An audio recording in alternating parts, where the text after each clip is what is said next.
Ai atamari morena e te iwi whanui, koutou ke roto I te taiwhanga runanga o te kaunihira I tēnei ata, koutou ka moehana o ai purangi mai ana. Morena to all in our chambers, welcome, and those who are online. To formally open our council meeting for today, I will give our council prayer in Te Reo in English. Kei noi tātou, e te atua, ka tuku mātou kia kahamai ngā māngai ko whiriwhiri hia mo te kaunihira o te hiko o tika ki te mahi me te ngā kau awaha, me te hakamahi I ngā pūkenga, me te mātauranga I roto I ngā wānanga, me ngā whakataunga kia whakatūria ai te tahi hapuri e mata tika ana, e tūkotahi ana kamatu, ka whakapiki anō I te oranga o tō tātou rohe, ka whakatau anō I ngā take o te rohe I runga I te tika me te pono. Lord, we ask that through council discussions and decisions, the representatives we have elected may govern the Far North District with imagination, skill and wisdom to achieve a fairer and more united community that enhances the well-being of our district and solves the district's problems efficiently and effectively. Amen. By way of apologies, that we could just have noted apologies from some of our strategic leadership team members. Charlie Billington, our GM for Corporate Services. We have Ken McDonald for Finance attending and Margaret Lingstra for Transport attending in his stead. Emma Healy, our Chief of Staff. We have Kayla Jones attending instead. Carla Ditchfield from Legal. We have Rebecca Ravel attending instead. And just to note that Ruben Garcia, our GM for Delivery and Operations, is attending online. Also, we could just note apologies, Morena Ruben. Note that Councillor Foy was coming to traffic in Umawera 20 minutes ago, so she will be here. She'll just be a little bit late. And I'll tell her to please drive safely. So we could just give those noted. I think we need a motion to receive them. By way of mayoral announcements before we get into our deputations. Today in my maramataka is Kore Kore Piri ki Tangaroa. Kore Kore is not the best space to have a hui in, but apparently it's a really good place for wānanga. So I'm going to not think about this being a meeting per se, but today is a wānanga with this massive agenda in front of us, so it's going to be good. But we are going into high energy phase after this, and I hear that our Peru Peru pack house is going to be busy because they are going to be, what's hauhake mean in English? Harvesting the Peru Peru for Christmas. So kakaha to our Peru Peru pack out and all of our whānau who have been growing Peru Peru out in Ngāwhā with that. My address is no, I would like some Peru Peru. Elected member reports. Now in the previous term we did have elected member reports as a standing item for our council agenda.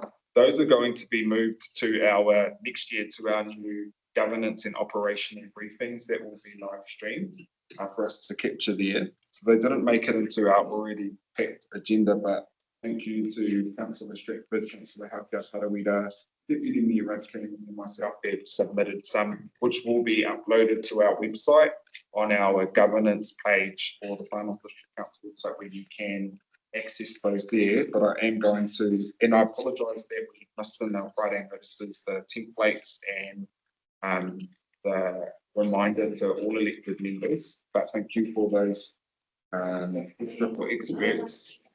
Oh, sorry, that's not in front of me. And Aroha Nui Allens. Thank you. Oh, wait. I will just afford the opportunity to any members, whether verbally or fully written, as a part of mayoral announcements. Thank you. High level that you want to capture. Councillor Allen. Mihi ana ki a koe kahika o tira ki te kaunihira o te hupuhika.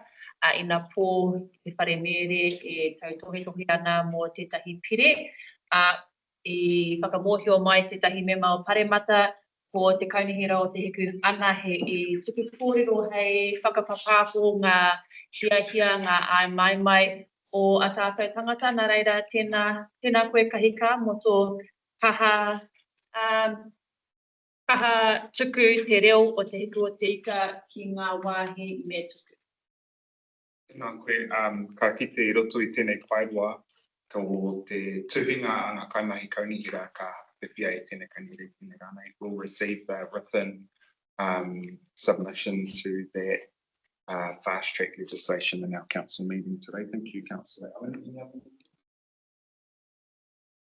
But for members of the public, you can access those reports on our council page, and maybe if we could have a media update, that's where those will be available, and that they'll be going in our operational and governance briefings. There's a whole media story about what that looks like and keeping the public informed on our governance and operational mahi that we're doing in council. Christmas events. Thank you to staff. Now, as the Far North District, we don't, and we're a little bit pohara when it comes to food out. So we don't have specific events team like other councils do to actually organise things. Most councils have like a single city or a small number of satellite towns that they look after. So their councils are more directly involved in festivals and events and the organisation of that. The Far North has over 215 settlements. So we do rely on our community to step up and organise and run events for our communities. And man, have they ever this year for Christmas. I do want to just thank our comms team for putting those together in a little bit of a release. We've had some fantastic Christmas events on already. And thank you to all of the volunteer organisations, community groups, business associations, resident associations. But just so you know, Hanakopo's not finished in the Far North, because this weekend up in Te Hiku, we've got the Far North Christmas in the Sky at the Kaitaia AMP Showgrounds, and I believe thanks are in order to the owner of our Pack and Save Kaitaia, who stepped in with bridge funding at the last minute to ensure that community event could go ahead. Thank you to all of our organisers there. We also have our Te Hapua Centre Parade and Whānau Day on this weekend. In Bay of Islands Whangaroa, we've got this afternoon. So if we rush through this, you can get over there, Councillor, for sitting. A community Christmas event at our Maida 10. We also have Wairua Christmas in the park at Simpson Park. Tōtara North Christmas Market on this weekend. Next weekend, we've got a Christmas skate night at Bay Sport Waipapa. For Kaikoe Hokianga, we've got Christmas in Awarua on tomorrow. This weekend, we also have our Okaiho Christmas Parade at the Okaiho Rugby Grounds. And on Christmas Day itself, there is Christmas dinner at the Sands in Omapiri. So happy Christmas to everyone. Across the Far North, still got a little bit more money to do though before we get there. Councillors and community board chairs, happy Christmas to you all. You'll see you've got your own cups from me for Christmas this year. Because I found our council cups are like ones at the marae, they're like too small for a cup. You've got to go refill it 3 times to get a decent one. So a little bit extra big cup for you. And for all of our staff and SLT members, for SLT members and our CEO, you see you've got an Office of the Mayor branded one. It doesn't have your name on it because the template was taking too long for me, so I gave up. So I just put Office of the Mayor on it. That's so that when every time you have a coffee, you'll see my name and you'll remember you've got to do mahi for me. Acknowledging that the Russell Kororareka Cemetery Urupa Phase 1 opening happened, and thank you to elected members who attended that. That's fantastic news for our community who've been waiting a very long time to inter the ashes of their loved ones. So that's great to see. And a reminder that our council will be closed from the 24th of December at midday through to the 5th of January. Council mahi though carries on, and our call centre will be open and available for anyone who needs to make urgent requests for service to get that sorted. I've got apologies on behalf of Democracy Services regarding incorrect recording numbers and printed versions of the supplementary agenda. 5.1 is 5.2, 5.2 is 5.3, and 7.1 is 7.8. But surely I'll remember to direct you to the correct page in your case. All errors in the online agendas, including the reference to there being no deputation, have been corrected. Thank you for picking up on that, Councillor Court. Chocolate fish to you. Our team will pay closer attention to these formatting issues moving forward. And with that, we are going to get into our deputations. Our first deputation waiting ever so patiently is from Robert Adams, who is going to give a housing for the elderly verbal submission. Their submission there in front of you should be. Robert, I'll just check that you can hear us, and if you want to test out your microphone again.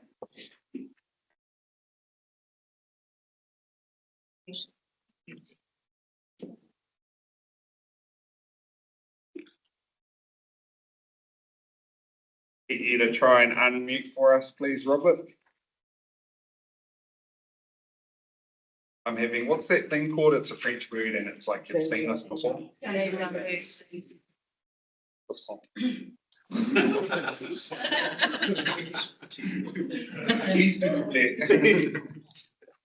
Still new to us,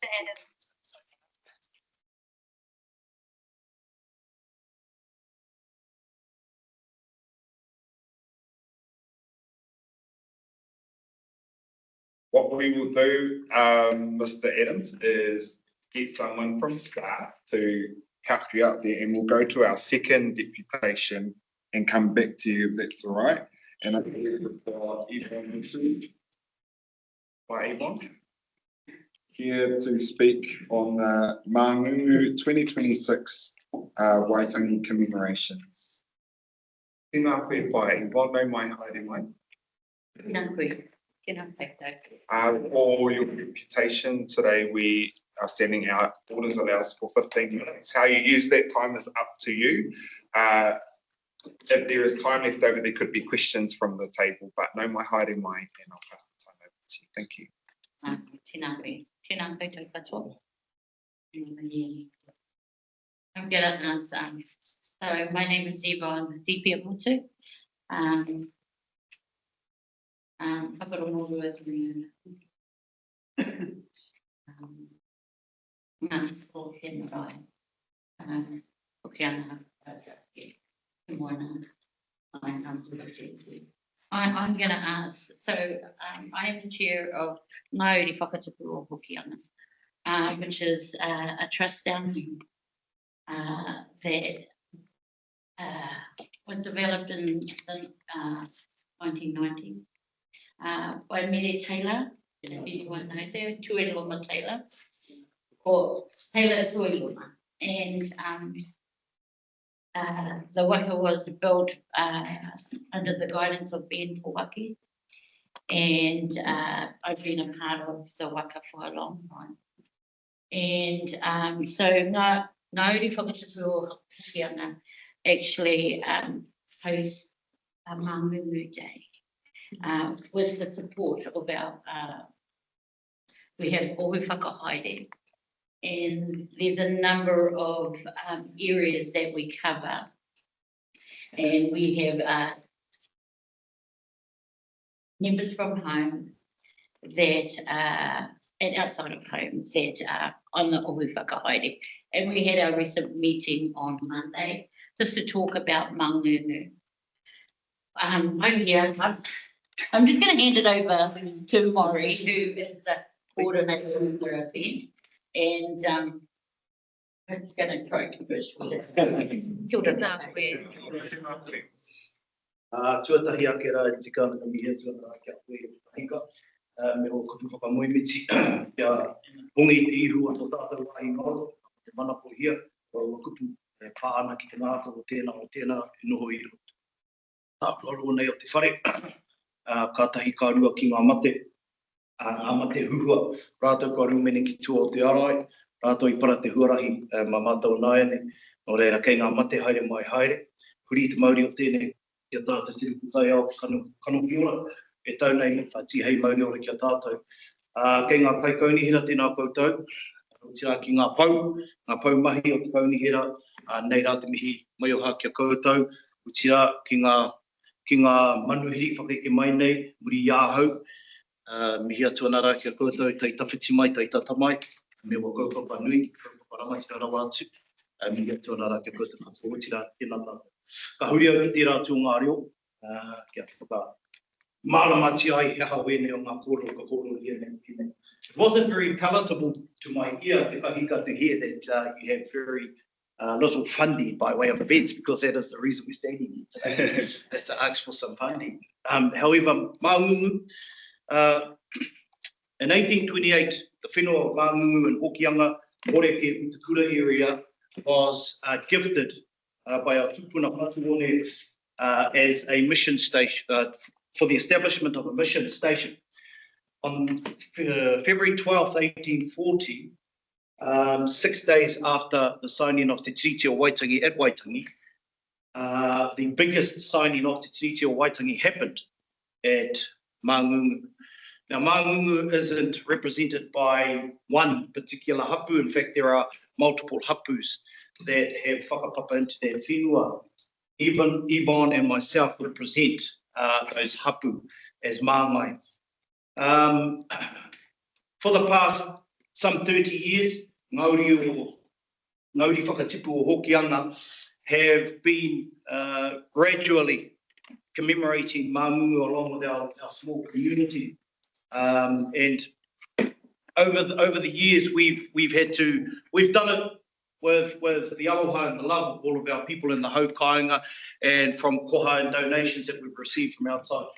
We've never been one to receive big, massive amounts of funding like the Waitangi National Trust and all of those other particular trusts that commemorate Waitangi and get all of this funding, and yet poor little old Māngungu gets left behind, and yet our claim to fame is that over 64 rangatira signed Te Tiriti o Waitangi at Māngungu in the Hokianga, the biggest representation at any signing, given that they estimate there were around about 3,000 people that attended Māngungu on the 12th of February 1840. Now, as the years have progressed, we all know that costs of living, rising costs, have impacted our ability to be able to continue to call on whānau for koha and support, whether it's pipi, whether it's, kaura, though I've never seen one of those at Māngungu,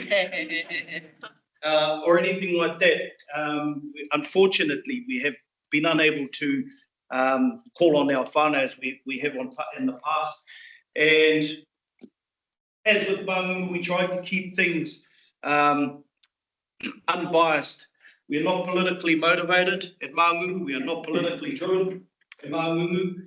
Our commemoration is all about ensuring acknowledgement of our tupuna, our 64 tupuna, that rangatira that signed Te Tiriti o Waitangi at Māngungu. And of course, over the years, the Trust and also members of the community, particularly in these past 6 years, have to fork out of our own pockets to ensure that we're able to continue to commemorate this auspicious occasion to us in the whānau of Hokianga. Now, the rangatira that signed there weren't only rangatira from Utukura, from Whakarongoru Maunga. In fact, rangatira come across from Te Kahika's side of the waters there, over on the other side from Kohu, from Miti, from Panguru, from Te Karai, from Mangamuka Taipa. There were rangatira that all came across to little old Māngungu to sign Te Tiriti o Waitangi. So what we're doing here, whānau, is we are here to respectfully ask and request support by way of funding. Given that the rising costs, and we have yet to have our road sealed, which I know was on the council agenda many years ago, up to Motukiore, up to Māngungu. So I'm just going to plant that seed there and rehash that particular kaupapa. Due to this, and one of the many reasons, as the growth of Māngungu and the commemorations has taken place year on year, it's impeded our traffic flow. We have a dusty dirt road which is full of potholes, and of course we don't have very good traffic management up there, particularly around Māngungu time. So what we're looking for next year is we're looking for funding to support us with traffic management planning, to get traffic management in place. Last year, there was significant health and safety risks with the parking that happened in and around Māngungu. Emergency vehicles couldn't get in, nor could they get out, nor could vehicles leave should they wish to leave. So that was quite dangerous, and it's something that the Trust have looked into in the debrief moving towards 2026. That is one of the major costs that we've never had to factor in the past, so we do need support there. Quotes that we've obtained anywhere between 7,000 to 10,000 for traffic management, which starts from the Horeke School bridge right through to Māngungu itself. So there's those significant costs. There are other incurred costs as well in and around Manaki tangata, looking after the people, supporting the people, whāngai tangata, being able to feed our whānau, also to koha our Māori wardens as well.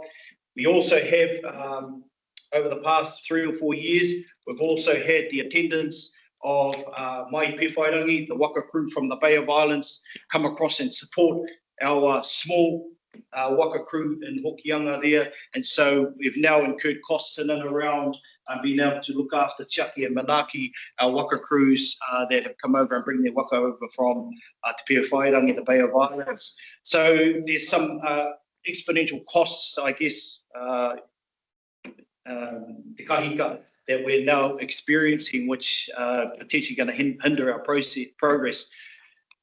in and around being able to deliver a Māngungu Waitangi commemorations moving forward into 2026. So, nā runga I te aroha, ngā mātou, ngā hapu o te raorau, o te whanga, o te kura, ngā hapu katoa o te whānau pani, o Ngāti Toro, o te honi, te ngahe,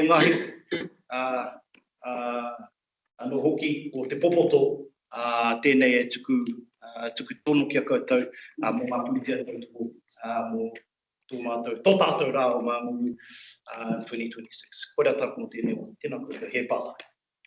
Nā koea, mihi ana ki a koe kaurua koutou e hakahaere nei I tēnei rā rangatira o tātou o Tiko Tika. He rā rangatira mō Aotearoa whānui, Miki. Are there any questions from the floor? Time for a couple of questions if there are any.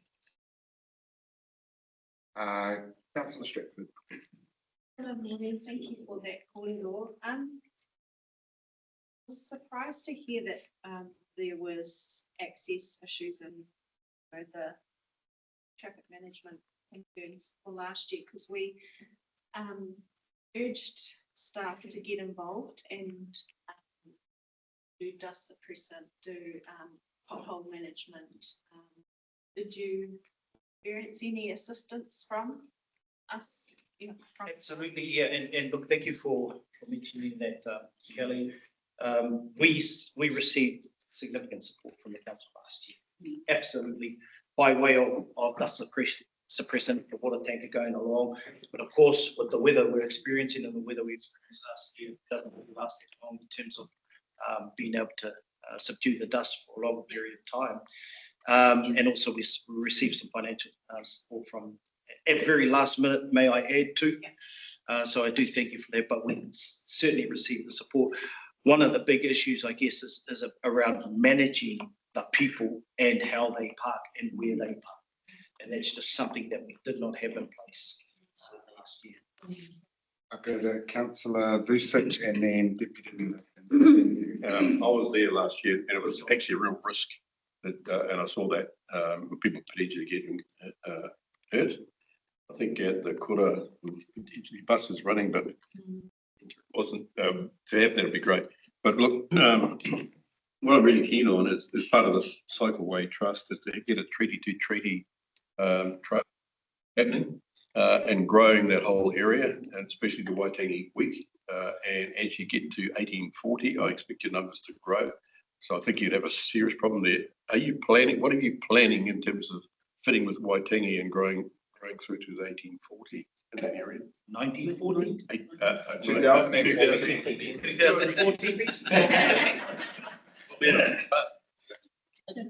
Oh, yeah, great question, John. One of the very first things is accessibility.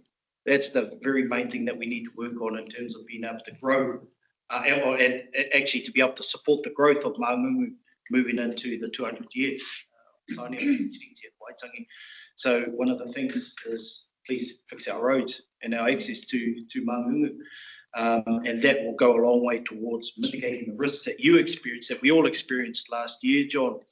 One of the plans moving forward is, of course, there is dialogue, and it's only happened in the last 2 years between ourselves and the Hokianga and our whānau, the Taitama Wahine, the east side, with regards to them supporting our Waitangi and us supporting them across there, which we actually have done for many, many years. We've gone across. And now they're only just starting to reciprocate. So with their arrival last year, last 2 years, it's only going to increase. And this year we've started planning a little bit earlier to get on top and to be able to mitigate a lot of the risks that we experienced last year so that we don't have them next year.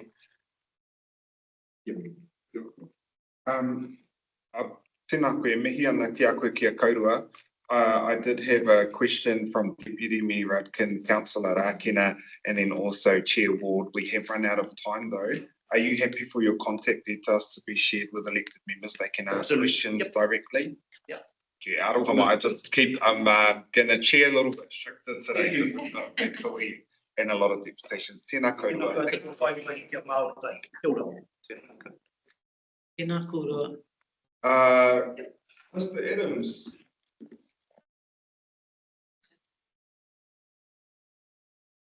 Would you like to test unmuting again for us?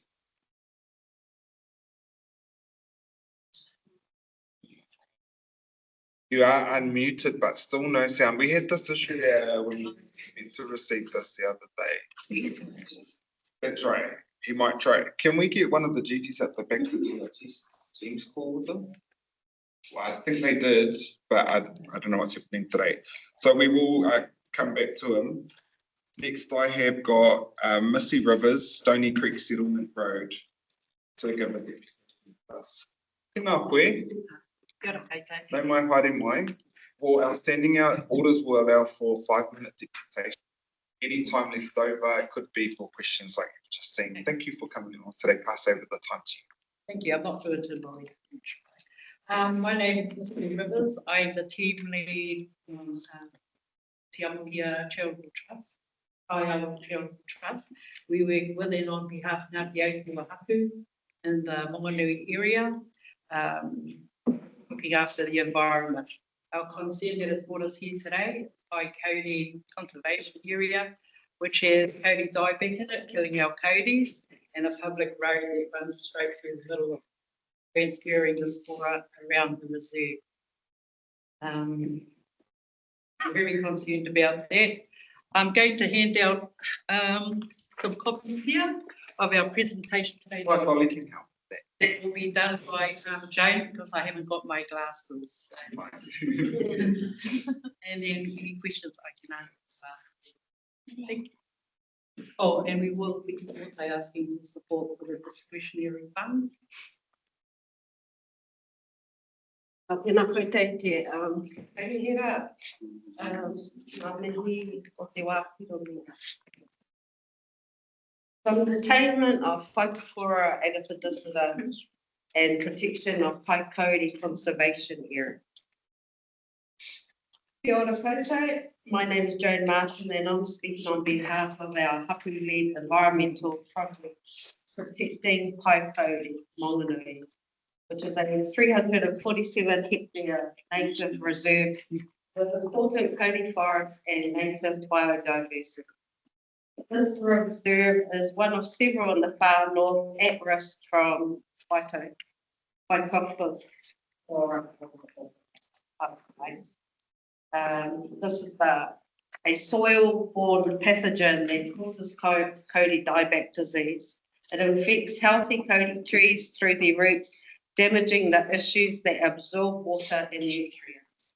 Once infected, kauri slowly starves and dehydrates, leading to yellowing and thinning of the canopy, resin bleeding at the base of the trunk, and eventual treatment. The pathogen spreads through infected soil and water, including roots on boot, tyres, machinery, and runners. There is no cure. Preventing soil movement and containing spread is the only effective protection for healthy kauri. The problem. Testing has confirmed the presence of Phytophthora incidentata in Paikori. A public road runs through the infected area, allowing uncontrolled vehicle and foot access. Every time a vehicle passes through, it moves soil and water, increasing the likelihood of pathogen spread, both within the reserve and into 3 nearby uninfected Cody reserves. The road is clay-based with metal and it requires frequent maintenance due to water runoff from surrounding hills. This runoff causes slips, ruts and erosion, which not only make the road unsafe, but also spreads contaminated soil. Continuing to maintain or grade this road under current conditions would be astronomically expensive and counterproductive to containment efforts. Legal and governance responsibility. Under the National Cody Dieback Pest Management Plan, Phytophthora agatha is a listed pest organism. This means the Far North District Council, as a territorial authority, has statutory obligations to contain and prevent the spread of the pathogen, work collaboratively with mana whenua and land managers, and support localised containment and biosecurity action. Because the pathogen lies along a public road, Far North District Council also holds roading responsibilities under the Local Government Act and Public Works Act. Any decision to close, restrict or manage the road must go through the formal public process, but that process can and should be initiated given the current risk and cost. We propose a joint containment plan between Far North District Council and our hapu, including installing lock gates at both entry and exit points, erecting Cody dieback awareness and hygiene signage, and developing an access management protocol for authorised and essential users only. We have not yet purchased gates or signage, as these must align with Far North District Council's public process and roading management obligations.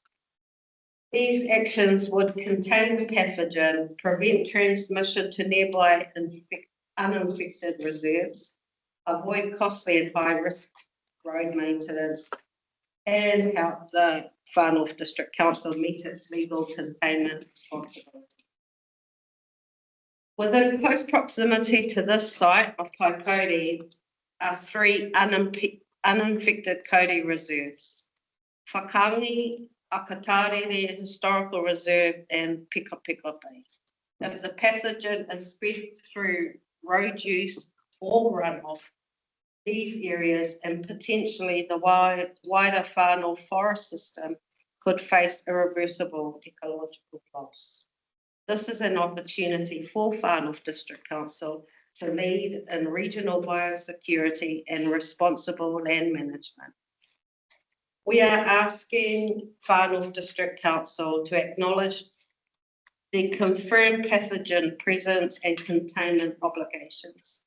2, to initiate the public process to restrict or manage road access and collaborate with our hapu to design and implement lawful containment measures, including gates, signage and monitoring. This will ensure both compliance and protection for our ecosystems and community values. In summary, continuing to maintain the clay-based road through an infected reserve would be costly, unsustainable and environmentally harmful. By working together now to control access and contain the pathogen, Far North District Council and our hapu can protect the integrity of our Cody forests and show leadership in environmental stewardship. Ngā mihi nui, thank you for your time and consideration. And we welcome questions which Ms. Newell. I have a part time. First off, thank you for coming to deputise our council. At the start of the deputation, I was wondering how Northern Regional Council was involved in this and how we are potentially implicated in it, but we obviously are as the owner of the road that goes through there. I just looked it up on the maps and this shows that I'm a townie because I'm from both Taimaro and Waimahana, and Stony Creek Settlement Road is a connector across for both of those, right? But as locals with the intimate knowledge of the area, what is the usage of that? Like how many, other than say, it looks like maybe forestry potentially could use that road.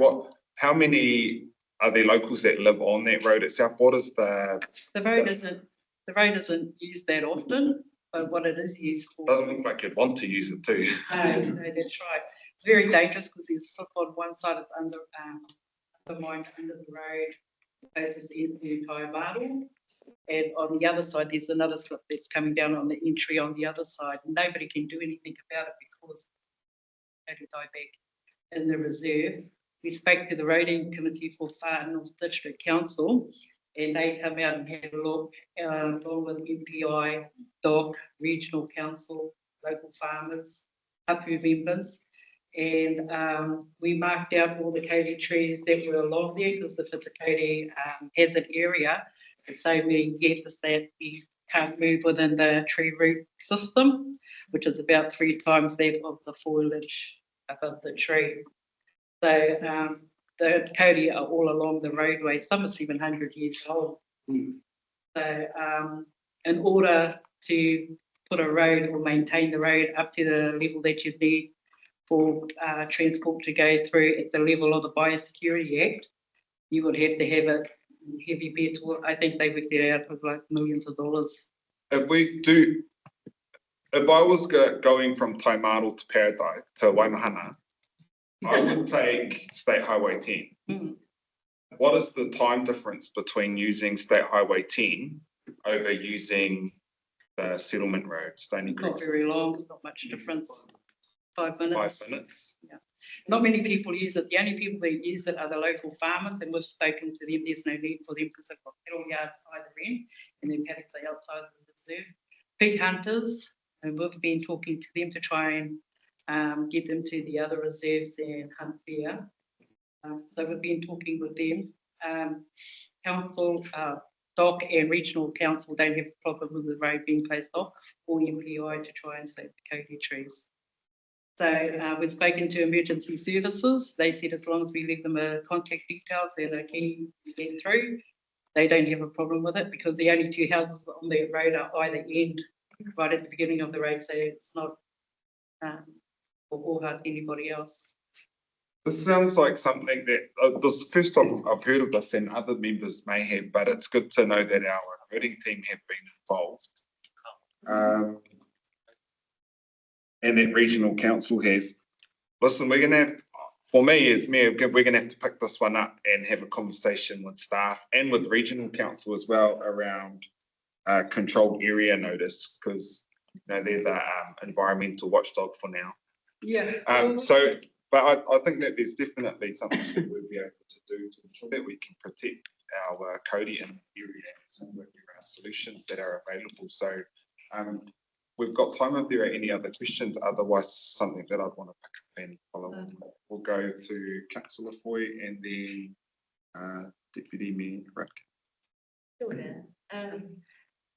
Just a patai about the road itself. Are you asking council to undertake a road stopping notice? Yes. So I'm the chair of the infrastructure committee. I'm not sure about the process for that, how elected members are involved. But we've been going through it for about 2 years now, trying to get this brought to the table. We've been speaking with the lawyers from Far North District Council, the rating committee. Yeah. So you're not, so it isn't limiting access, you're actually just wanting to stop the legal road. So in terms of the negotiating process. Yeah, could be stopped, close the road altogether, temporarily until a management plan is put in place as to whether you want to keep on maintaining the road public access. The third option was returning the road back to the owners, I think it was. the Pioneers Conservation doesn't want it because they don't have enough money. Utia Regional Council doesn't want it because they don't have enough money. So it's basically the council and the hapu's interested.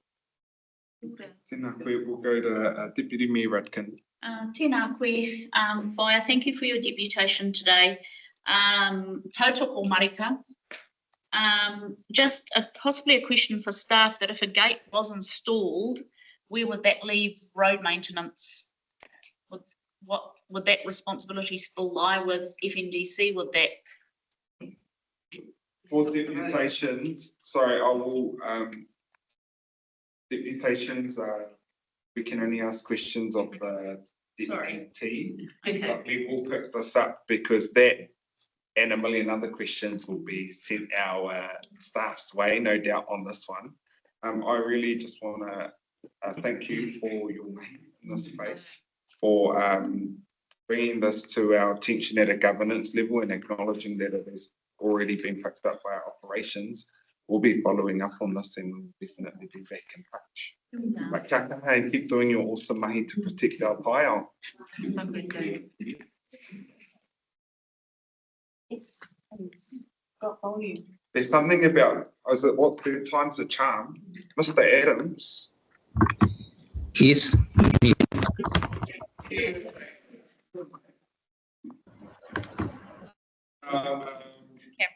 Mr. Adams is giving a verbal submission to the future of housing board in how we reach things.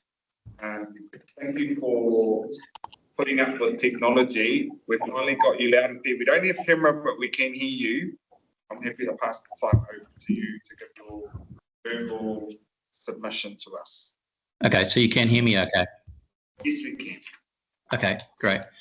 Good morning, councillors. I'm just, I'm sure you've seen all this material sent through, and I've also been sending stuff to Kelly as well. Basically, you know, with the rent in terms of, you know, meeting the needs of our vulnerable community, it's about, you know, giving compassionate understanding to the needs of those people. But while I was looking at the costs, I was a bit surprised because my background is in body corps, and you know, I've been involved in about half a dozen over the years, and also I've worked with several councils with helping with pensioner housing and getting them upgraded to code. And I was just a bit surprised at the level of expenses, and I was just really wanting to present to the councillors that perhaps that's worthwhile looking at that, given that the budget constraints and the government's new cap on rate rises, that it's possible to help, you know, with my background, the council to look into that. So really, that's all I really wanted to say. And if there were any questions about what I've written and passed on to Kelly, then perhaps I can answer those questions for you. Hey, thank you for that, Mr. Adams. Are there any questions from Councillor Haukia Taramira? Kia ora, did you like any of the options that were in the submission? Did you have a preference at all? I sort of felt that you're talking about the rental income, is that right? Yes. Yes. My view was that if there are allowances, you know, like accommodation allowances from government that are actually available, then perhaps council can take advantage of that and actually help people obtain money that would support them.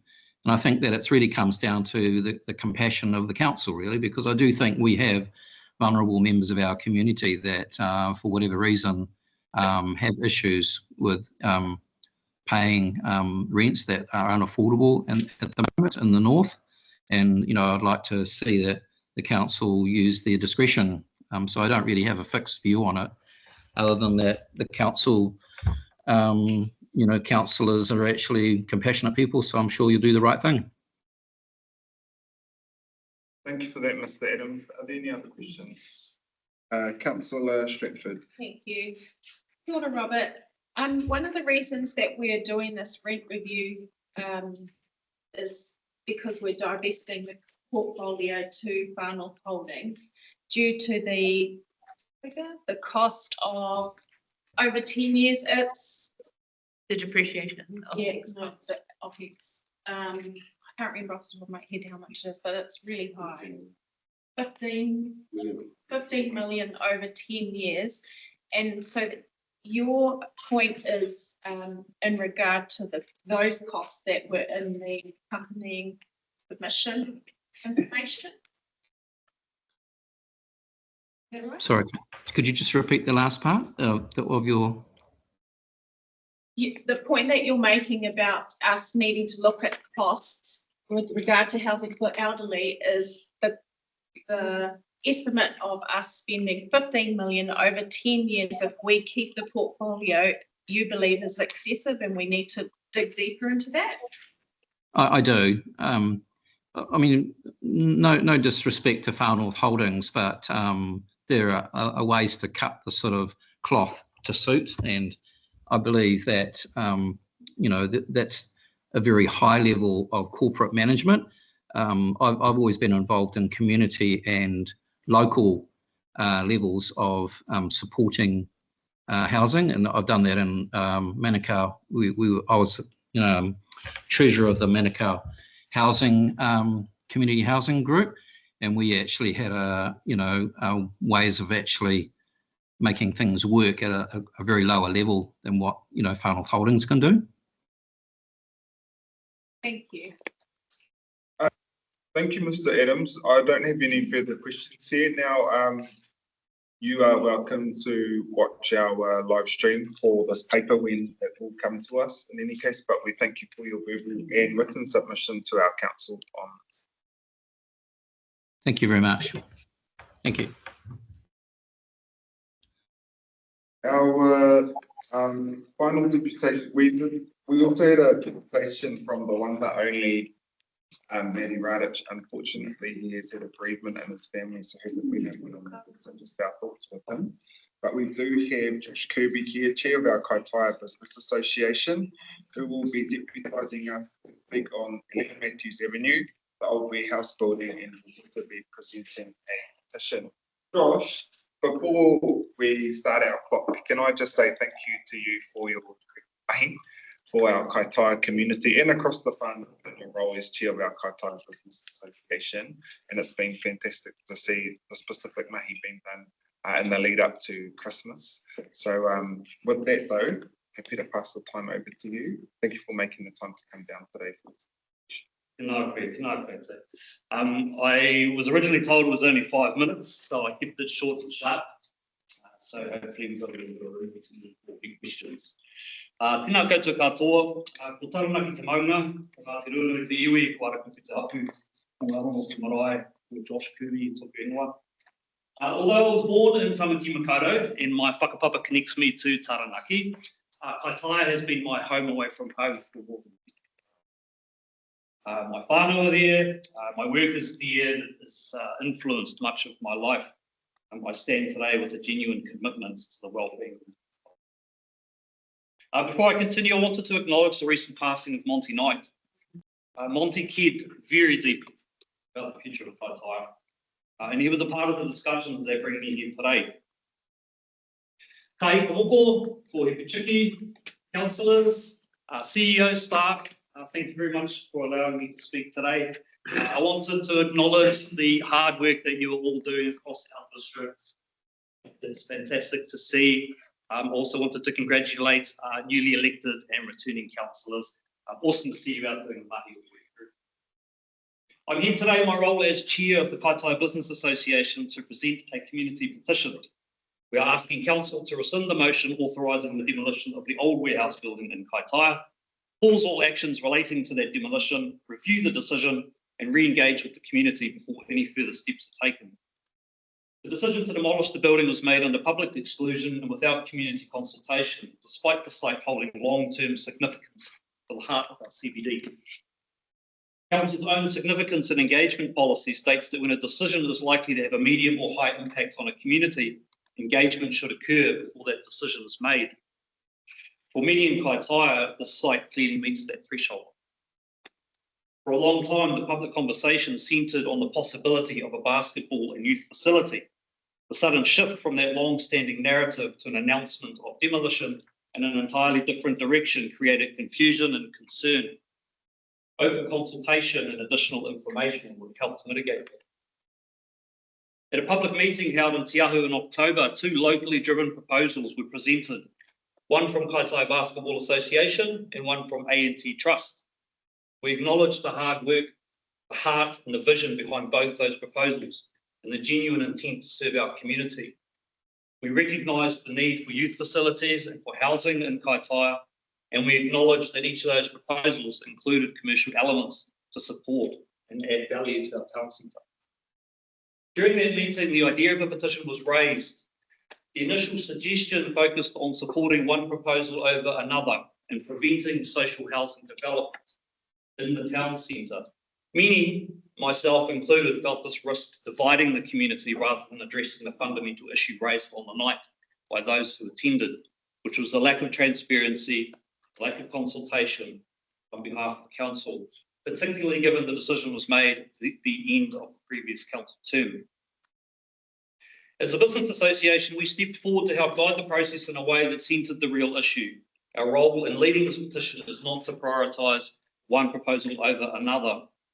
Our focus is to ensure that the community is included and given the opportunity to provide feedback before irreversible decisions are made. Support for this petition came from a broad cross-section of the community. People held different hopes for the site. The message was consistent. The community wanted to be included. From an economic perspective, the site is unique. It is one of the last strategically significant commercial spaces in Kaitaia. It sits on State Highway 1, connects to the High Street and carries significant commercial potential. It has the profile to attract an anchor tenant in a way that very few other sites can, and will influence how people live, work and connect for decades to come. Farmwood Holdings have stated openly that they see this as the last major opportunity for commercial development in the town centre. They have carried out feasibility work and noted recently that commercial opportunities are emerging as economic conditions improve. We recognise the financial realities.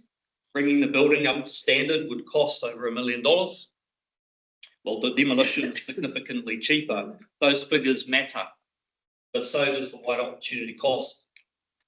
A pause does not prevent progress. It does not rule out any proposal, past, present or future. It simply ensures that commercially led options, community-driven proposals and long-term economic considerations are assessed together with transparency.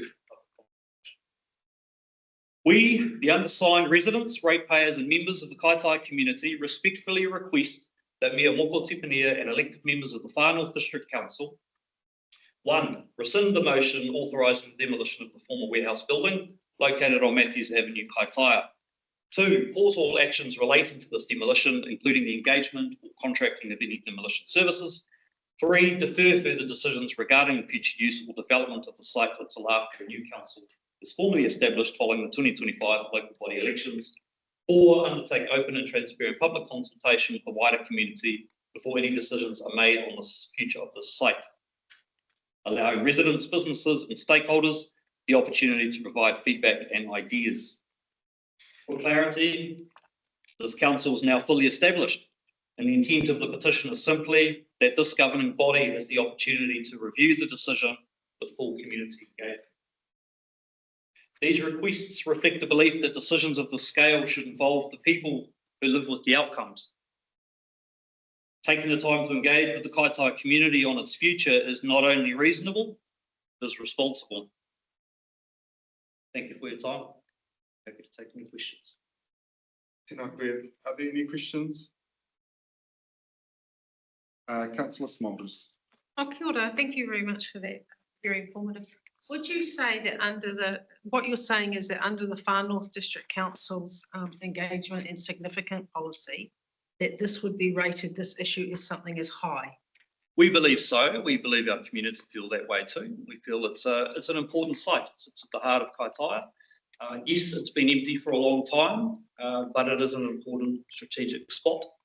And we feel that the impact of whatever goes into that space will impact the community and deserves an additional chat with the community. And you mentioned that there was a hui where these proposals were presented to. What was the council at that hui? Was it a council?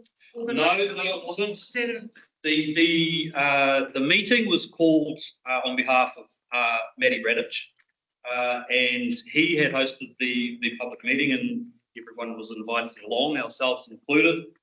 We came along to listen and to learn. That was our objective. The initial focus was on one of the original proposals, which was the basketball and youth facility in that area.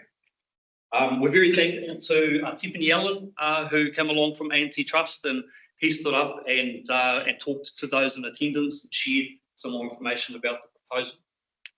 And so yes, from there was the discussion about raising a petition.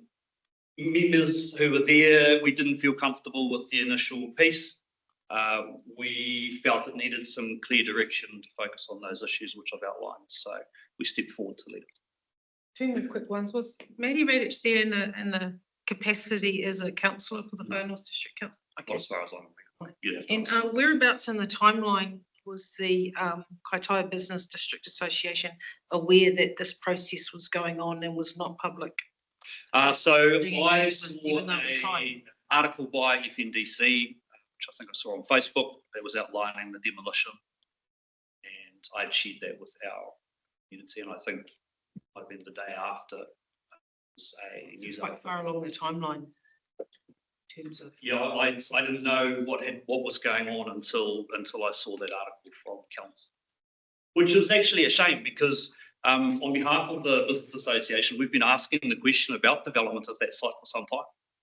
I've reached out to members here asking for information about that, and I've had nothing in return. So the opportunity has been presented to council to ask for feedback and to offer ideas and thoughts, but we haven't been included, and we think that's a shame. And we would like council to reconsider that and ask the community. Good. Thank you very much. Thank you. Tēnā koe, Josh. Thank you for taking the time to come down to the Mid-North today and for your continued mahi. We'll follow up directly with you on this. There are legal obligations that we have from our resolutions that have been made though, but it will all be taken into consideration by this council. Sure, we appreciate that, and that's all we're asking. Thank you. I do have a petition here with signatures. Could I hand that to someone, please?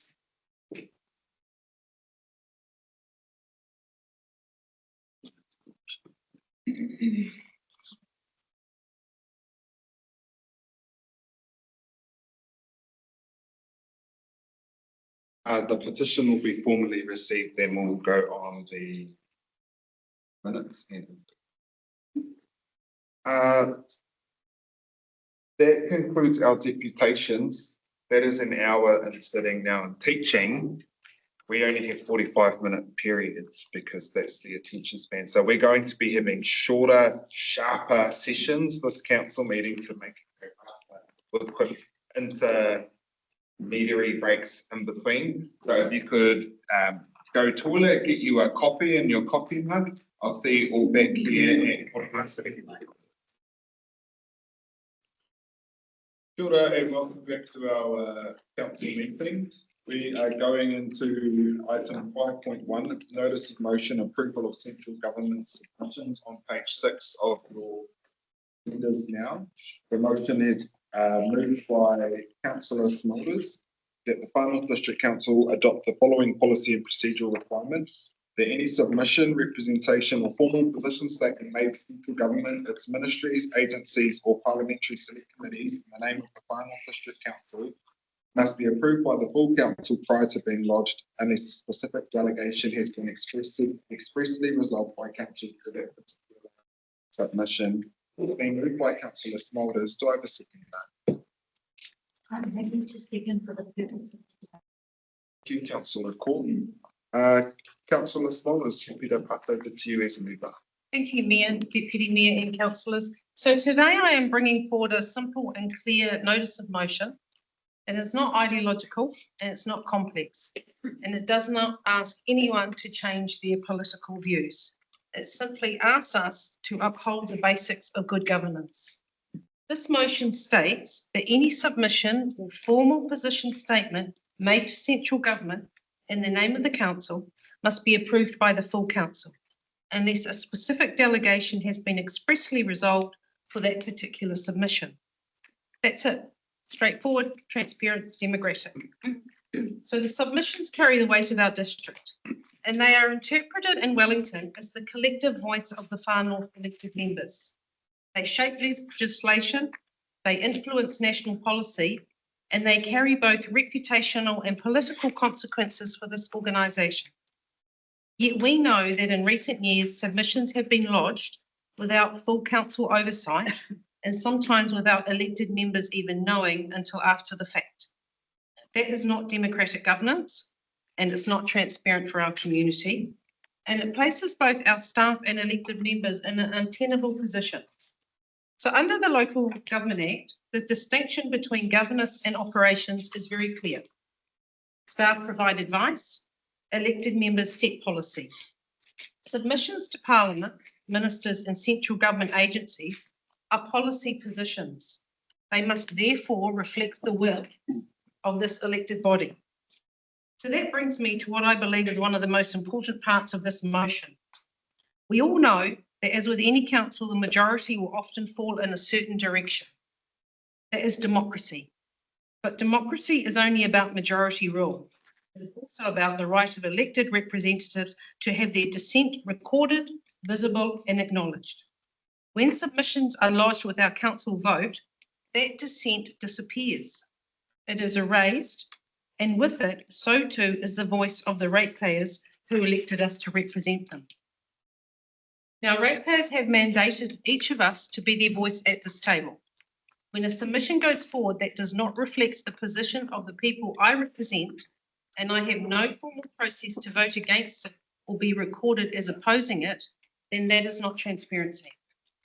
That is not representation, and the thousands of people who voted for me lose their democratic visibility. The views become invisible in the public record. This notion of motion fixes that. It does not change the ability of the majority to carry a decision. The majority will still win, as it should, but it does ensure that when a submission is endorsed 5-4, 8-3, or 10-1, that distinction is recorded. That honesty strengthens our trust.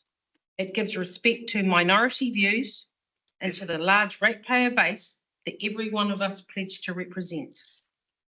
In the past fortnight, we saw an example of why clarity around submissions is urgently needed. The Fast Track Amendment Bill was released on the 19th of November and submissions closed on the 27th, giving councils only 8 days to respond. Staff here at the Far North District Council have stated there was no sufficient time to obtain informed views from elected members. Yet elected members were not even notified that the consultation exists.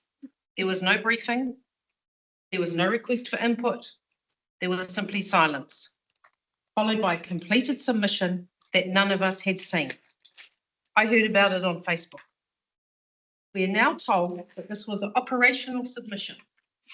However, the submission itself argues that the bill could damage our relationship with iwi and hapu and affect future conversations. That is not operational. That is political, relational, and strategic. It goes to the heart of how our district engages with central government and tangata whenua. It affects trust, it affects leadership, it affects our reputation. When a submission talks about the future of our partnerships with iwi, you cannot call that operational. That is the very definition of political. So every council decision should have a distinction. Central government submissions are no different. If we ask Wellington to take our voice seriously, then we must ensure that the voice we send has been properly authorised, properly debated, and properly recorded.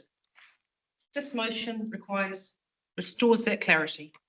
It protects staff from accusations of overreach It protects elected members from being associated with positions they do not support. It's tidy, it's lawful, and it's entirely aligned with the principles of good governance. I ask you today to be fair, to be transparent, and to have the courage to do the right thing. I commend this motion to the council. Thank you for that, Councillor Smulders. Councillor Ford. No commentary. I have a number of questions of staff. Roger, are you able to outline the current process that our council has in place for submissions? And what that, should this motion pass, and I think it does have merit, how will this be on the ground for us at an operational level? Including, or I'm thinking about the tranche of legislation that passed to me, the tranche of legislation that we've got coming our way.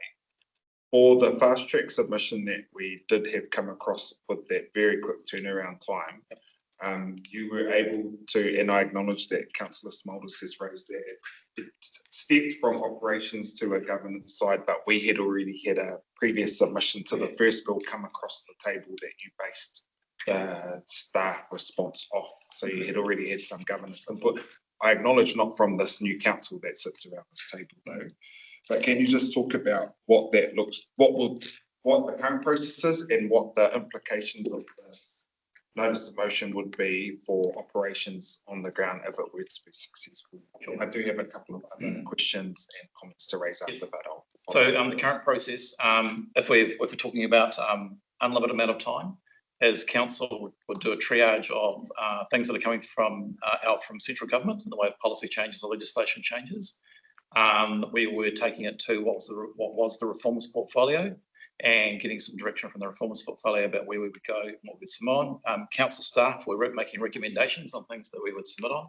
There was a significant amount of policy changes coming out of central government, so we were being very deliberate about picking the ones we thought were important. So that was happening. Staff would draft a submission, and that submission, and if we had unlimited time, would be for approval from the mayor and then the reforms portfolio holders, and then anyone else might have interest in as well. We were making that available, and then for the CEO to approve for that submission to be lodged. That's the process that we were operating under. And then it would come to council. Then it would come to council after. Well, if we had unlimited time, we would bring it to council first, but we've been operating under a modus operandi, if it's the right word, for a while now, where we have not had, where submission deadlines have not synced up with council meetings. So we've been making retrospective approvals. So we've been bringing submissions retrospectively to council to clear away that the council had approved it. And from memory, I think most of the submissions brought through have not actually ended up in anyone's actively overturning those submissions. So that's an unlimited time process. If we could bring it to council and go through approval, unfortunately, the timeframes that we're given for submissions have not synced up with council meetings, and therefore having to retrospectively put submissions up. Natural Built Environment Act, fast track, the treaty principles bill, those were examples where we've had to try and rush things through because of the timeframes that have been put forward. Can I ask, this might be a question for the GGs. If we were to have all come across this table before getting submitted, what would that look like in terms of extraordinary council to achieve that? Just to help with that, I'll just explain the current situation right now. So you've all got a brief on Friday. So that came out that said you've got a submission on the simplifying local government bill, which is in play right now. That is due by 20th of February. You've also got on the agenda today the adoption of the formal meeting calendar. The formal meeting calendar has Te Kukupa Strategy and Policy Committee meeting on the 18th of February. So there are elected members in that who are part of that, chaired by Councillor Stratford, deputy chaired by Councillor Ann Court, Councillor Smulders and Councillor Valkyra on that committee. So that's 2 days before the submission is due to be lodged as our first opportunity to formally bring something in front of a subset of councillors The next council meeting is on, I think, Third of down March? here, yes, in March. So we effectively don't have time to get that submission through without an extraordinary council meeting right now, if we're going to make a substantive submission on a significant piece of legislation change. So that's the reality that we're operating under. I'm trying to bring to the table in front of a draft submission, and staff will draft up a submission, and they'll do their best to try and stay apolitical as much as they can, and just give that view on what it means from the impact on operations. The chance for the members for an input from political stance is at that when we can get it in front of you. But I'm just giving you an example. We're in that same reality right now. So I'll let the push it. Sorry. Yeah. But what's the standing orders time for extraordinary meetings to be able to meet potential legislative deadlines that fall outside of our formal meetings calendar? So council can convene a extraordinary meeting at 3 working days of the actual meeting day. And there's also for us to call an emergency meeting, but we have to be clear on the grounds and that it is effectively an emergency or extraordinary grounds are that it cannot be delayed for any particular reason. Can the meetings can solely be virtual though? Yes. Because the cost of all of you driving here, all the staff being in the room at the same time. I'm just trying to think practically if this was to go through, how we could mitigate some of those things, but still ensure that every person has a voice. All right, just quickly before my next, other questions for you, Roger, please. What's the process that other councils follow, or they just do not submit, or they just submit operational, or are they holding extraordinary meetings? First question. Second question is, we a number of you in this room have Tai Tuara, the Society of Local Government Managers membership. So by association, the Whanau District Council is a member of Tai Tuara who do submissions on this. And we also are a member of Local Government New Zealand that submits.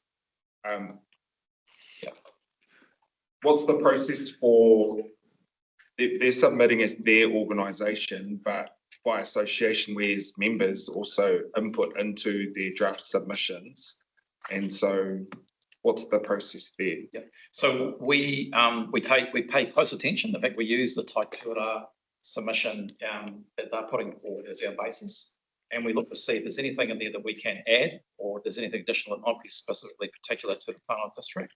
And if not, we actually just go with the Tai Tuara to avoid duplication and use that. And LGNZ is a little bit different. We do look at the LGNZ submission, but we realise the LGNZ is a representation of elected members. So from a staff point of view, we pay attention to, but the one that we do pay attention to the most is the Tai Tuara submission. They have a whole crew of people that work on the stuff. That's their job, just responding to us. There's about 5 or 6 staff. As for other councils, it's a mixed bag. From what I know, some councils, they don't have like resources. They do struggle, but like us, trying to respond to these things. I do know that other councils just don't, they just give up, they can't do it because they can't find the time to submit it and have to rely on Tai Tuara. So if you're resourced up to do it, then you can respond.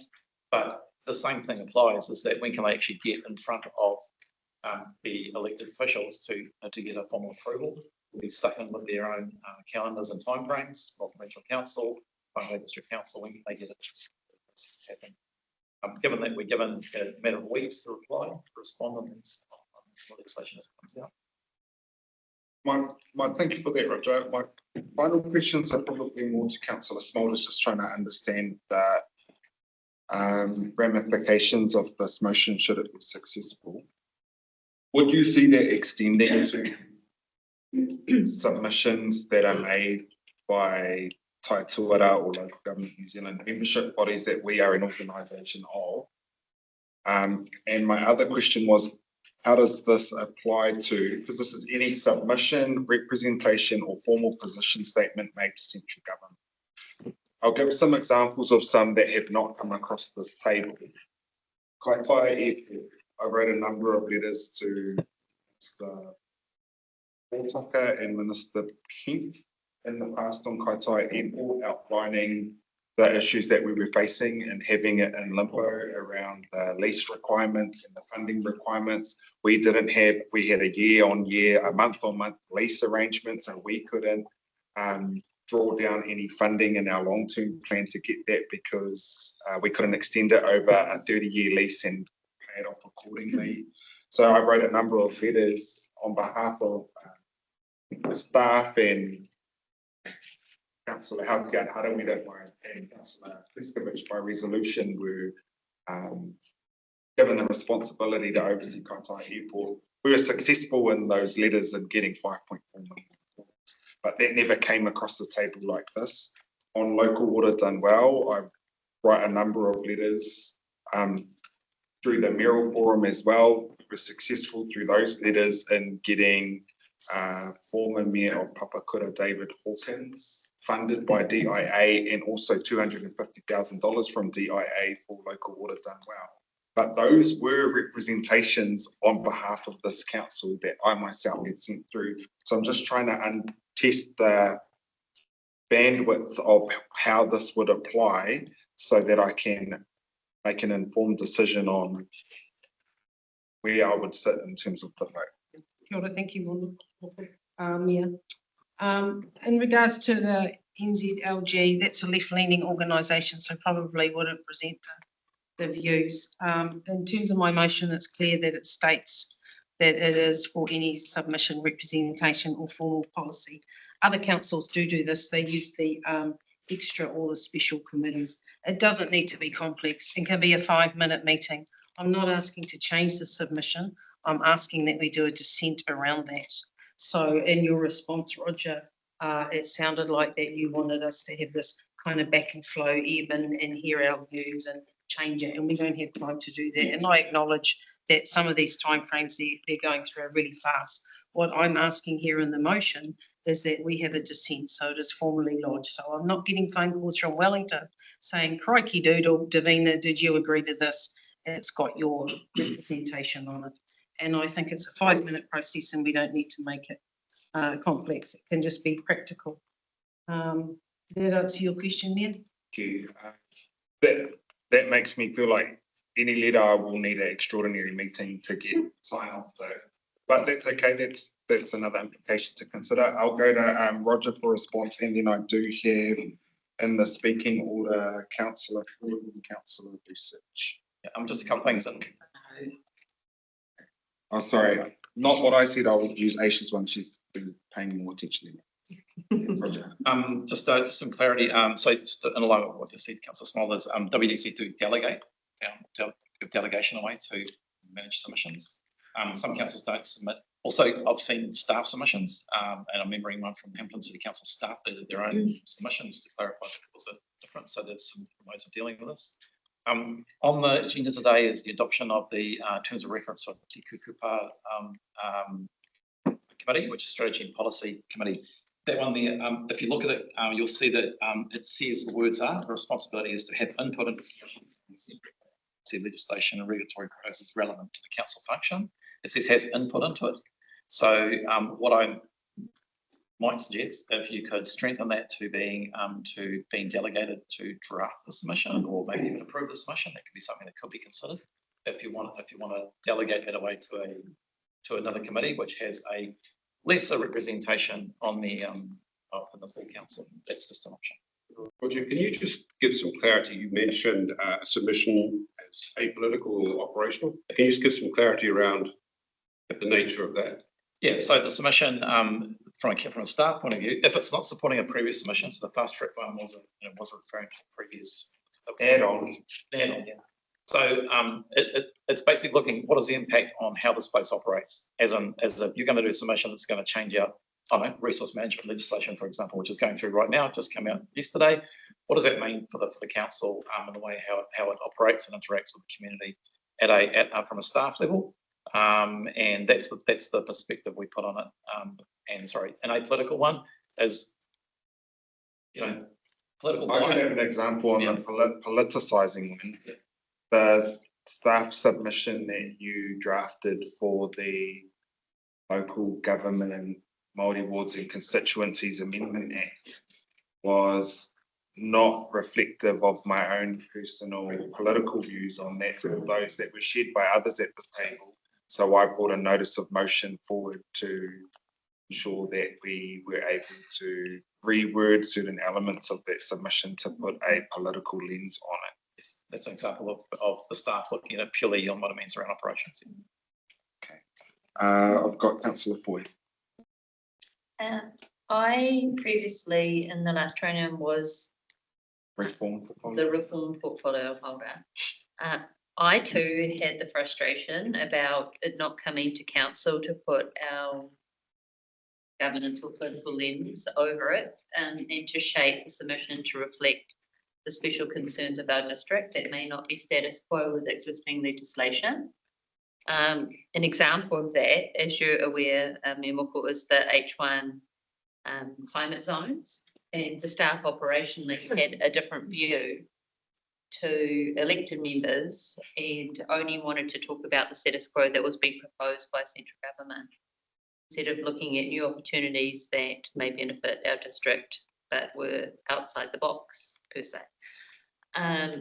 So I agree that if it had come to council, like what Councillor Smulders is suggesting, that we could have addressed that at that time, instead of there being a discussion at an operational level that operations weren't doing X, Y, Z, that the portfolio holders were suggesting, because there was no delegation of council to do as such.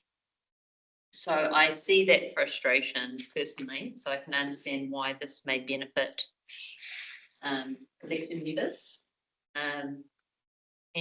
But also I disagree that there shouldn't be letters about general matters about our assets, for example, about the airport, etc., because that's not a piece of central government legislation specifically. So personally, in terms of the motion, it says here any submission, representation, or formal position statement made to central government. So I'm happy to look at the wording of that and how that may scope the representation of council, because I think that we need to look at opportunities for the farm that are outside of the box, that operations may feel are political in nature, and so they won't do that without a council resolution. So I'm not sure if the word representation here in the current motion is too broad as such, to reflect those concerns, or a formal position statement. I'm not sure what that means in terms of a dictionary definition, but yeah, I'm happy to hear further debate around that, but I do support the any submission part. I'll go to Councillor Hauki on Harawikini. Ai, kia ora mo tēnei. Yeah, I agree with Councillor Foy that any submission that should be made on our behalf should be, should have council support or endorsement. I was a member of the portfolio committee, and there were times that the committee was so overwhelmed by the number of bills coming that staff had to say we can't actually make any submissions on 95% because there are too many coming too thick and fast. And I can recall when Councillor Foy made the submission about we don't need triple glazing windows in the far north because of our, and she did that at multiple levels, not only to the minister of the whoever that was, I can't remember, but to in feedback and submissions, and we supported that in the portfolio subcommittee, and it won. It won. So I don't agree that the mayor should be hampered, or any of us should be hampered, if we are able to advance anything that happens for council that we've already agreed is an important take, that it needs to come back. And I just find it overly bureaucratic. And The other thing too is, I don't believe that we are here to be filling out report cards to a political party inside central government. Our role here in Far North District Council is to represent the views of the people of the Far North. There's so many bills under the matter of an urgency now that, you know, in some cases I've been watching texts fly about we've got 8 days to respond, but actually you can't put any submissions in either. So I think that, that's not democracy, that's not good governance at all. So and the bill that says a removal of 4 well-beings, you know, even in infrastructure is about well-being. It's not, it can't be disconnected.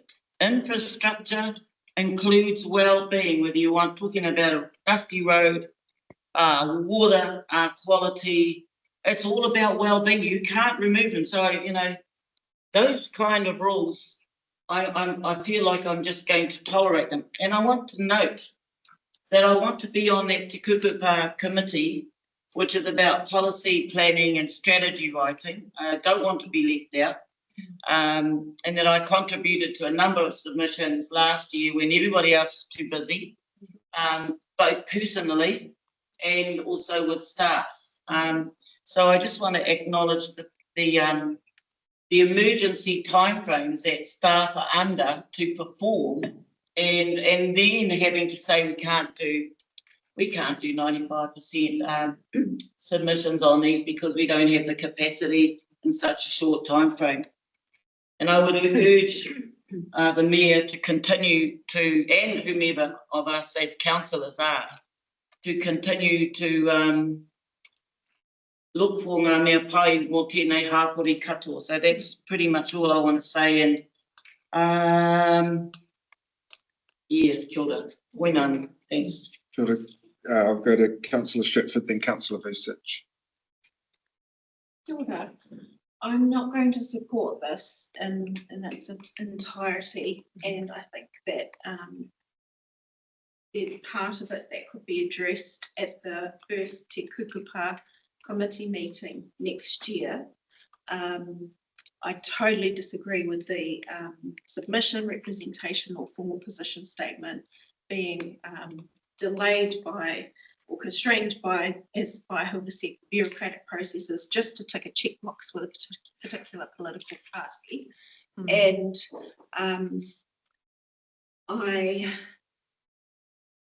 just want to reflect back on the process that we've had over the last 8 years. We did have council approve submissions at this table, and then for the last 2 governments, things have, this current one and the previous one, things have moved so swiftly that it's been chairs or the mayor and portfolio holders that have had to approve. And then, as Roger said, we've had retrospective approvals and discussions, and your dissent at it approved, you know, noted in those. And you can go out on your Facebook page and publicly, you know, say you voted against it, what have you. I think that our voice is very important in these submission processes, and I appreciate the staff guiding us on, you know, helping us to triage the ones that we need to prioritise. And I do acknowledge that we've sometimes conflicted on which ones we should submit on and which ones we shouldn't. But if you aren't in that Te Kukupa space, or Te Kuaka as well, we'll be doing feedback on submissions as well, because there'll be things in their realm. Then you just have to voice to the chair or deputy chair of those committees, or Roger, that you want, or the mayor, you know, you escalate it, that you want to ensure that your take is in there. But I'm sorry, if you're a minority voice at this council table, you're going to have to just keep bearing with the fact that yeah, you are that minority voice at this table. Kia ora. Councillor Vucic. Yeah, thank you, Mayor Moko. I certainly agree with the intent that Councillor Smulders has put here in the writing, but I heard just how difficult it is, and I appreciate that as well. My issue, though, I do have an issue, and the issue is that we are, by way of notice of motion, effectively creating a policy or making alterations to policy and procedure statements. So that's where I have an issue without actually having staff do the necessary background and produce a report with discussion with us all our options, which is part of the requirements when making decisions, that we have the full options there.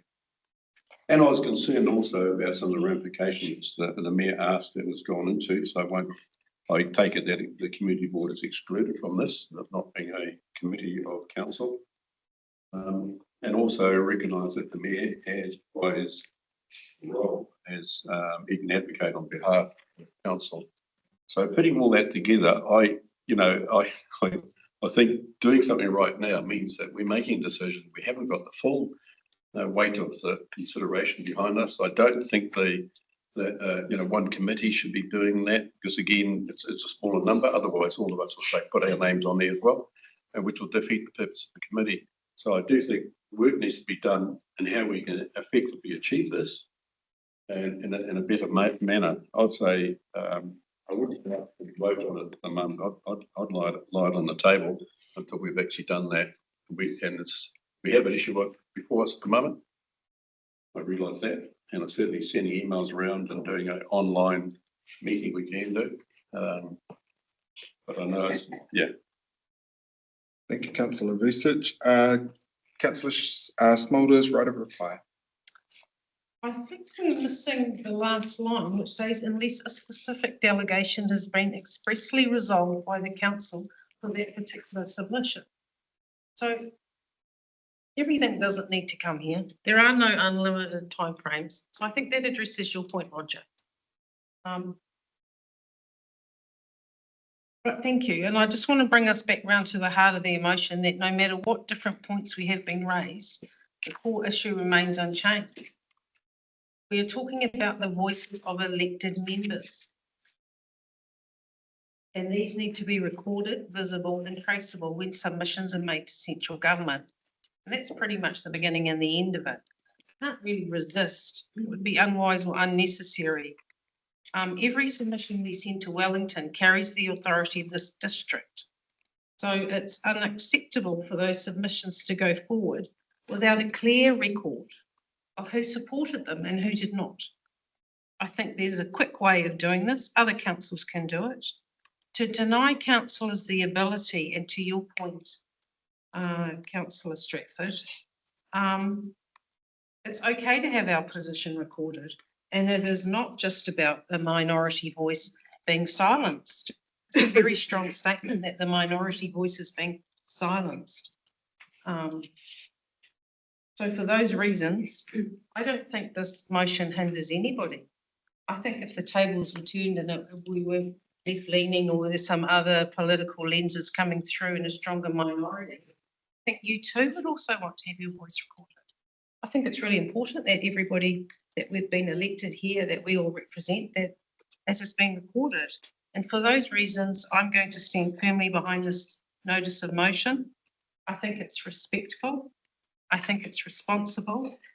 And I think it enhances the mana of this council by making our process transparent and honest. Kia ora. Can I should this fail? Can I signal? Should this fail, I would look to have Roger bring the current process back to the table with options, in any case, to make that very clear. And in the interim, what I would be looking to do is, I'm going to vote this down because I think it's too broad. And I don't want to be in a corner having to come to you all to ask if I can sneeze as the mayor. But what I do want is for elected members to be able to have their voice on submissions to select committee, but not any representation, because I don't know, I'll go out and I'm the final everywhere I bloody go. Yeah. And you're going to come with me and say if I'm allowed to say hello. I don't know. Yeah. So should this fail, I'm going to ask that staff need to bring that formal process and make sure it's written back to this table. But I will take a. I just wanted to add to that really, I don't think it needs a resolution. By default, it needs a formal process wrapped up for us anyway. So right in the heart of all of this is the delegated authority. The current delegated authority sits with me and the chief executive. As between now and then, what I would be doing as mayor is any select committee submission, I will be requiring us to have an extraordinary meeting until we get our. And just so you all know, an extraordinary meeting is not just 5 minutes online. The amount of preparation for myself as the chair and all of the staff that are in here before you even get to the table is why I have to dye my hair. So it's not as simple as that. I'm going to put the motion though because the right of reply has been given, so you can what's it called? Point of order me. All those in favour of the current motion say aye. Those opposed?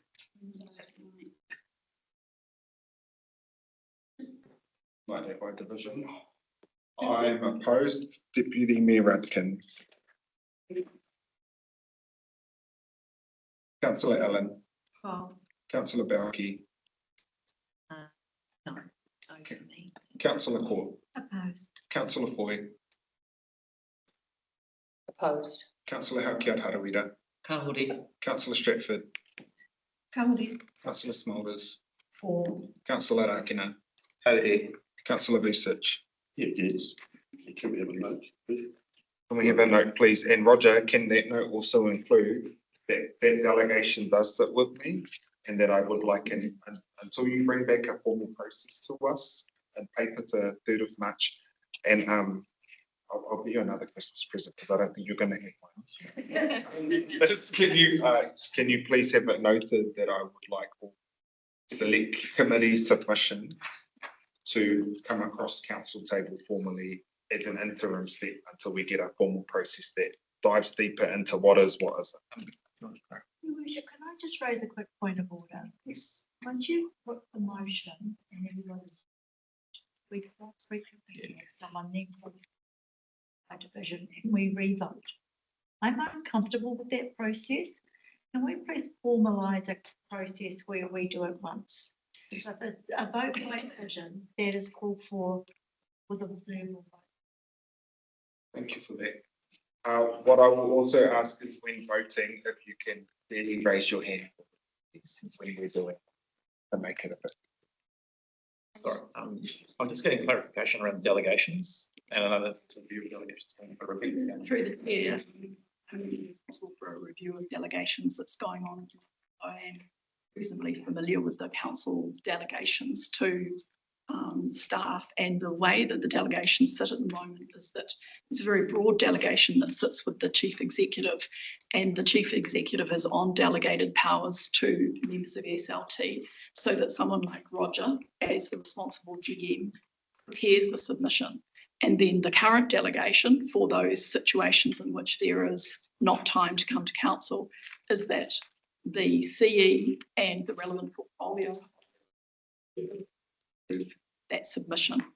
I understand that you're sitting in a situation where you haven't had those relevant portfolios, but that is the current delegation that we have within our delegations register. And I would certainly look at the issues that have been raised at the table as part of my delegation's review. However, that's a longer process and likely to be towards the end of the first half of 2026. I've got a massive meeting to get through. We'll talk about it after. We are now going to go to item 7.8, which can be found page 22 of your supplementary agenda.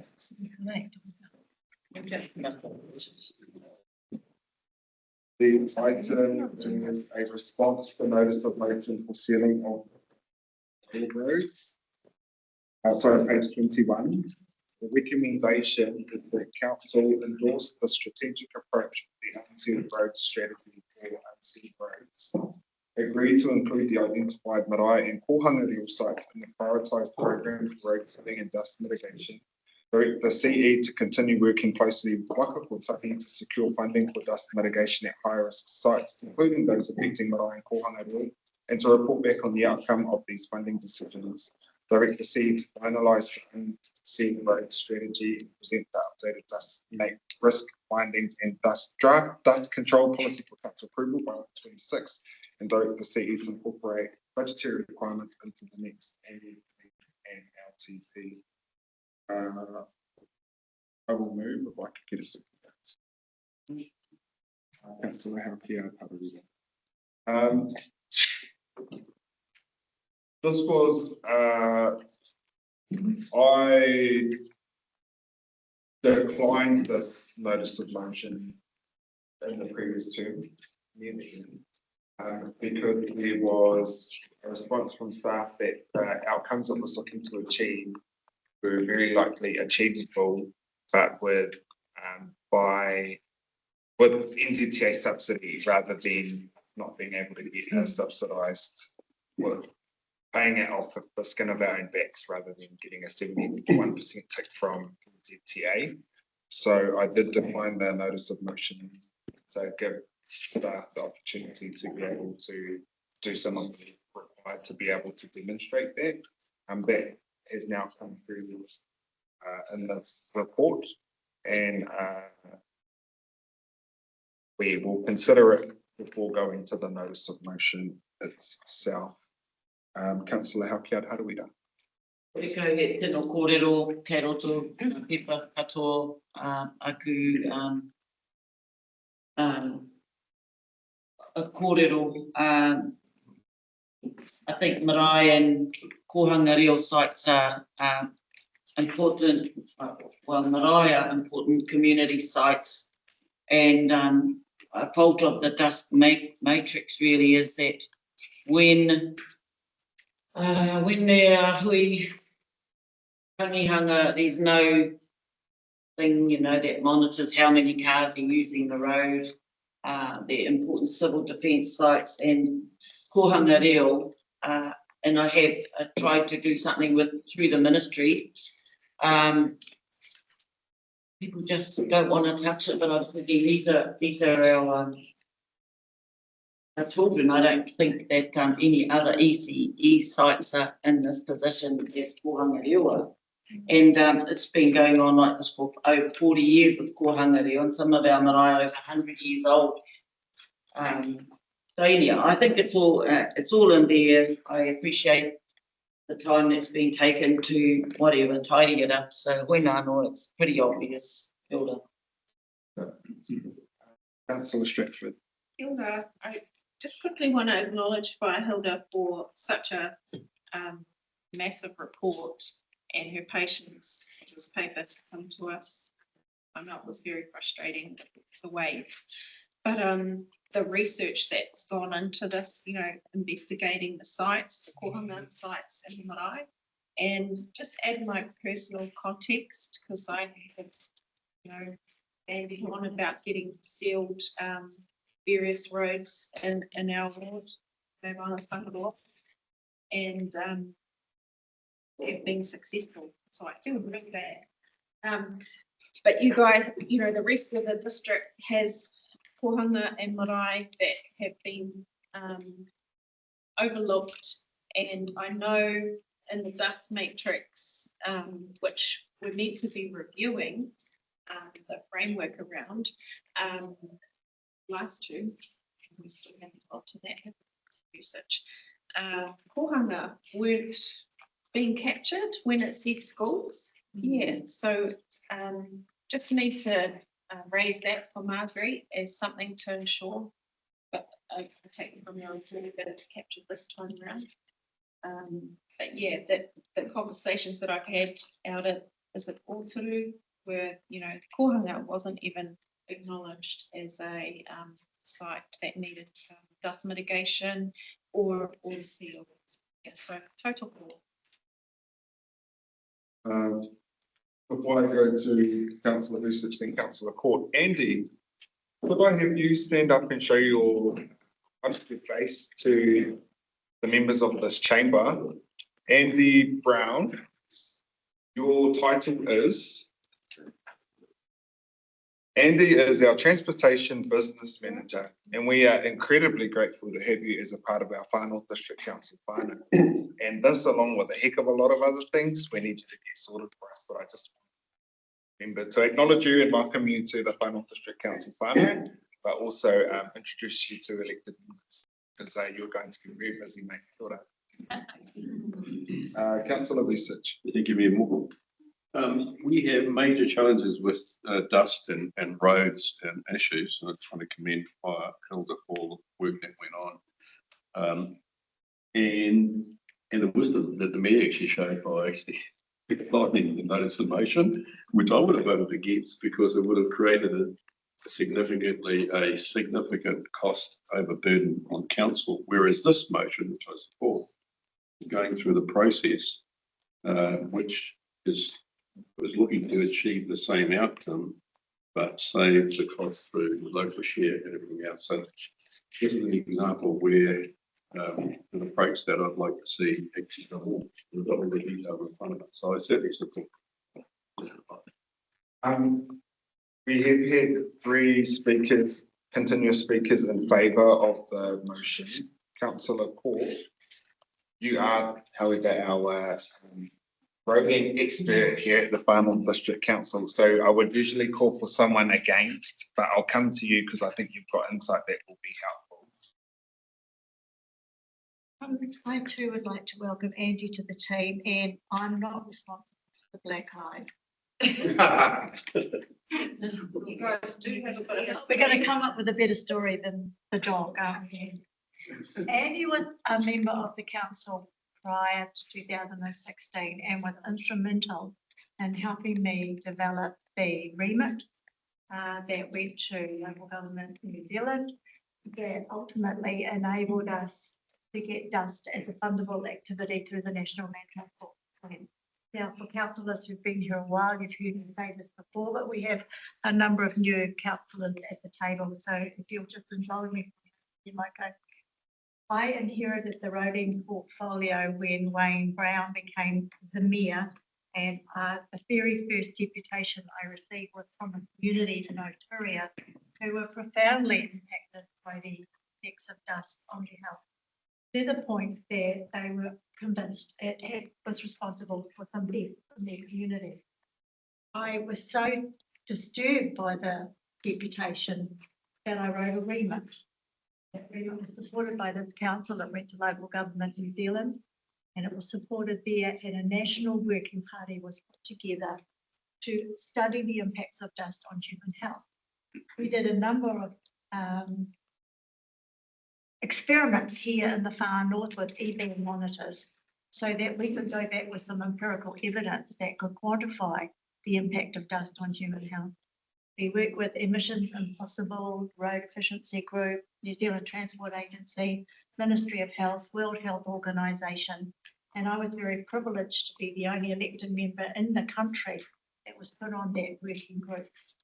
In 2016, we published our first report, and in 2017, it became legislation, and we were then able to apply for money to address the impact of dust. We then developed the dust matrix, our own version, because NZTA's version, the one which does qualify for funding, looks solely at things like traffic volumes. It does not look at the social indicators. So it was critical for me that we put the social indicators onto that matrix. I want to be really clear that the dust matrix was only ever developed to address dust. It's not an economic development tool or a resilience tool. It was just dust.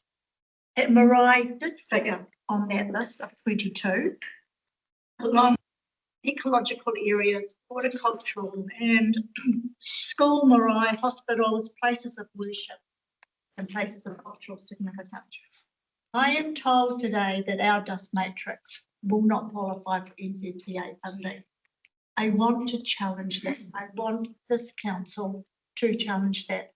I do not want to go back to a dust matrix that solely looks at traffic volumes. And I understand NZTA has limited funds, but when they look at their budget, they are looking at the road.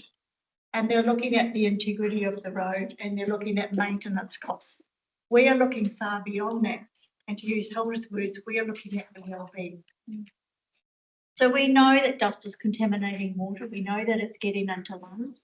We know it is the leading cause of premature birth for people that live on unsealed networks. There's a whole raft of data in that report. You can Google it, or I can find it and send you a copy.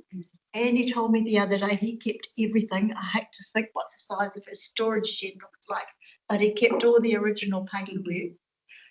And I want to thank the staff for the amazing work that they've done here. I particularly need to acknowledge Rob Gilmore, who's not in the room today, who's been working tirelessly on an unsealed road strategy. There's a number of ways to skin the cat that's not going to cost our ratepayers a fortune. And the first way to do that, it's probably best if Andy explains it because I might get this wrong, but we can apply for funds to build up the road, legalise the road, get the road ready for seal. That's fully subsidisable from NZTA, and then we come back the second year and put the seal on. That's a lot cheaper. We can do otter seals, we can do dust suppression. There's a whole bunch of things that we can do. So the dust strategy will enable us to do so much more than just 34 Marine and Kohangareya, but they are important. I want you to know that they are important, but I also wanted to address some mistruths out there that the dust matrix didn't include all of these things. It did. Whether we had the weightings right, whether we had everything on there right, those points could be argued, but it was a brilliant piece of work and I'm happy for it to go on my tombstone, and thank you very much for the opportunity to address. And I just, me and Michael, is there anything Andy wants to add? Thank you. Andy. Councillor Foy and Councillor Smulders, you're in my speaking line. I just want to ask if either of you will be speaking against the recommendations. Councillor Foy. I want to raise something about the comms for this. Okay.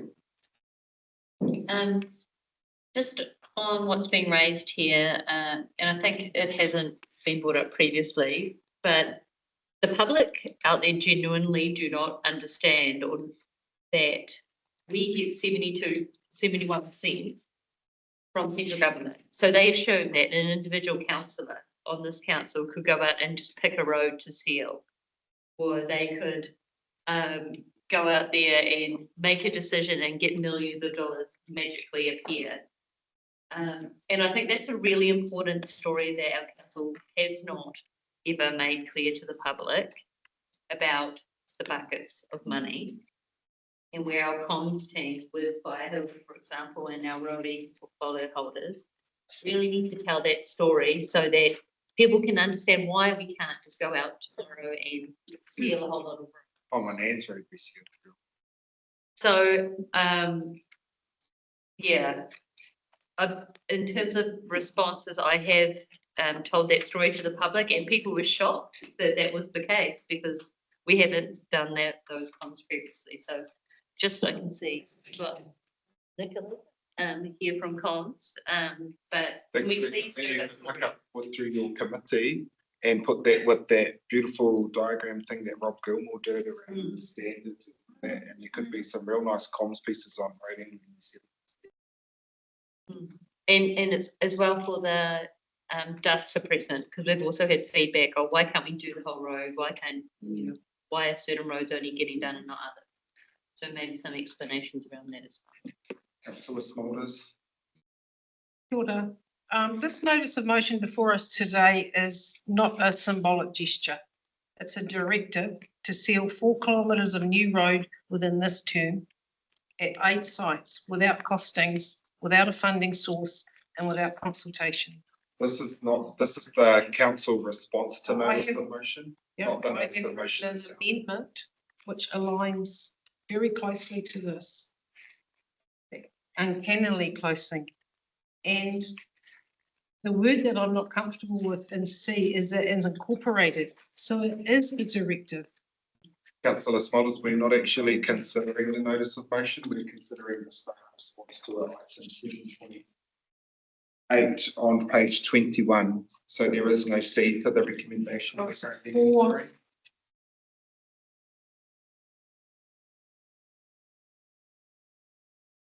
A3.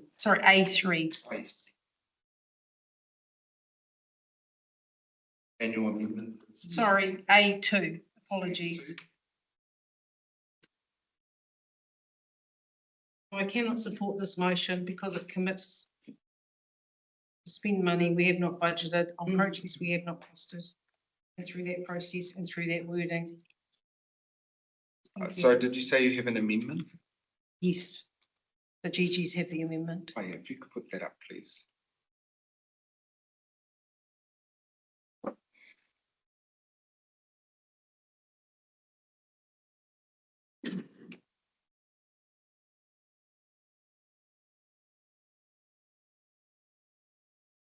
Apologies, through the chair, councillor Smulders, in the raft tranche of amendments that were sent through, I haven't picked that one up yet, so I'll search for it if you give me a moment. Do you have that on hand to say it verbally so that we can put it on the table for discussion, councillor Small? I do. That council receives the notice of motion titled Sealing of Marae and Kohanga Reo Roads. And 2, refers the proposal to the Chief Executive for inclusion in the draft dust control policy, the unsealed road strategies, and the next long-term plan and annual plan processes for full costing, prioritisation, funding assessment and community consultation as required under the Local Government Act 2002, the Farnham's District Council Significant and Engagement Policy, and 3, notes that any seal extension projects, including those for Marae and Kohanga Reo, cannot be approved until they have been costed, prioritised and consulted on through the proper statutory processes. I call point of order, Your Worship. The amendment doesn't speak to the item or the agenda today. It speaks to the original motion, which we're not talking to. Second point of order is that all of these matters are already sitting within our annual plan. I will uphold that. You can bring that amendment to the notice of motion should it still be put to the table following this. I'd write a reply is I want to get things sorted and this sets out a clear direction to do so. Next year we are going to have a huge amount of work on our shoulders. And the opportunity though that comes with that to get us ahead. A highway investment program, our own plans for our National Land Transport Fund application and uptake of that. And this all feeds into that. And I don't see how it, anyway, it all feeds into that. I thank you, Councillor Hauke, for your here in this space. This council used to have specific comms around what we were doing with subsidised sealing for Marae and Kohanga that we lauded and was templating. We had the list and then green lights and red lights and all of that, and then it kind of fell off to the side of it. So we brought this back to the attention of this council, and I think that's very important, not just for our Marae and Kohanga Reo, but for Mahui ECE on a Husky Road. There's somebody here breathing that every day, and I can see how this work will benefit not only our Marae and Kohanga, which are very important social interaction and centres around districts. So I do commend the staff for bringing this back to the table. And I'll put to the vote. If you could please raise your hand. All those in favour, say aye and raise your hands. Right. Those opposed? Any abstentions? Abstention. I'm on the wrong one. That has been carried. Now I am going to go to item 5.2, the notice of motion to seal and I'm going to ask the member of the council she still intends, if she's happy to take that off the agenda, or she still wants. Sorry, say the thing for what? Your notice of motion 5.2 on page 5. Given our last resolution, is this still required or? No. Given that, then I am going to go to item. The note of our live streaming team, we're having some technical issues, so they're restarting and we'll resume to live stream. So we are recording so we can publish after the meeting. Yeah, technical issues. Something nice and short and sweet before I am going to go to another break. We are going to go to the notice of motion item 5.3, review of Manahaka Homo Arote agreement and memorandum of understandings on page 14 of your supplementary agendas. The notice of motion is being moved by Councillor Davina Smulders. The Far North District Council notes concerns that the Ngāpuhi Manahaka Homo Arote, the Te Rarawa and Ngāti Rihia memorandum may give rise to potential breaches of the Resource Management Act, Local Government Act, Regulatory Standards Act, and Far North District Council Certificates and Engagement Policy. Initiate a review of our Ngāpuhi Manahaka Homo Arote and Te Rarawa and Ngāti Rihia MOUs to identify and report on any such potential breaches or areas of non-compliance, including but not limited to issues of significance, consultation, transfer of powers, entering of discretion, property rights, quality before the law, transparency of costs and long-term financial obligations, and direct the CE to report back to council with the findings of the review and the options for addressing any identified breaches. I am going to call for a seconder, please.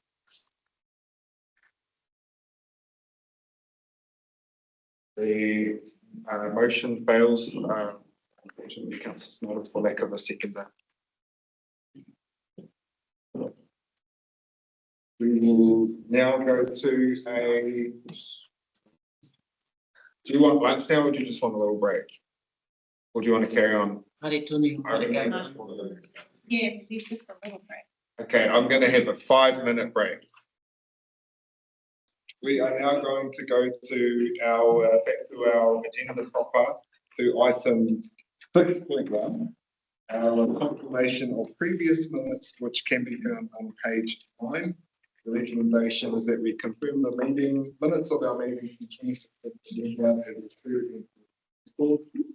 I move, seconded by Councillor Research. Thank you, Councillor Research. In my 3 reads of our agenda, I didn't pick up anything. Councillor Research, so I'll open to the floor. I think on these previous minutes. Councillor Hall. In this one too, I just want a clarification in the minute where it says notice of motion. Appointments. It doesn't record the movers to vote.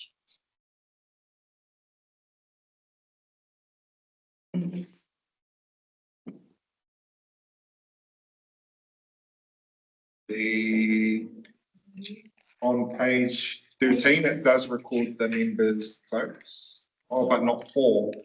It doesn't record a mover, which was Councillor Smulders. It does not record his vote. Oh, thank you. So my recollection of why we've done that is because it wasn't a vote by division, it was just that those members, their votes recorded against. Oh, okay, thank you, that clarifies it for me. I will put the motion. All those in favour say aye. Aye. Opposed or abstentions? That is carried. We are now going to go to, I'm just going to follow this because I don't know where it is. Sorry, community board, we'll come to you later because I don't want to try to find it right now. We're going to go to item 7.1 now, something nice and easy. Yeah. On page 21 of our agenda, the revenue and finance policy. The recommendation is that we endorse the proposed amendment found in attachment 2. I do have a foreshadowed amendment though. Can I move in on? Alternate. Yeah, just include it as part of the original motion. Okay, you, sorry, I'm just going to go this 1 second because I've got something in my run sheet. I've got a foreshadowed amendment in my run sheet. Foreshadowed means that should this fail, that's what's considered, or what's that mean? That is what a foreshadowed amendment does mean, that if this fails, then an alternative. Okay, I will go to you, councillor Foy, for your alternate motion, which I believe is the current with additions. Correct. The current motion is A, B, C, D, E. Governance skills have another paragraph to add.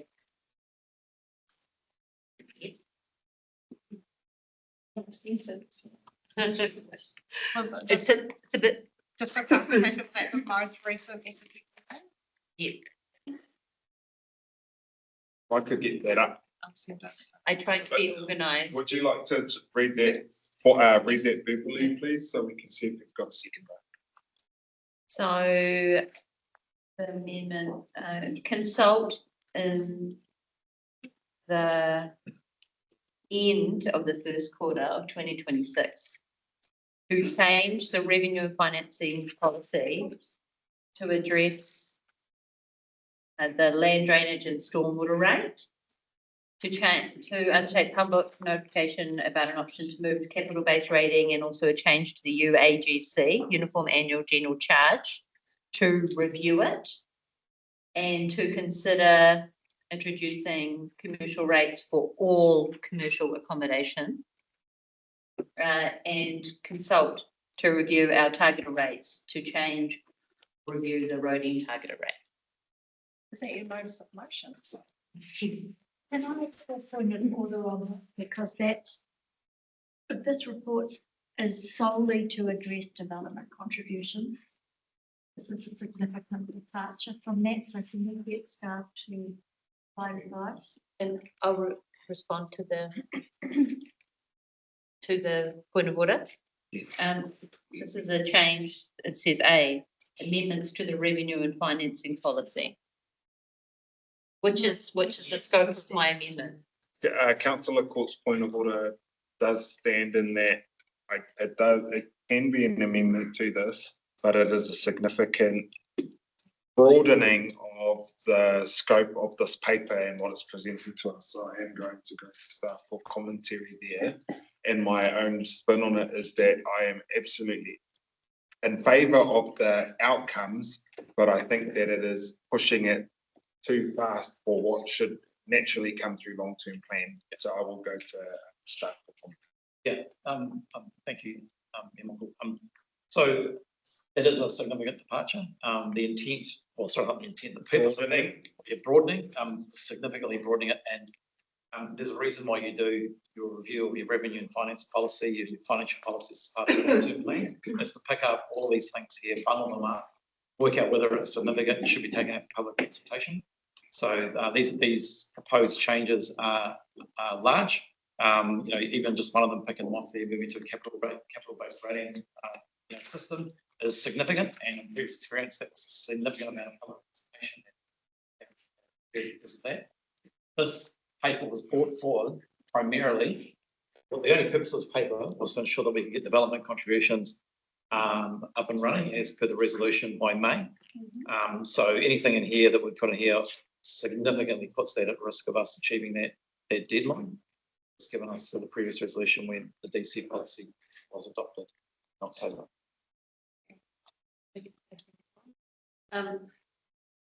I understand that this paper specifically is about development contributions.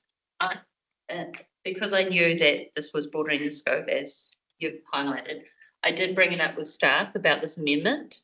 The intent of this isn't to disrupt the work or the timeframes for development contributions. It's to give clear direction to staff that as part of the LTP consultation, or as part of the That public. would be annual plan though, not. Oh, sorry, annual plan, yes. That we can get it done in advance because it is a lot of work to be done. And I address that with I address that with the GM of finance and also Ken, who's in the room today. I didn't address this with Roger because I understand he wouldn't be doing the work. It would actually be done by the finance and rating team. Thank you. So I'm happy to have it as a note. I require a seconder for the amendment and the additional F. Second, if you make it the LTP. It's going to be LTP anyway, by default. Your worship, I'm still uncomfortable. Can Can you make a ruling on whether this should be handled as a separate notice of motion? It would still achieve the outcome councillor Foy wants. Can I take it today as a notice of motion? Ambient, amendments. I'm not sure whether or not members would have enough information to be able to make a decision, because it has broadened the scope. There's nothing on the paper in front of you that goes into that level of detail. It could be a indication provided following discussion that this council sends a message that they'd like further work investigated on, that staff incorporate into the development of the annual long-term plan. I'm going to rule in favour of the point of order from councillor Court that this is to take what for staff, and is Angie online or Ken? What we've already had initial discussions around annual planning and long-term planning and the size and scope and the timelines of that. The work program that Angie has been preparing for that is an entire 18-month long-term plan process to get us there, so that we are informed for all of this. Not against what it's trying to achieve. What I am against is us setting ourselves up to fail by deciding today and putting staff into overdrive without considering the whole picture for annual plan and long-term planning. So I'm going to decline this amendment, understanding orders now, but there is opportunity, like Aisha has said, for a notice of motion to this effect for the meeting next year, if you would like to put it into overdrive, Councillor Foy. So based off that, I will move the original motion, and it's been seconded by Councillor Stratford. And I have got some questions to this just for staff myself.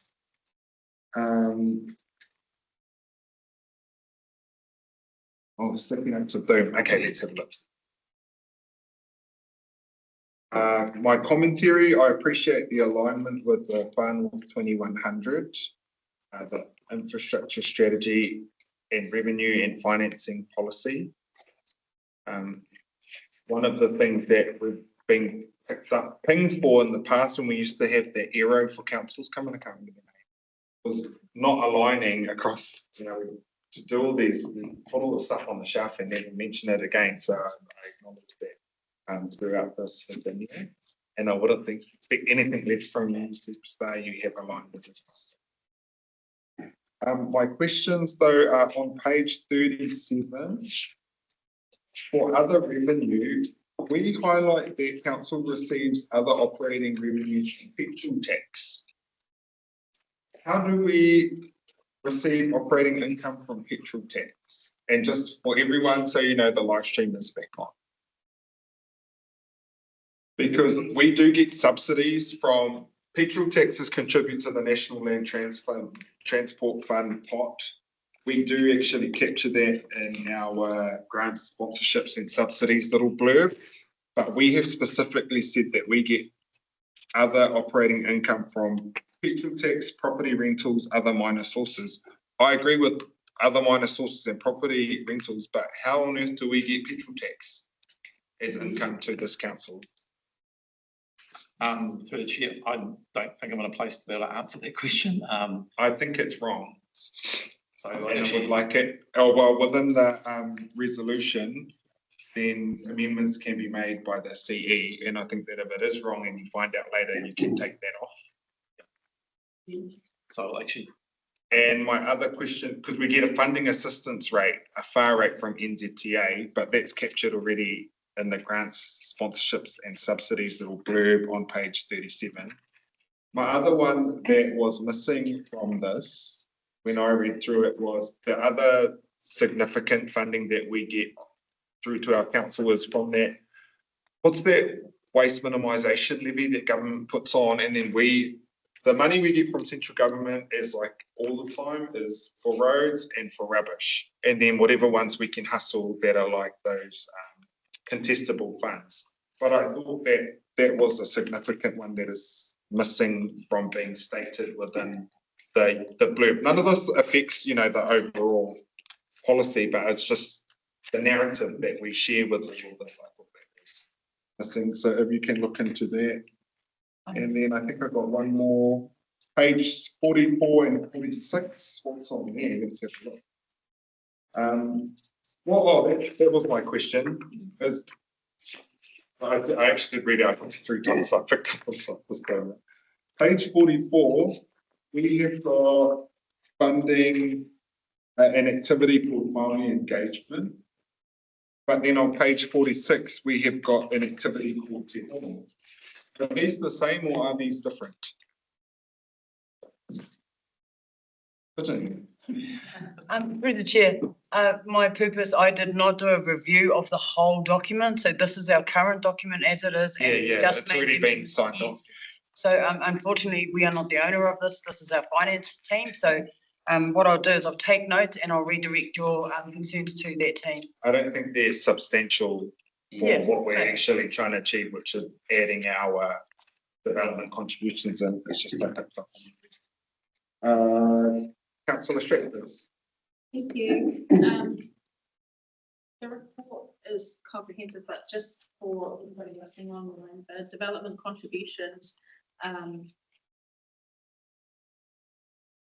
is contingent on this finance policy being consulted on and changes reflecting DCs coming in, and we need to do that ahead of the adoption of the district plan. So I agree with the timeline. However, is there scope to move it just, you know, so it's not sitting right in the school holiday period? One more week, at least. It was 19th January, I think it was, 4 weeks from there.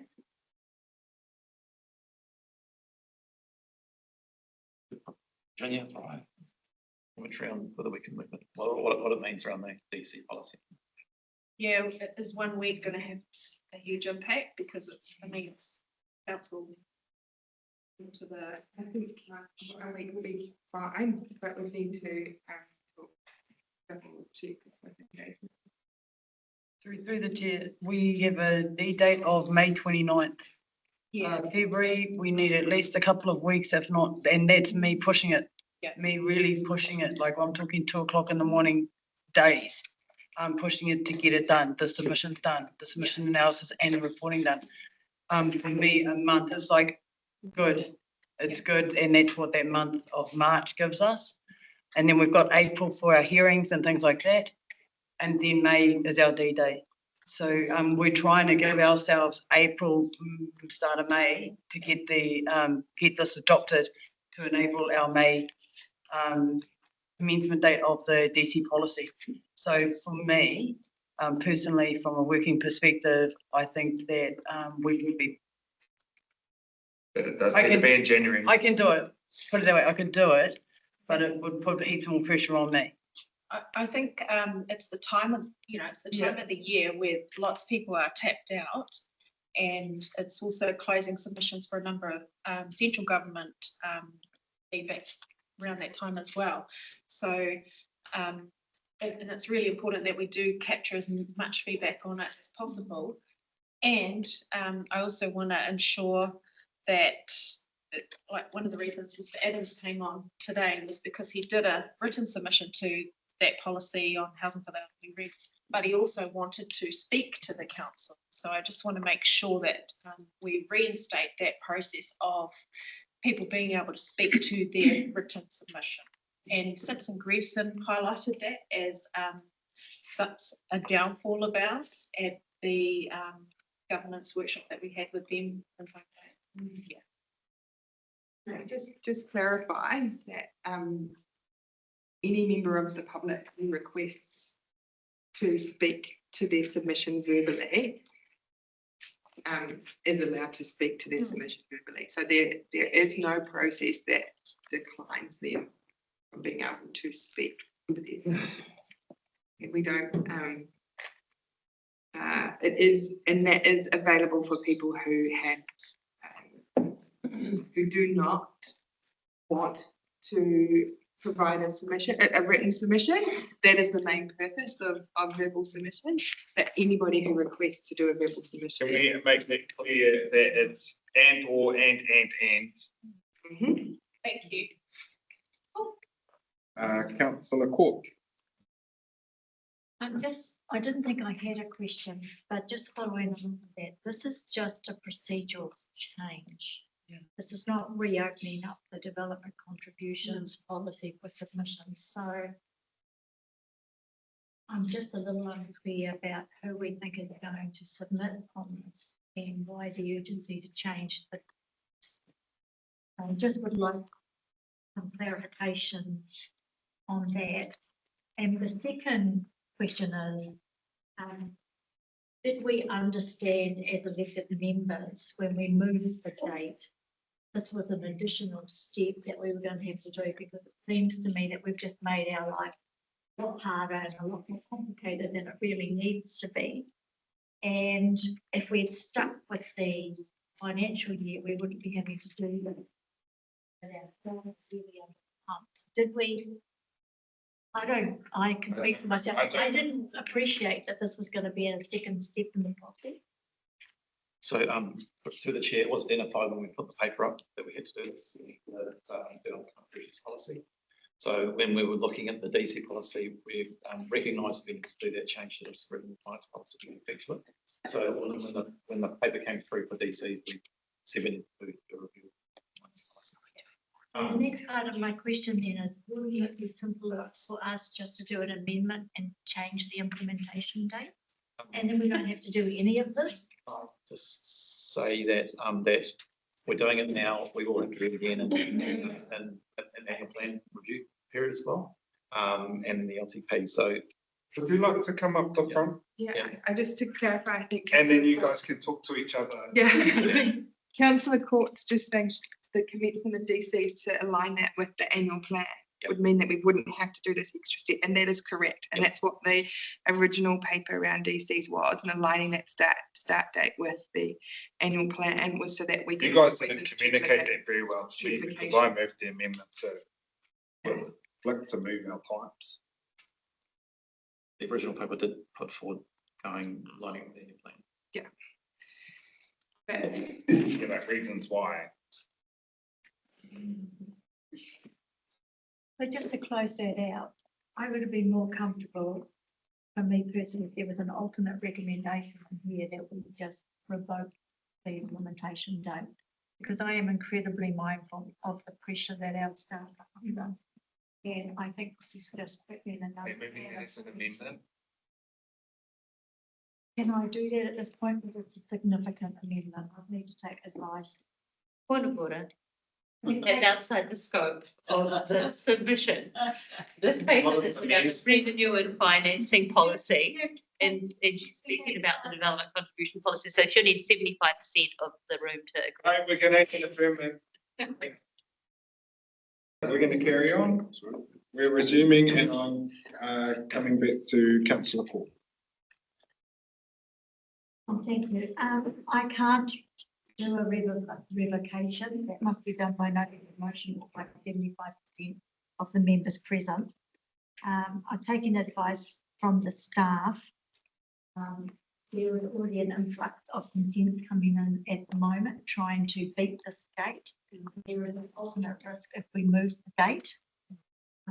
So on balance, I think I'm not going to move an alternate motion. But I would like to signal that it's important that the comms that go out with this really stress. This is a procedural matter. It is not an opportunity to resubmit on the development contribution. I'll go to Councillor Allen. Sure. I just want to raise a concern that I have spoken to staff about, and thank you for your input. But the risk that I see in this motion is that it will stop social housing development here by the likes of Te Hauara o Ngāpuhi, who will just be priced out on good advice Te Hauronga, for example, or a Hapu iwi structure receives 150k from the Crown for infrastructure, 350k for build. For one of the developments here in Kaikohe, they went and got $4 million from regional infrastructure. If you were to put a development contribution on top of each house that they've built, they will then need to go find that money from somewhere else. We're already talking about, we already have a motion on the floor around elderly housing, and we are now looking at a motion that will make it harder for us to provide housing for our most vulnerable. I do understand and have been told that in DC there is a dispensation for developments on Māori land, but these organisations don't just build on Māori land, they build on general title. So I'd like to raise that, and given the position of those critical organisations within Mairohe and where I live, I can't confidently be okay with this motion with my current understanding that it will negatively impact on their ability to serve our most vulnerable.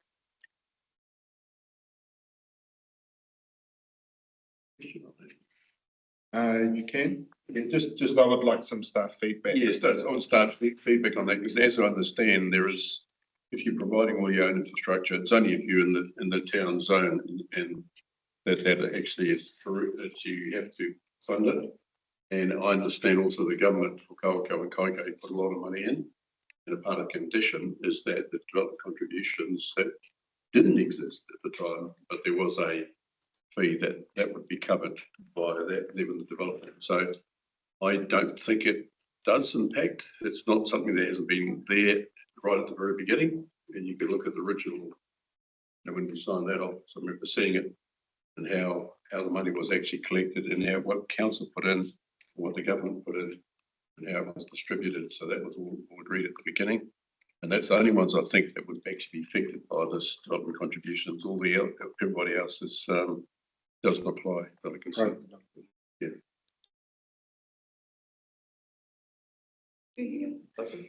Just sorry to share. So that way of agreements, they are very specific about the development contributions and the infrastructure, that's been put in place, and the council contribution, the government's contribution around those agreements, and we've taken those into account in the DC policy.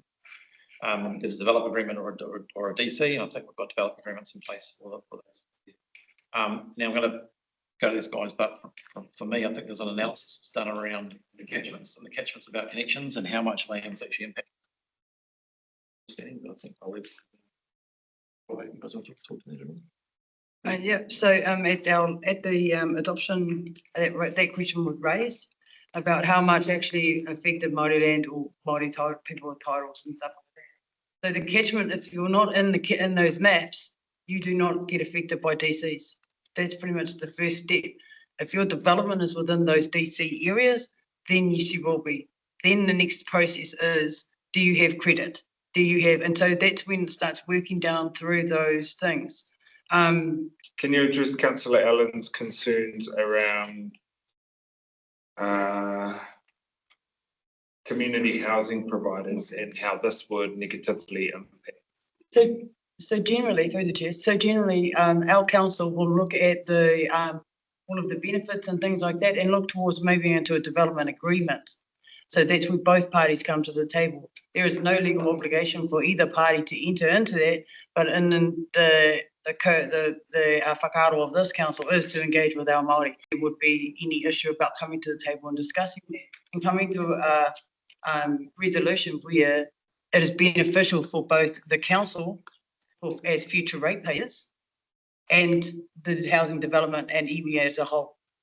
So there is always that option of development agreements, and also too, we also have a clause in there for special assessments. So sometimes some things won't come up to that hue level. It might actually be under, so then it gives our teams the ability to assess that on real things rather than just sort of the numbers that have been populated through our existing use per household. Just to support what Virginia's saying. So we do have a clause in there about developer agreements, and by having a DC policy, it opens the door to as a place to start that. Can I respond to that? So the DC policy, as I understood it from my side discussions, talks about development on Māori land. But so you're talking about the DC policy being able to enable those development agreements, is how I'm hearing it. Correct me if I'm wrong. But that DC policy, as how I understand it, doesn't actually capture social housing developments on non-Māori land. So when How you would say, that trigger? sorry, when you're referring to that DC policy, like, so are you talking about? I'm just DC exemption? I'm just repeating what you're telling me. Yeah. So you're telling me about a DC policy that then enables a development agreement. How I understood what you told me about the DC policy is there are things in there to support development on Māori land, but what I didn't hear from you is social development on general title, which is also what takes place in our mohe.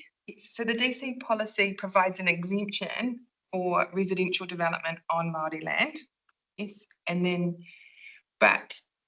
What about residential development for social purposes on general title? So anybody can apply for exemption.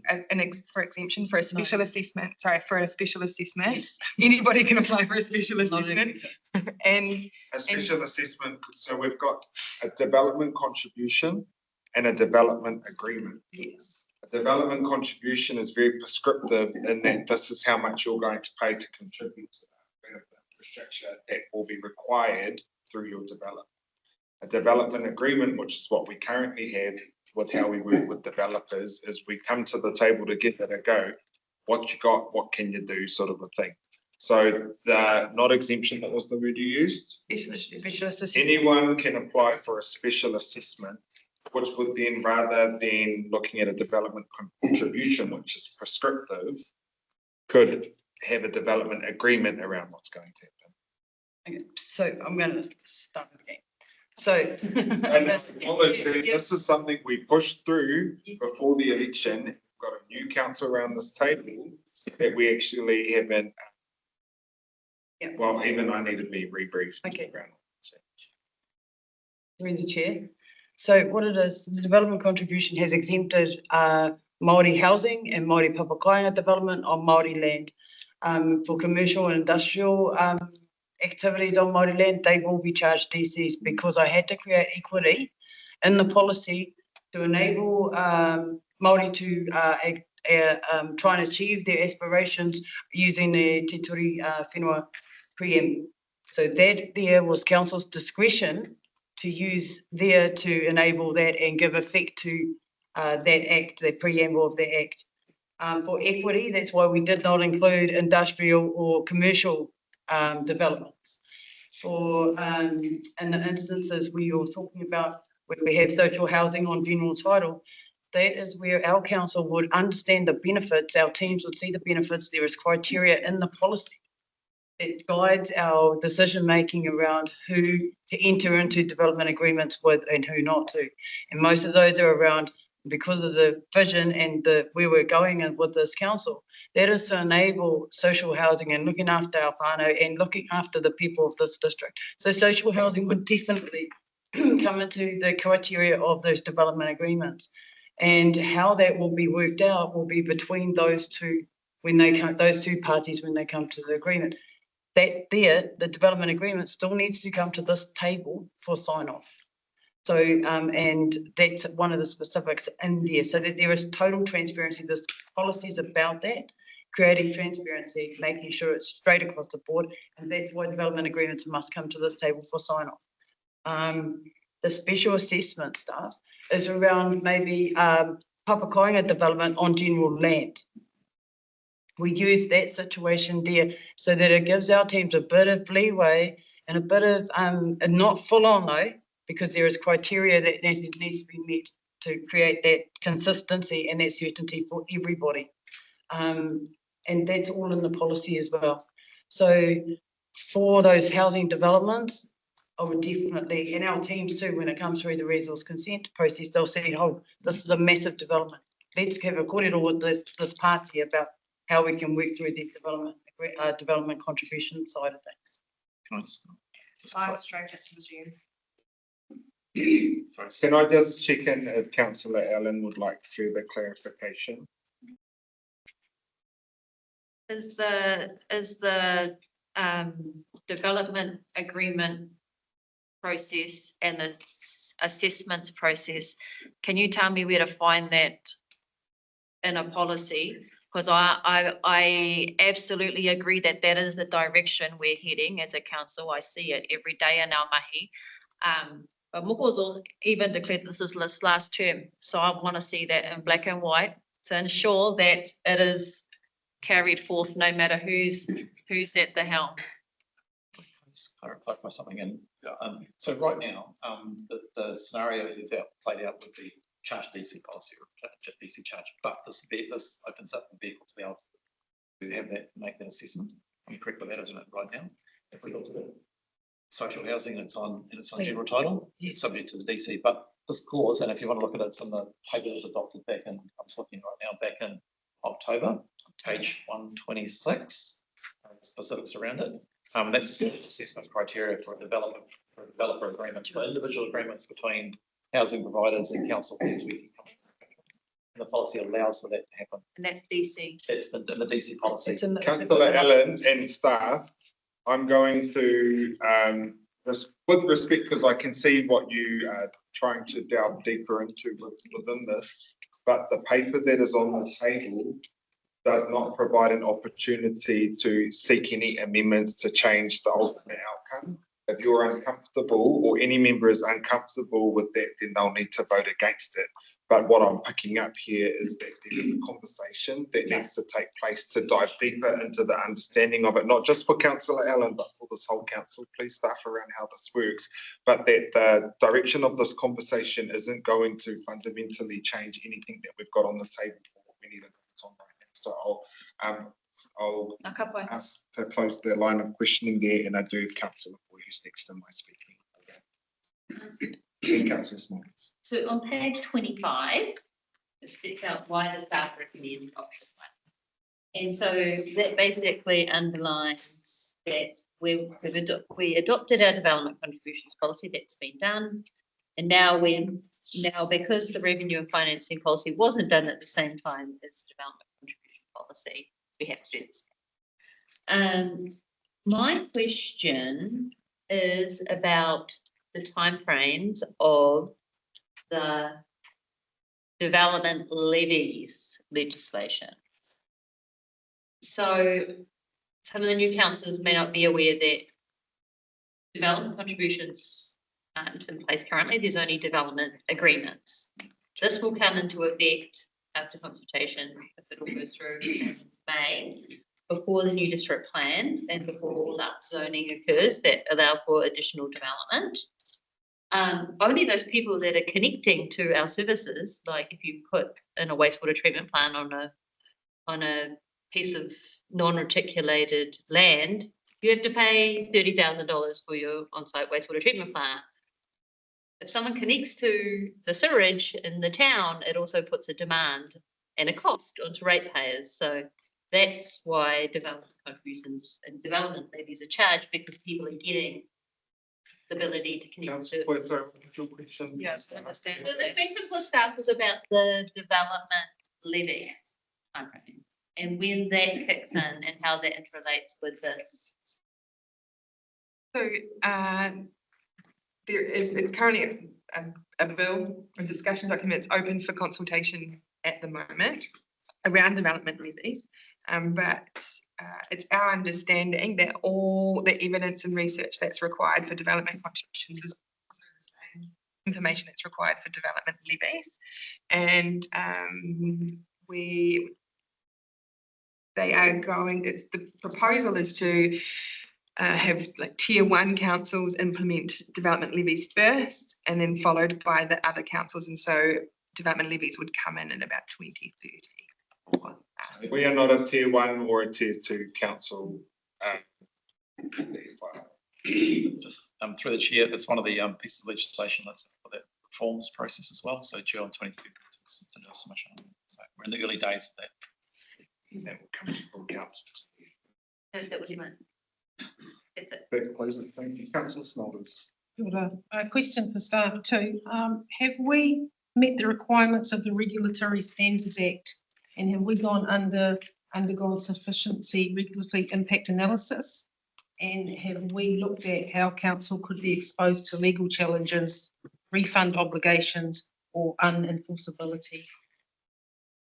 Yep. So through the chair, the Regulatory Standards Act doesn't apply to council policy. And the Regulatory Standards Act has not actually come into legislation yet. It's due to come in on the 1st of January. It's January, yes, which is, and this comes in after that. So, well, this we only give effect to current legislation, though. We can only work off what is, not what could be. and also it doesn't apply to council policy.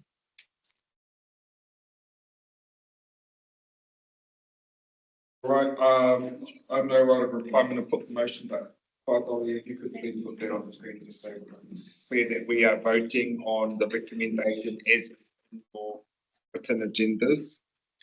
All those in favour say aye and raise your hands. Aye. Those opposed?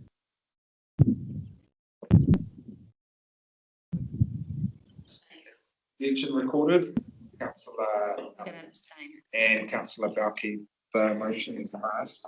We are going to go to lunch soon because I can see Harley is here and we are going to record a Happy Christmas to all of our whānau video. It'll take 2 seconds, but we're going to go to page 224 now because I want you to all rush through. And they've been waiting ever so patiently. I'm going to go to our edible, which is item 8.1 on page 224. I will move that we note the minutes from our 3 community boards.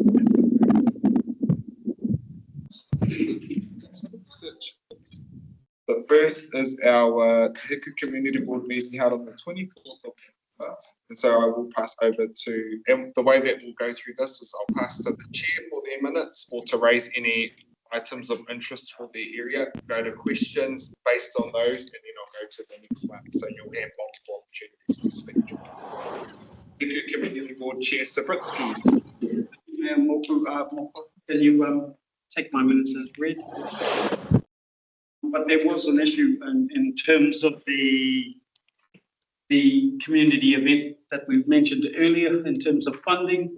I was asked the question prior to them deciding whether they were going to go ahead or not. That's the fireworks in the park, in the sky. Yeah. Does council have a policy in relation to advertising on posters, the district name and other sponsors, i.e. hotels, etc., etc., etc.?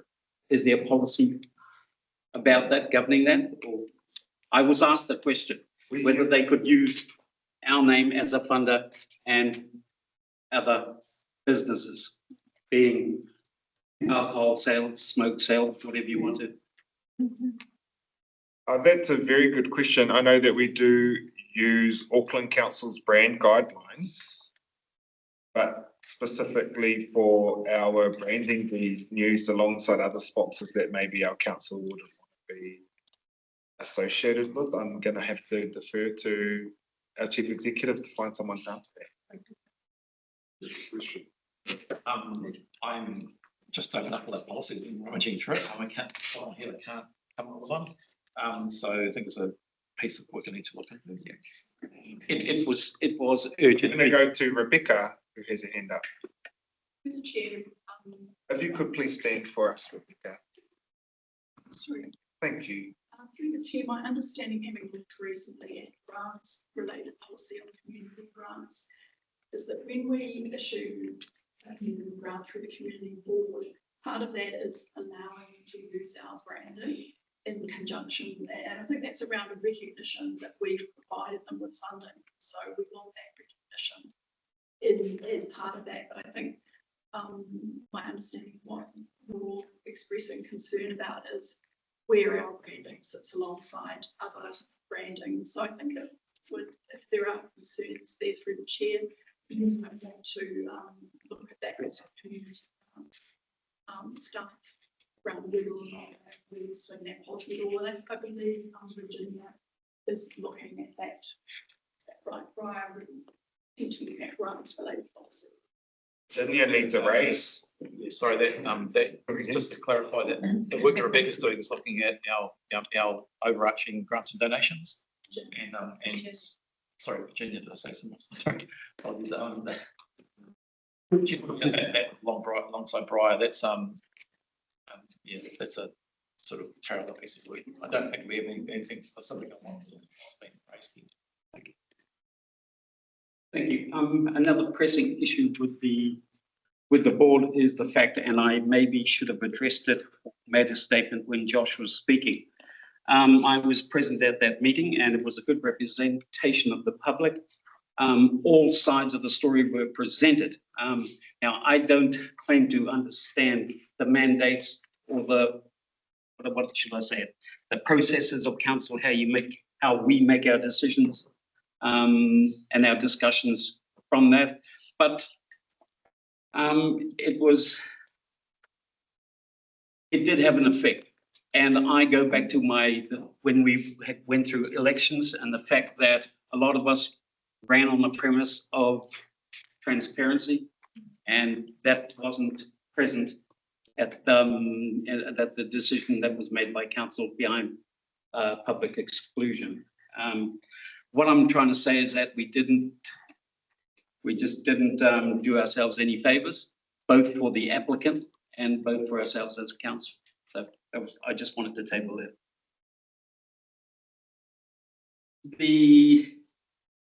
I'm just trying to break. The other issue with all of my new members, especially, and probably same with other community boards, is the lack of training and the lack of induction and the lack of handover. I know more about Davina than I know about some of my other councillors, my other board members. And I would like that structured so that we have part of our induction, part of our training that is scheduled in to even early next year, if we could. Because I think all of us as board chairs want our members to hit the road or hit the running, and they're not. They're looking around as basically stunned mullets and saying, what I do here, what happens here? And so it slows us down from making decisions. It slows us down networking, and it is a problem. So I would like that addressed. Thank you for that. And I'll look to Group Manager Strategic Relationships, Wilmington, to note those. Chair McVeigh has had an induction day with her board. That could be something that would benefit to as well. But you do need staff guidance and support around that. So we'll definitely make sure you get it. I have, if there's anything else, otherwise, Thank you. Councillor Stratford with a question on the Te Aku minutes. And something, question in relation to what you brought up at the beginning, the item around advertising. I think that staff need to follow that up for you, because if it's around a event with alcohol, there could be some constraints there. Yeah. And that was our concern. Yeah, yeah. Thank you. Right, I'm going to go now to our Bay of Islands Vulnerable Community Board Chair Ward to raise any issues and speak to 10 minutes. Thank you, Mimoko. I'll try and keep this brief. I'll take our minutes, uncomplete minutes as read. We have 10 funding applications. We continually under the pump of the Bay of Islands Vulnerable Community Board, because we have the infrastructure, obviously, to host events and activities throughout our ward throughout the year. So on that, just for the council's knowledge, previous board actually tagged $5,000 community grant fund for each community that wanted to hold a Christmas event or parade, and we will be addressing that again with a new board. And so that made it easier on you to plan ahead. And as you can see, we now have a really great success. It's one of the few things that we find amongst our wellbeings. It's free brings everybody out. And I think in these tough times, particularly post-COVID, we've seen, you know, people getting behind and getting involved in their communities, which is what we're all about. So pretty passionate about that. And just moving on from that and following on from Morty's deputation this morning, I'd like this council to think seriously in advance about our funding and how community boards shouldn't have to come and sit here like a squeaky wheel at every workshop, annual plan, long-term plan, fighting for a small bite crumbs of budget to take to our community to actually do amazing stuff. Our volunteers and people in our community are what we are made of, particularly here in our rural communities. I'd also like, so that's your annual plan and long-term plan without funding, and whether we could look at, I know the community grant fund is apportioned, but it may be that it's just not enough anymore, and we need to look at, we're getting a lot more of a strain on us particularly around the social sector. So I think, I'm not sure how aware councillors are of that, but with our two board councillors, I'm sure they'll be able to bring those messages back to the table. I'd also like this council to seriously think about reintroducing a position for an events and marketing manager and a budget and ongoing support. It's been some years since this council had that. We had, his name's eluded me, worked with Catherine Chuen for quite some years, and then that portfolio was pushed over to Darnell Holdings, and when it came back in, it was just disestablished, and we're really seeing the fallout from that and the desperation from the groups within the communities and the events and marketing organisers as to who to turn to and who to work with. So on that, just in relation, so I look forward to the accord and how we can look at our delegations, and also in relation to discussions earlier around community boards not being involved with committees. We're very interested in committees, and I assume that's something that we have discussed that will come to the table in the new year as to, and we have a lot of input when I hear by Hilda talking about her and seeing the fabulous work that she did on presenting to us about sealing round Marae. We need to work, there's still that lack of connectivity between community boards and council. If you're going to work on that, you need to work with us. And I note the staff assessment report says that you may come to the community board or whatever. We do footpath prioritisation lists, and often when you seal a road, that requires installation of a footpath and increased, you know, kids and pedestrian flow and things, even in rural areas. So let's start to sort of be more cohesive there. And just two more quick things. One, the Māori's representation, we're sealing Haruru Falls Road at the moment. We get a lot of dust suppression. Maybe there's a few crumbs of what's the word? I guess creative accounting that could go toward Hokianga and the Waitangi celebrations. We need to look more about what we don't need, what we could put over there in that budget. So just acknowledging that. And finally, I want to acknowledge staff, and I've just done my agenda preview for next week, and they've put a lot of work into getting some reports last minute, addressing all our delegations at community board level, which may be what my fellow member here was referring to, but we need to move quickly on getting our representation for all our community facility groups, Te Pua Waitunga and accessibility action groups. So and also commenting on resource consent. So just want to acknowledge the work that staff's done to get that into the agenda. Jordan, thank you. Councillor Research. Were you stretching or did you? I was just stretching. No. Any comments or questions for Councillor Stratford? Just noting that you had 4 deputations regarding the Kirikiri motor camp dump site. I watched that online. It was very impressive, the support for the return. And that is in our agenda for next week. Fantastic. I will make a clarification on that, because I think that there was a misinterpretation that I was against Kirikiri having a motor caravan dump station, because we've got them available in Paihia and Paikohi.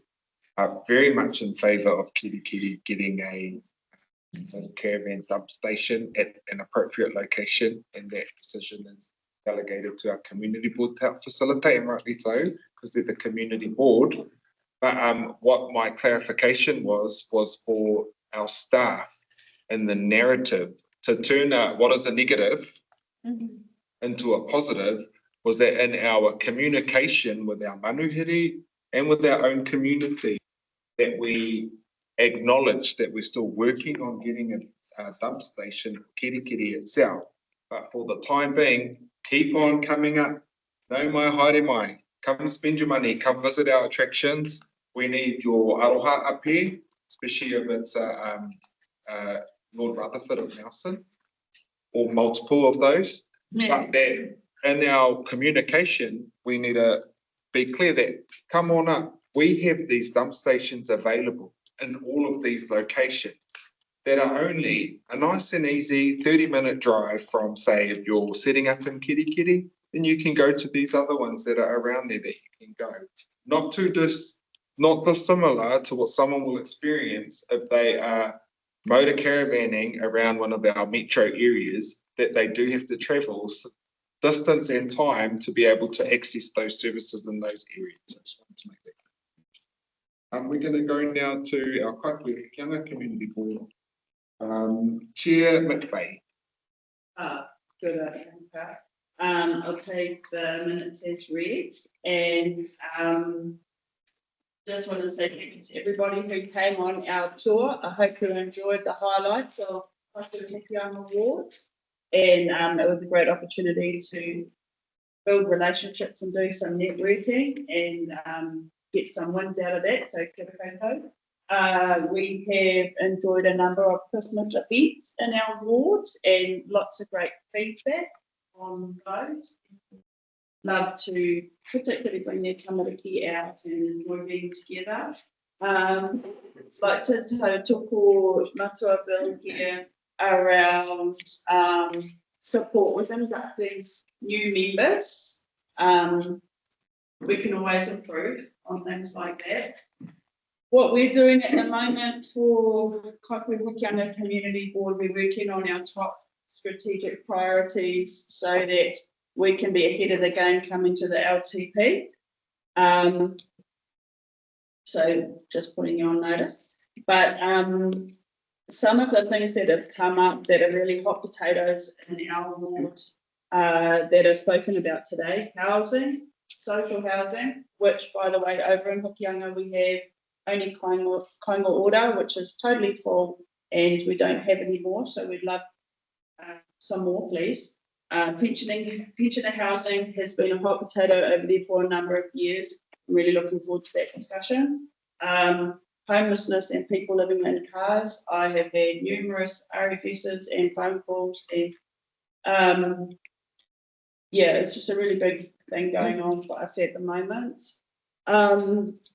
It feels like summer, very hot at home. It was 30 degrees the other day, and while that's amazing and lots of people come to a holiday and we love that, people coming home and visitors and influx for our businesses, we also feel the pressure on our wastewater and our drinking water, and that will be that's always pretty serious for us. Mangungu will be one of our biggest events, and our board protocol however we can. So that's a really important event for Hokianga.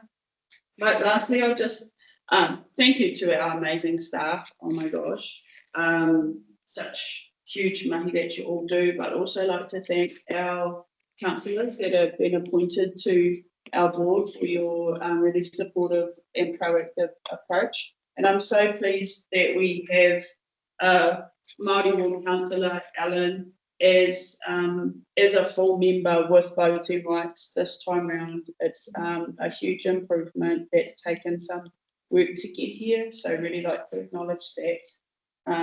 So, kia ora koutou. Kia ora. Questions or comments for Kaipui Hokianga? Thank you to our community board chairs and for your insights throughout our community tours as well. It's been absolutely fantastic. I'm looking forward to the Accords workshopping and discussion and eventual agreements that we'll be signing between our council and your community boards as well. I don't have a right of reply, so I'll put the motion. All those in favour, please say aye. and raise your hands. Those opposed, all abstentions, that is carried. We are now going to break 40 minutes for lunch. Thank you for that and welcome back to our council meeting. Before we get back into the agenda, I am going to introduce Shelley, who is the Manager of Infrastructure and Engineering, who is here on behalf of our Head of Infrastructure, Tanya Proctor. Hello, Shelley. And welcome to our chambers, and it's great to have you here. And I'm sure members will have some hard-hitting questions for you in the remainder of our item. It'll be safe. We are going to start back, and because this may determine the appointments across other items, we are going to go straight into item 7.4, the setting of remuneration for councillors for the 2025-28 triennium, which can be found on page 129 of your agenda. We've got the recommendation here, but I do have a amendment that has been pre-circulated by Councillor Balke. I'm going to check in with Councillor Balke because that was sent as a foreshadowed amendment should this one fail. Was that the? Well, I'd probably like it as a possibly an alternate, an alternate. You'd like to move it first off as an alternate motion? Yeah. So we will, that has been pre-circulated. Can we bring that one up, please?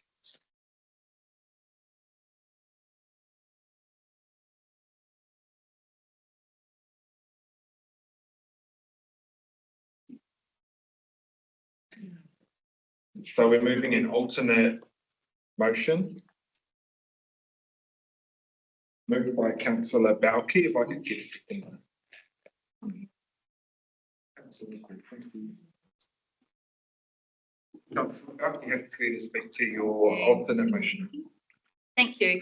The remuneration authority has set this council with a fixed governance pool of $1,028,257.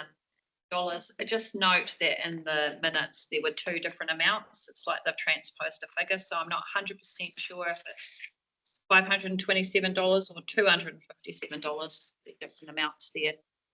So I've worked on $257. So they might just want to pick those two figures. This is the national base councillor salary. I've used that of $85,700. Our responsibility is not to decide how much we are paid overall, but to ensure the distribution is fair, transparent, proportionate to workload. So I'm proposing a different type of model to what's in here. I'm proposing a model based on workload, responsibility, and something that's transparent. And so I've proposed this amendment to enable councillors to consider the responsibility-based model of distributing the remuneration authority governance pool for the 2025-28 triennium. The intent is to ensure the remuneration is proportionate to governance workload, transparent to ratepayers, consistent with the comparable New Zealand councils. So I've been through and looked at all the other councils throughout New Zealand, or as many as I could find, but also ones that are similar to ours based on size, socioeconomic areas, etc. And fully comply with the remuneration authority determination. And this is the model that I've come up with after running several. So, for example, I've made a loading of 15% for the deputy mayor, each committee chairperson 15%, portfolio holders 7% per portfolio, but capped at 14%. So even if you had 3 or 4, it's capped at 2. If you're a community board appointee, as someone on representative of the community board at 5%. This just recognises what we've spoken about today about the considerable workloads that will come with portfolio holders, and we can see that our 3 years ahead are going to be significant.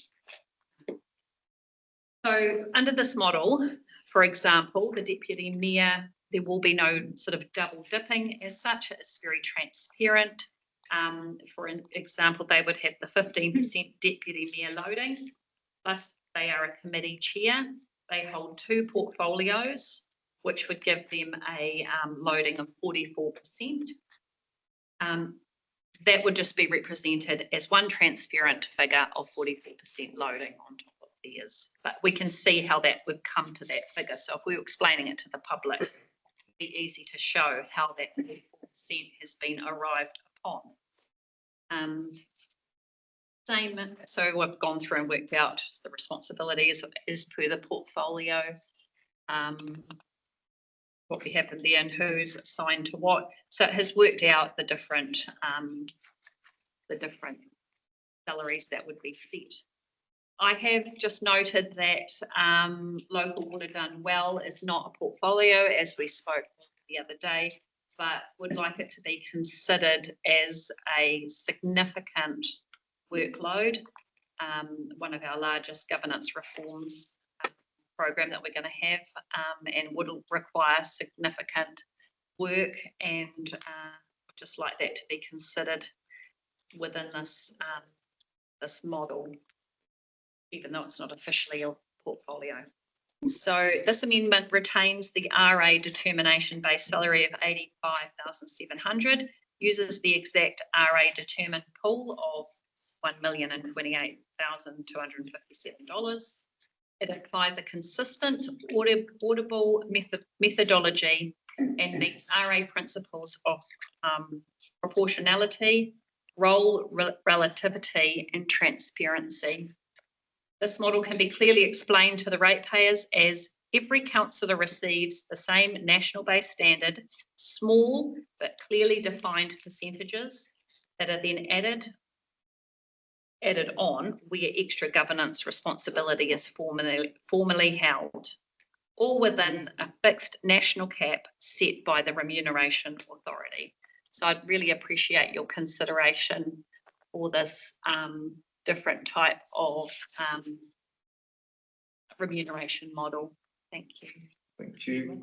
I'll go to Councillor Coy, seconder.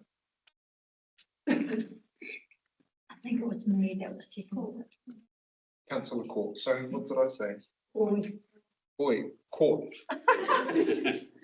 I want to start off by acknowledging it's always uncomfortable when we talk about what we get paid, and none of what we're talking about today addresses what I consider to be the egregious deficit of what community board members get paid, but you are outside of this bucket of money, so we can't have that conversation today.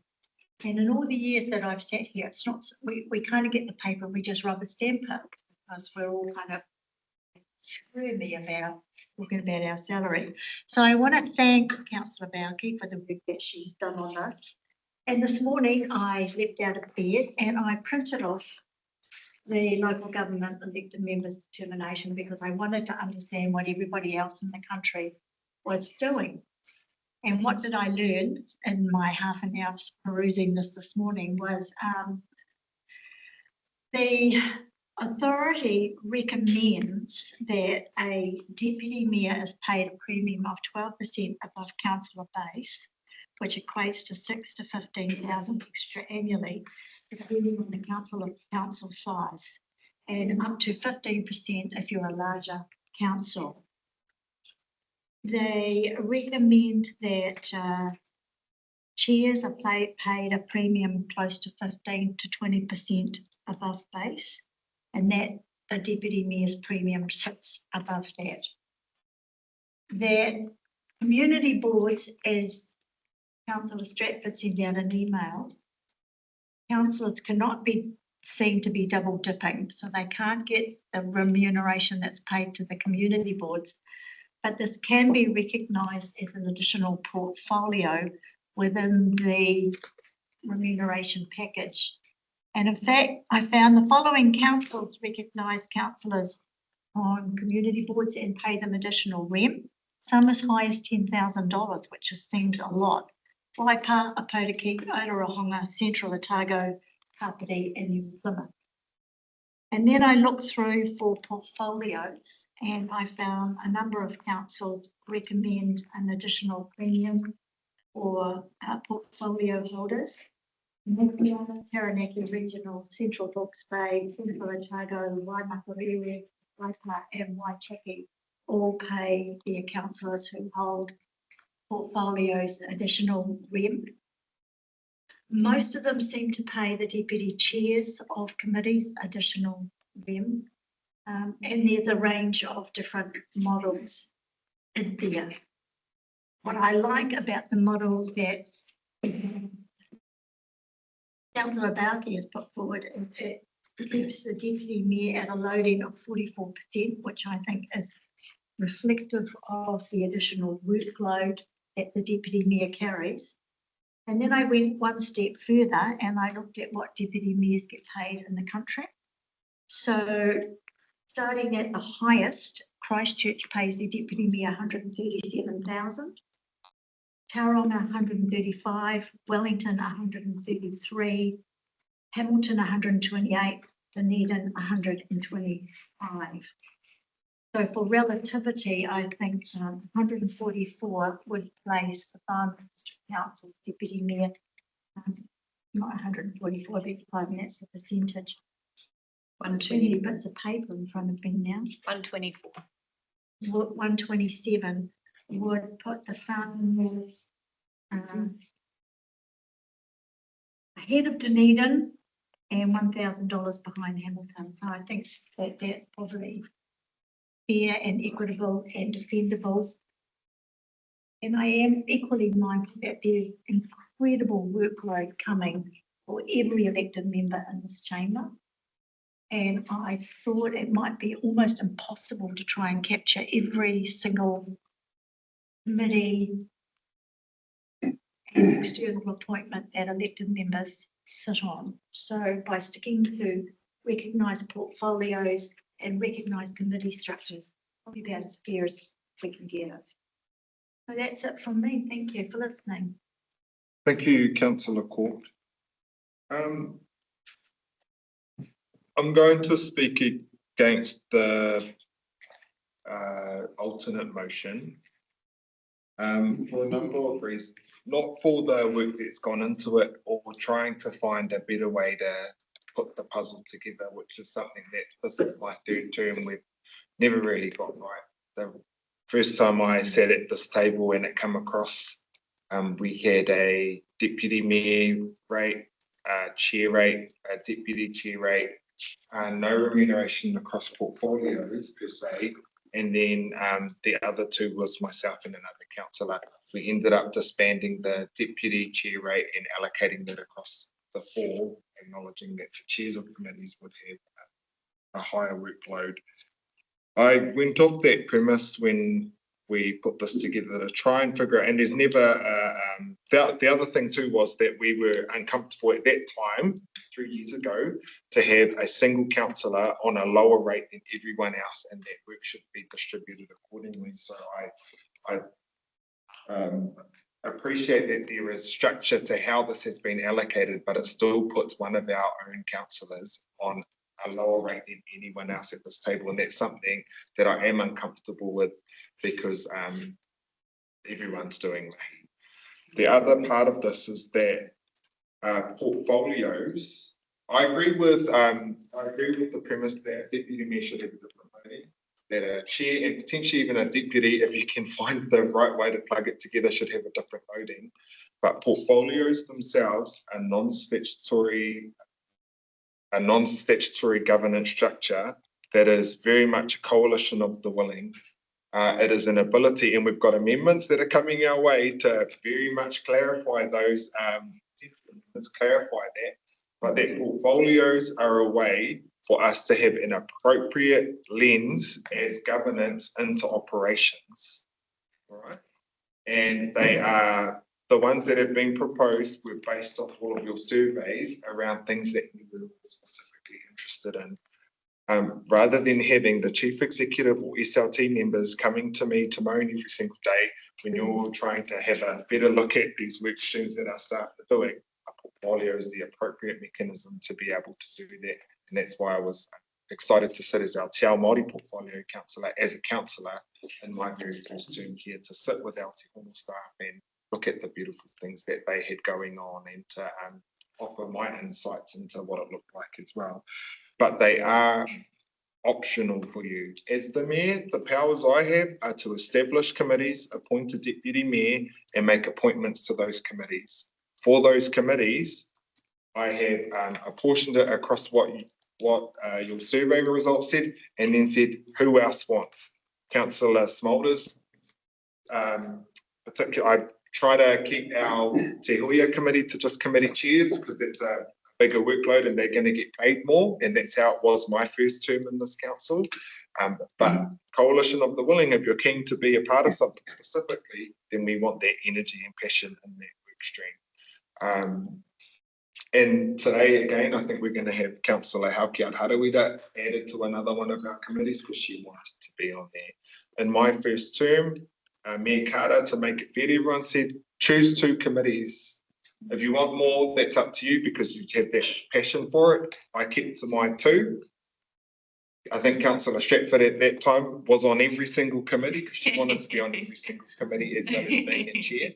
But this mahi is Coalition of the Willing. What do you want to bring to it? How do you want to influence that? I wanted to bring this paper before we go to our committee structure and our portfolios, because this paper could influence or determine what those ones actually look like. If you are not going to be satisfied with the remuneration or that it doesn't acknowledge the workload, you have the ability to opt out of some of those committees and those portfolios that have been prefaced in this agenda here today. But coming to the deputy mayor one, because that's what it has been coming down to. The role of the deputy mayor is to support the mayor and the council. The only person really who has an understanding of the expectation and the loading that that requires is probably going to be me. Is the mayor or previous deputy mayors. If I could go back in time as a little councillor, I would have spoken in favour of our deputy mayor of that time of having a higher loading. I understand how other councils, some councils I think give their deputy mayors, it's very much just a ceremonial position I think, but I don't think that they adequately remunerate their deputy mayors. If I could have gone back in time to when I was mayor in the previous term of that deputy mayor, I would have changed the loading to reflect the significant workload that carries. I have been fortunate enough to come back in as mayor, and so I have reflected that it's not on the person, it's on the position of what that truly means. And I acknowledge that we will be the highest should this fail and the original motion come up. But I think I would like to set standard across local government around what that should actually truly reflect. Some of the numbers I looked into were a little bit different. But I know that other councils like us are only just putting this paper across the table, so we have to go off what we already have. I think Tauranga Cities would be higher than ours. Rotorua's deputy mayor's on 155,000. I acknowledge that they are committee chairs as well. That's their most recent one. I am speaking against this. I understand its merits, but I also have a preference for the originals that we put across there, also noting that we will have a midterm governance review over remuneration, appointments, and that our base salary, even from just the very lowest that no one would be on, but the lowest the REM authority determines we could be on as an elected member, is still the 7th highest in the country. I don't think it's enough compared to private sector and all of that sort of thing. It's never going to truly reflect the amount of work that's here. But I am speaking against this motion today. Councillor Stratford. Kia ora. Just for clarity, that base is 71 something, isn't it, Aisha? Not 80. 79,117.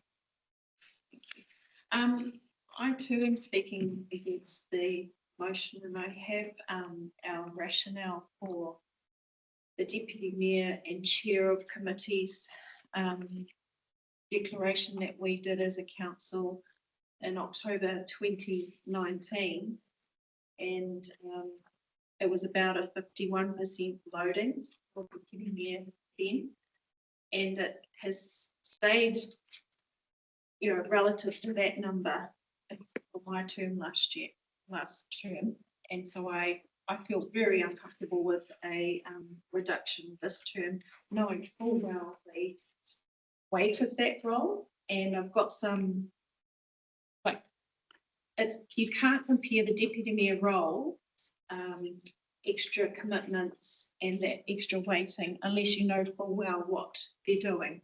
As Moko said, they're supporting him in his role, keeping abreast of all the issues facing councils and the committee chairs and SLT, and deputising for the mayor at the drop of a hat should that need arise, representing the council all the time.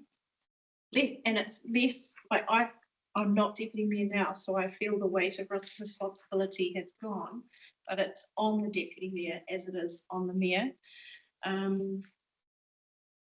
Ensuring that council is represented in local, regional and national settings. So when the mayor can't be there, they're up in Te Huku or, you know, Bay of Islands, Whangaroa Ward, if none of the other councillors can be there, which happened a lot last term.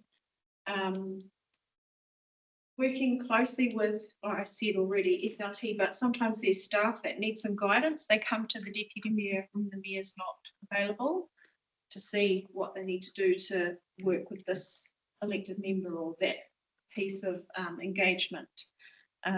Providing political leadership, promoting and supporting good governance, and assisting with all the civic duties that the mayor has to carry out.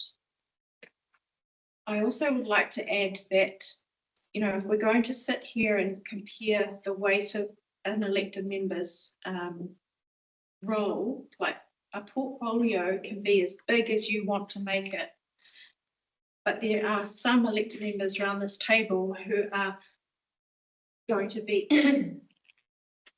excessively busy because of their role in economic development or cycle trails. There are things that, if you want to be right into it and compare workloads, I don't think you want to go there, because you might find that your remuneration will be lower than some others. So I am not supporting the amendment, but I do commend you for doing the work, Councillor Balke. And we have a timeline for this to be approved at this meeting or a meeting before the 30th of January next year. Otherwise, it's not looked at again until, oh gosh, early March or something. And then our pay for those in committee chair roles and deputy mayor is not going to be paid out by governance until that process has taken place. Yeah, that pay. Order.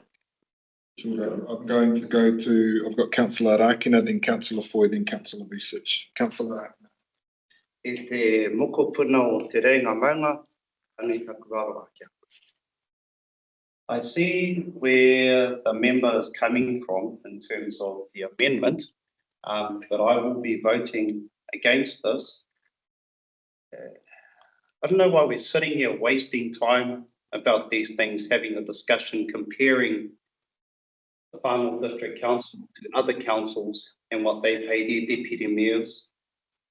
We don't get to debate on what the mayors receive at each council, regional council, district council, because that's set by the REM authority. However, we delight ourselves in commentary and feedback and comparing what our deputy mayor should be receiving. We have 2 previous deputy mayors sitting around our table. I remember when the remuneration was set in end of 2022 for the previous deputy mayor, which was in an uncomfortable state, and that deputy mayor of the time wanted to decline the numbers sitting next to their name. I would have thought that past deputy mayors would understand the workload that is placed upon them. I would have expected past deputy mayors to have talked and to lobbied with those who support this amendment at the workload that is placed upon the shoulders of the deputy mayor of the time. I would expect councillors and all elected members to support each other in all of our roles. I would expect us to understand the commitments of specifically a Māori ward councillor voted at large by the whole district and those constituents who are on the Māori roll. We are not placed in wards. The deputy mayor is not placed in a ward.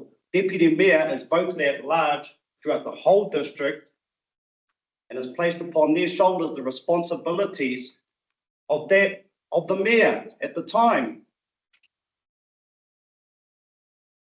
The deputy mayor is practically the mayor when the mayor is not present or is unable to make duties day and night, night and day, 24/7, 365. So I'm disappointed, and I'm actually really disgusted that we're sitting here talking about the remuneration, but we're not talking about the expectations of the deputy mayor for the triennium of 2025 to 2028.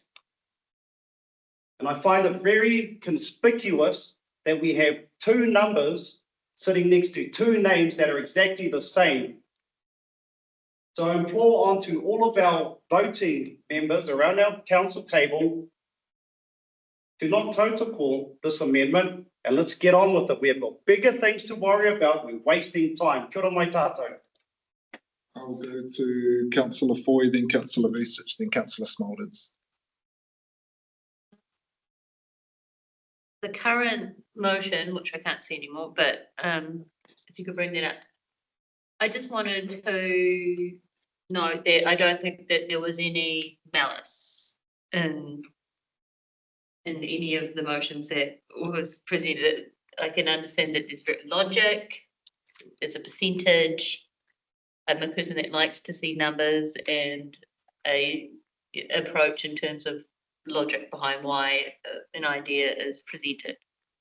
However, I also recognise the reason that the mayor and the chairs of committees exist is because Moko can decide at any time to have that structure or as our mayor or change it at any time, including portfolios, including any of those decisions about our council as a whole. So in terms of what was presented, what I was wanting to hear is his whakaaro, his ideas and his rationale around why he chose the structure, why he chose remuneration, and also he's recognised that he at any time could change that. So although I commend the logic behind the amendment or the alternate motion, I won't be supporting the motion at this time to recognise Mayor Moko's mana and his ability to change that at any time, and also recognising that I actually agree with the structure that has been proposed in terms of having chairs, in terms of the portfolios as well.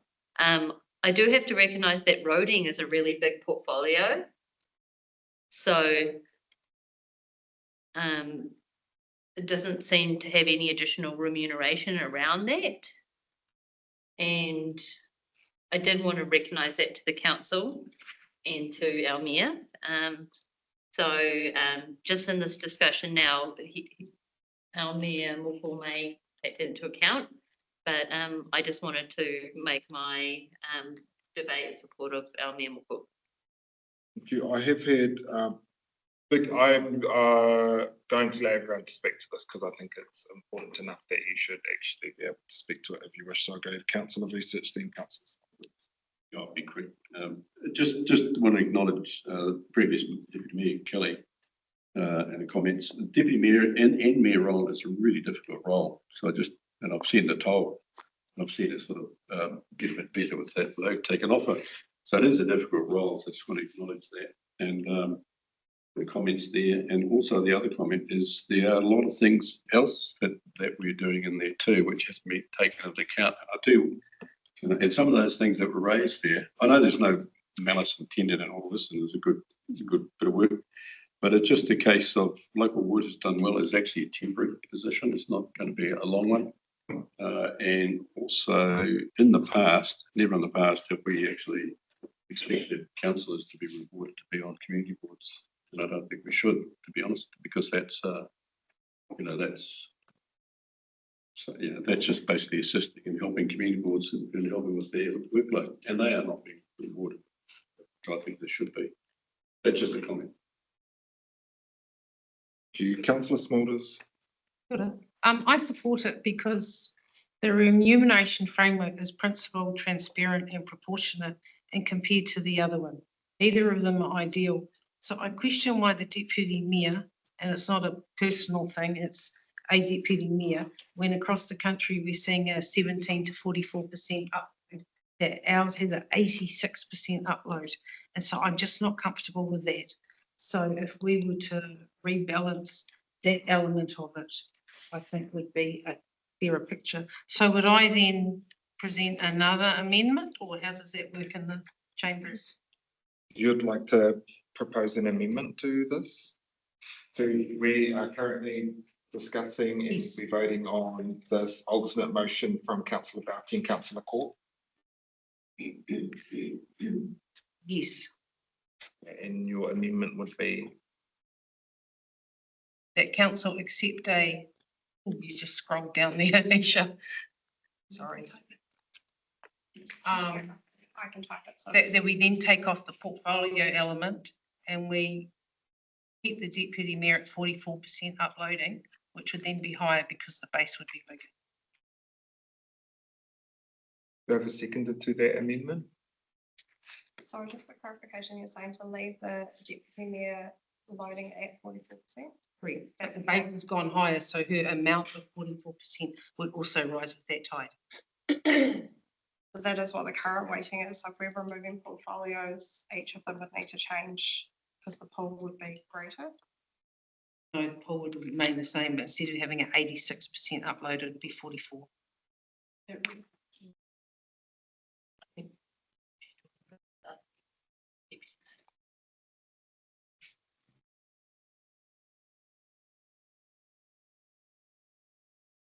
Can I leave that as a foreshadowed amendment? Because I do not think from the numbers from hearing from everyone that this is going to pass in any case.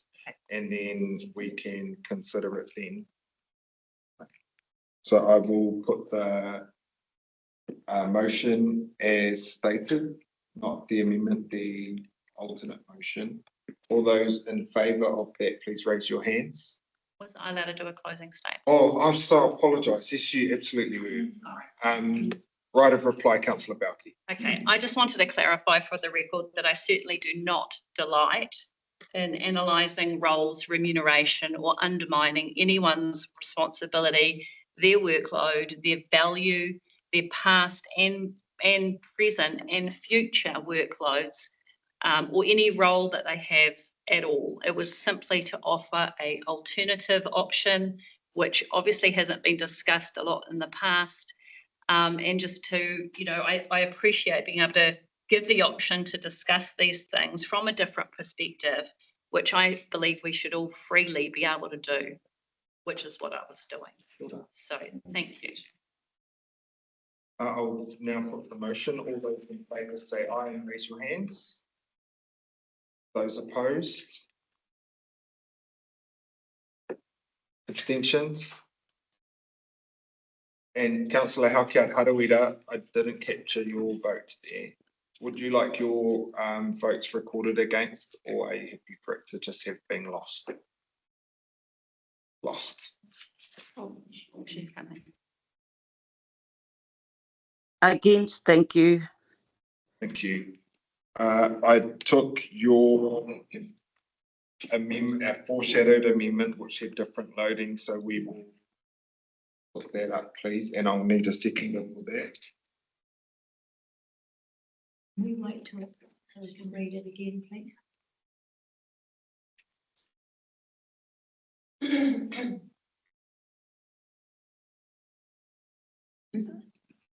So. Well, while we're waiting for that to come up, because at some point I'll end up speaking about this, but just in response, because I was at the mover and I didn't respond to your questions, but we'll wait for this interim. I understand we're trying to use other councils as a basis. We're trying to find a better way forward, and the sticking point is the deputy mayor remuneration for men. Like I shared, unless you've been a deputy mayor or unless you are mayor as the mayor, you will never truly understand or be able to qualify. And when I was a councillor previously, I never would have, I would have been the same where you are right now, but now I understand. And I would go back to 2019 as a new councillor, and I would have upped the deputy mayor of that time's pay under Mayor Carter, because I think that they were very much enacting for most of those 3 years. Same again for this last term. If I could have gone back, I would have upped the remuneration for the deputy mayor again. The deputy mayor, and the reason why I don't say names is because it could be it could change tomorrow. It's a role. The deputy mayor is going to be under significant pressure for this next term. It's very likely that I'm going to be a regional councillor for the next 3 years. Who do you think is going to be stepping up? Because they have to, the deputy mayor. I am the chair of the Northern Mayoral Forum. We have to get our hustle on. It is very likely that while I have stepped away from local government New Zealand, that I'm going to be called to more regional responsibilities, and who is going to be here meeting with our CE, meeting with our staff, being at the beck and call of every single one of the 29 other elected members, including the mayor, 24/7, the deputy mayor. They have to oversee with an external, we're giving that support, the employment obligations we have as employers to lead that with our chief executive. It is a significant responsibility being the deputy mayor. We have portfolios that are being proposed. They are being proposed to enable us to have a better mechanism of communication two ways with our staff. Roading wasn't proposed as a specific portfolio because I had thought roading is actually much bigger than just having to put it on only Councillor Bauke or Councillor Court's shoulders. So I do acknowledge they are our Regional Transport Committee appointees and Councillor Court specifically for the Road Controlling Authority as well. But roading is a responsibility that sits on all of our shoulders, but specifically so on Councillor Foy's shoulders. She is remunerated accordingly as a committee chair, and then the interface between her, our RCA member, our RTC members, and our rural roading working group chair and overseer Councillor Rakena is very important, as well as all the other committee members that sit over there. So I hadn't seen it as a portfolio, but we have got a proposal to bring that in as a specific portfolio so that we can have that proper correspondence across there, but it is much bigger than solely sitting on it. At what point do we then stop with what is a portfolio and what isn't? Because if roading is a portfolio and we need that, then equally so Joint Regional Economic Development that Councillor Bauke and Councillor Vucic, they oversee the shareholders council for Northland Inc.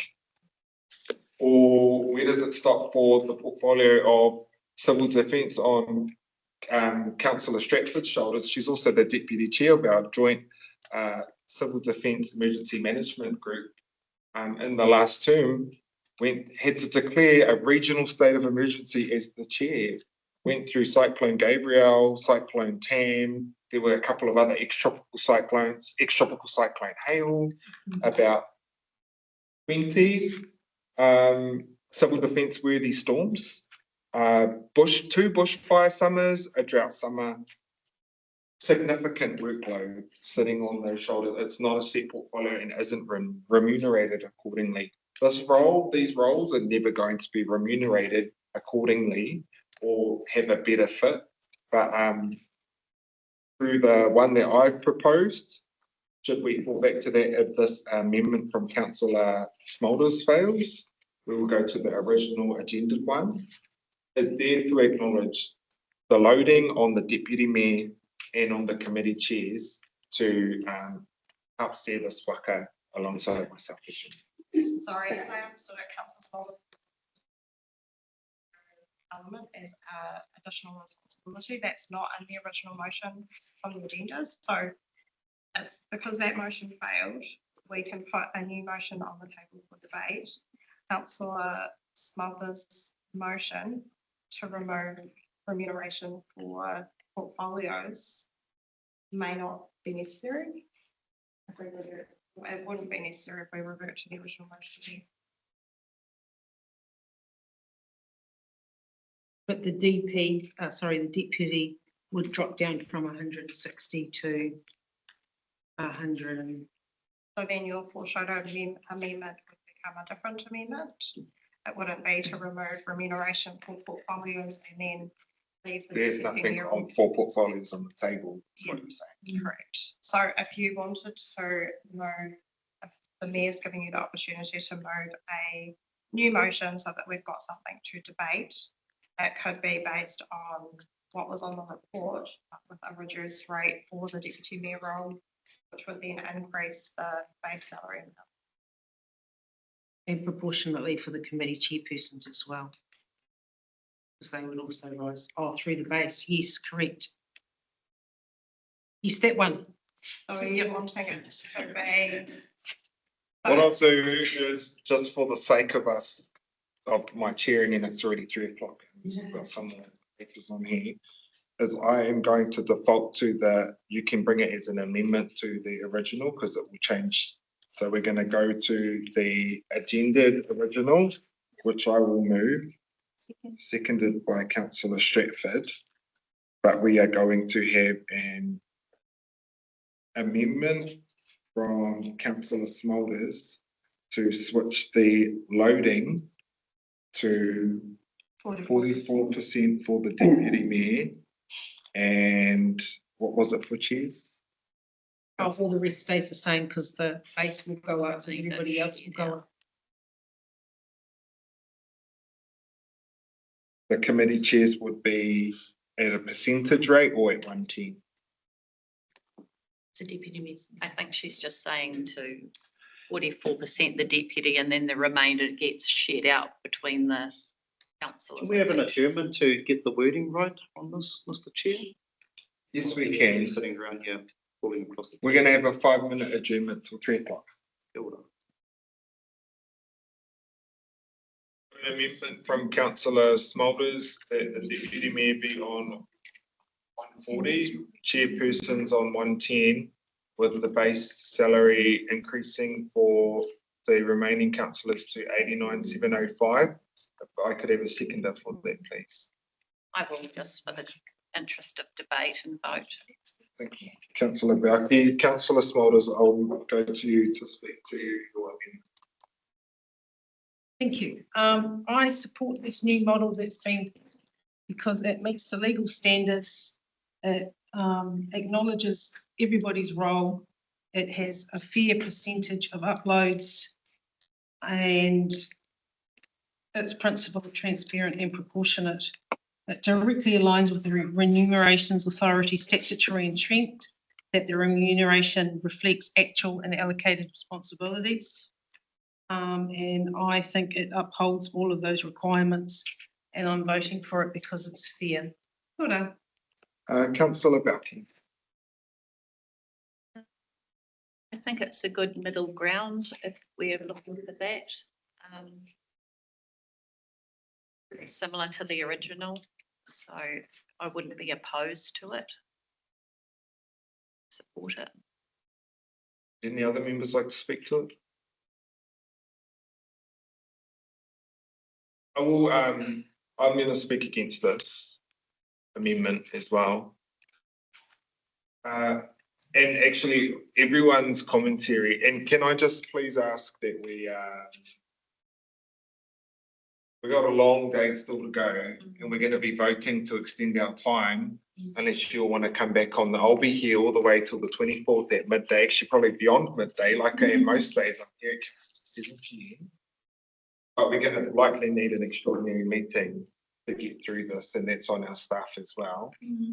So I'm going to try and cheer us through this, but I need you all to help me out there. Everybody's comments that come across this table in some way, shape or form. I hope nobody take anything personally from me to the members that brought the original amendment. Councillor Balke, I did not perceive it any other way than as a way to try and highlight with numbers and transparency how they looked. But that there's still, everyone said that all of these roles of the deputy mayor and the mayor's not around. The deputy mayor is the co-mayor. They're doing all the same work at the same time. And things that you'll never understand until you become mayor. The weight of this role. Which was also why I actually wasn't going to run again, because of the weight of this role. Turned around, and I am genuinely excited for this term, for my last term. And I require the deputy mayor to be remunerated accordingly. If it was accordingly, the deputy mayor would be on, for me, any deputy mayor in the last term, in the term before that, and every bloody term would be sitting on 181,545 as well. Or let's say 44. Mayor can get $1 more. Because the mahi that the deputy mayor does is exactly the same mahi that the mayor has to do. So I do speak against this, and unless there's anyone else, I'll go back to Councillor Smulders for a right of reply. Councillor Larkin. Kia ora, Mr. Chairman. I'll be speaking against this, but I did want to straighten out some of the kōrero from my previous speech, and to clarify that it was not an attack on any members, yet a way to justify and incorrectly use some terms to support my argument. Sure, thank you for that clarification, Councillor Rakina. Councillor Smulders, right of reply. Oh, thank you for everybody allowing this to go through the process. I think it's an important aspect, and it acknowledges all our work, and the time that it's taken clearly is longer than what we had thought, and to allow us to go for that. And I support this as a more fairer model. I'll put the motion. All those in favour of the amendment, please raise your hand and say aye. Those opposed to the amendment, please raise your hand and say aye. Those abstaining.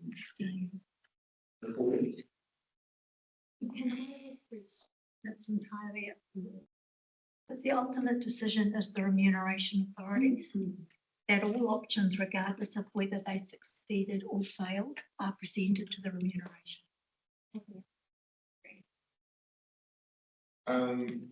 No, yeah, I'm happy for us to go through. Need to be this resolution that. Yeah.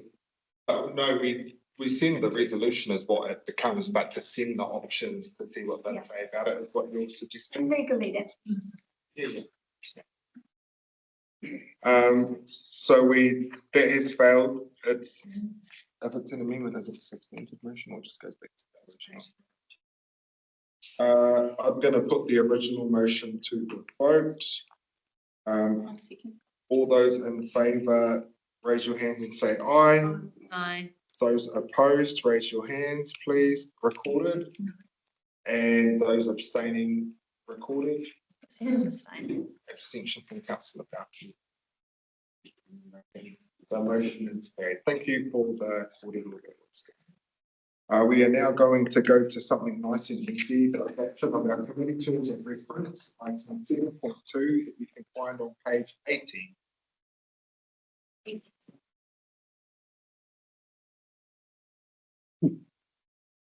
The recommendation is that council adopt the attached terms of reference for the committees. Te puaka, te miromiro, te kokoia, te koko, te huia, te pupa, and te pipi whararoa. Sorry, I'm going to move it with on page 93 with the te kokoia membership update, not reflect Mr. McGlynn, though I would hopefully would apply against the external, because it's great, but then it should just say external, because those roles have not been decided on yet until Te Pipi Whararoa committee's up and running. And also with moving it with the addition of Councillor Helga Harawira to Te Pipi.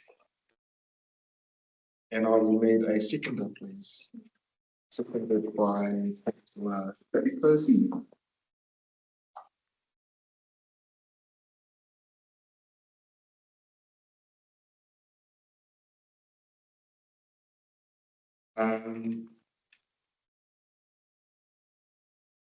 Like everything, oh well, some things are set in stone actually. Committee terms of reference, these are living documents.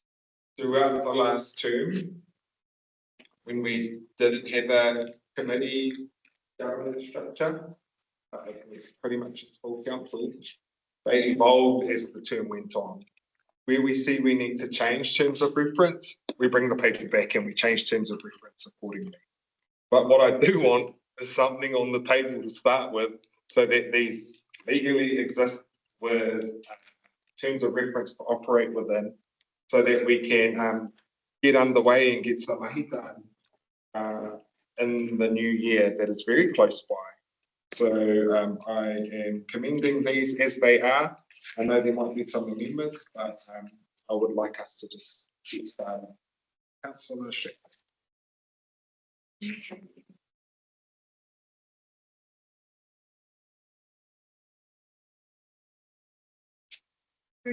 Oh, sorry, there's more writing on my sheet.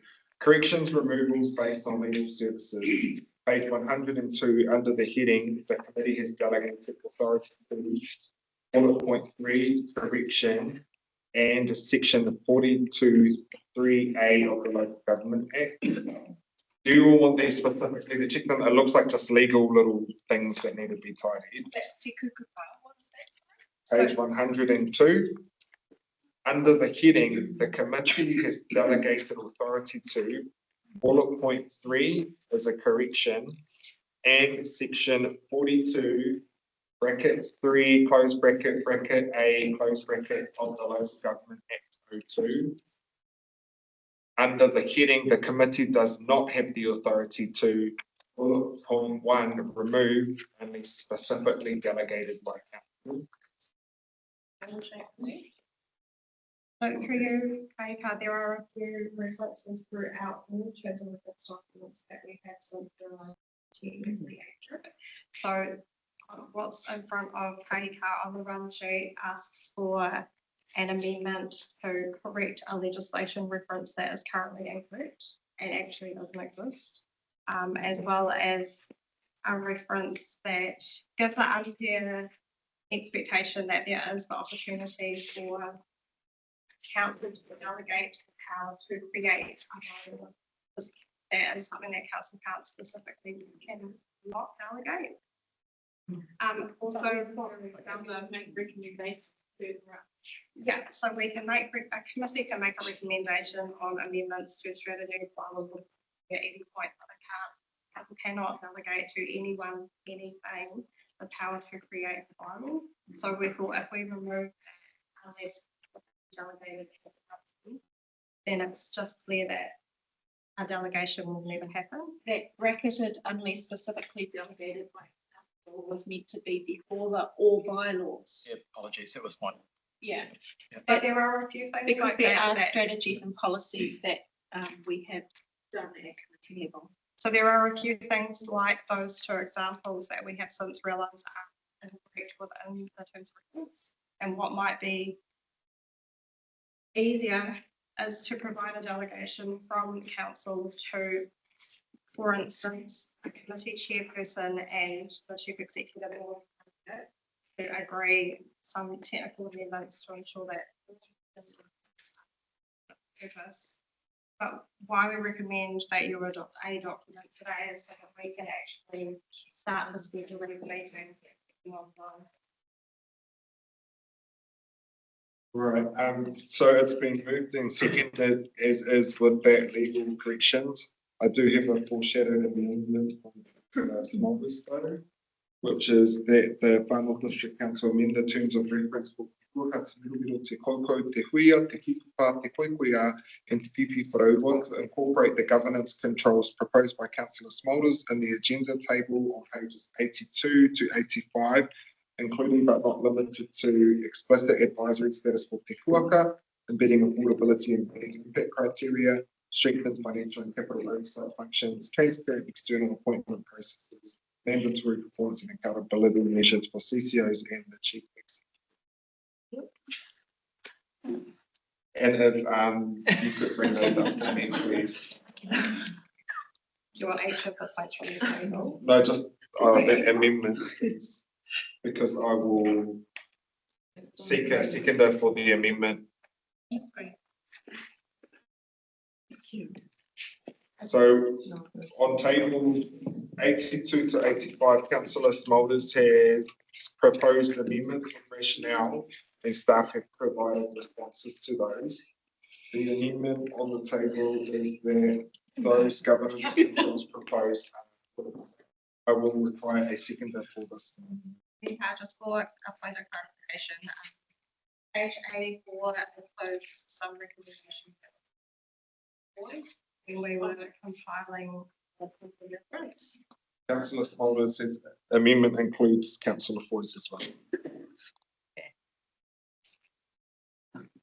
I'll need a seconder. It fails for lack of a seconder, so we go back to the original motion.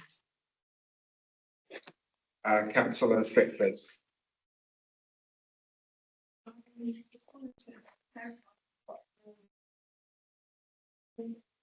So are we having a, that council adopt the attached to the reference for following committees, blah, blah, blah, and that the CE and chairs with governance guidance or legal guidance complete minor. So staff will provide advice no matter what that delegation looks like. So we don't need that note. It would be appreciated if we can have a. Did you catch that, Dolly? Or an additional point. Yeah, but you're gonna have to anyway. I mean, we do this and then if it's not legal, you have to bring it back to us. Yeah, yes, cool. Okay, well, I have nothing to add. Just appreciate Councillor Court and GM Roger for our impromptu gatherings to get to this. Blame Roger for that sentence being wrong. It was okay when I had it last. No blame here, thank you. You've already had a I mean it in a clarification. way. You apologize. Was there something else of mine? I saw Belinda's hand go up. I know what she's going to bring up. Yeah, I'll leave that to her. I'm going to go to Councillor Foy and then to Chairman. Councillor Foy. Two things for the policy and strategy. What's that? The kupa. For te kupa, under responsibilities, I had a question about including the Resource Management Act reforms information, because it's going to be a huge amount of both information and matters to discuss that is probably better at a committee level than going to all of council, and we can have more discussion both with regulatory, so resource consents, as well as policy. And so I can't table that because it does say considering and recommending council. It talks about Resource Management Act functions. Essentially, it's going to be no more Resource Management Act. It's going to be the new act. So that is my question about, do we include a sentence to reflect Resource Management Act reform matters? Just. Is that one of the points that's on the table, or is that? No, that's the new one. That was a new one. For point two, is sort of resource management possible aspects. Yeah, Or the kupa. just to enable that to be addressed now in terms of responsibility, because that is that delegation. So the committee has had authority to. That's It says, so currently Te Kukupa says that it's Resource Management Act, which is no longer going to exist soon. So we're changing it to Resource Management Reform. So that anything to do with it goes to your committee. So my other matters are on page 84. And we don't have Tanya here, we have Shelley. Shelley. So Shelley is a qualified engineer and she has a lot of expertise, so really great for you to come to. So basically all of the tables there on page 84 are what I have suggested to update the terms of reference, and I've also spoken to Tanya about that. She was in support of those matters that I've included there. And I did want to discuss though the value of the delegation, because previously we had a $3 million delegation value, but I'm not sure we need to have a value or if it's unlimited as long as it's in the long-term plan and is that how it works? That's reflected in the proposed document. There is no cap as it is included. So my question is, if it's an unbudgeted item and it's associated with the contract, I don't know. Then it has to come to council. It has to come to council. So is that the intent, or could we have a unbudgeted expenditure up to X amount? No, because X amount will be $5 million. Correct. Correct. The council, please. Okay. So those are, I don't know what the motion is.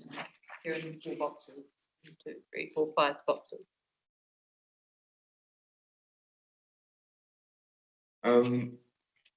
My recollection of when these were raised at the workshop we had was that the terms of reference don't have to specifically say them. As chair, you've got discretion to make all this stuff happen.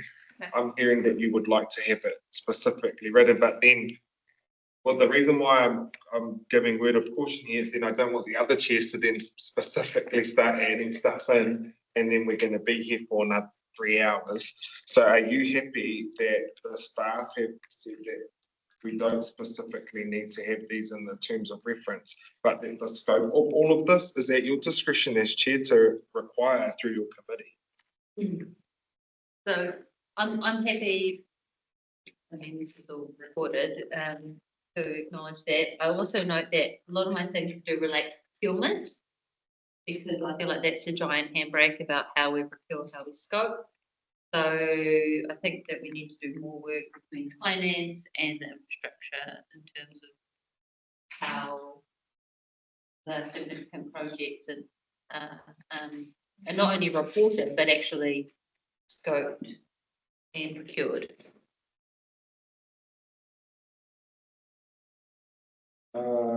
Chair Ward. Chair Ward, then Councillor Rakina, then Councillor Smulders. Thanks, Miko. I'm just in a bit of a haze over here.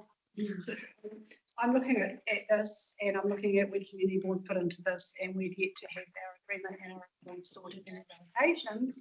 So I'm looking at option 3 on page 82 and also looking at these committees, and there's several of them there that our delegations come under and put into. And then the next report also has members and portfolios in item 7.1. So are we jumping the gun? Are we putting the cart before the horse here, or are we just assuming that we're just going to do this and community board's just going to? Is that how it's going to be? That is going to take too long to have a meaningful discussion and come up with our course. Our course will determine how, just like I said at the start, the terms of reference will then change to reflect change delegation. But we need to have these committees set up and get underway.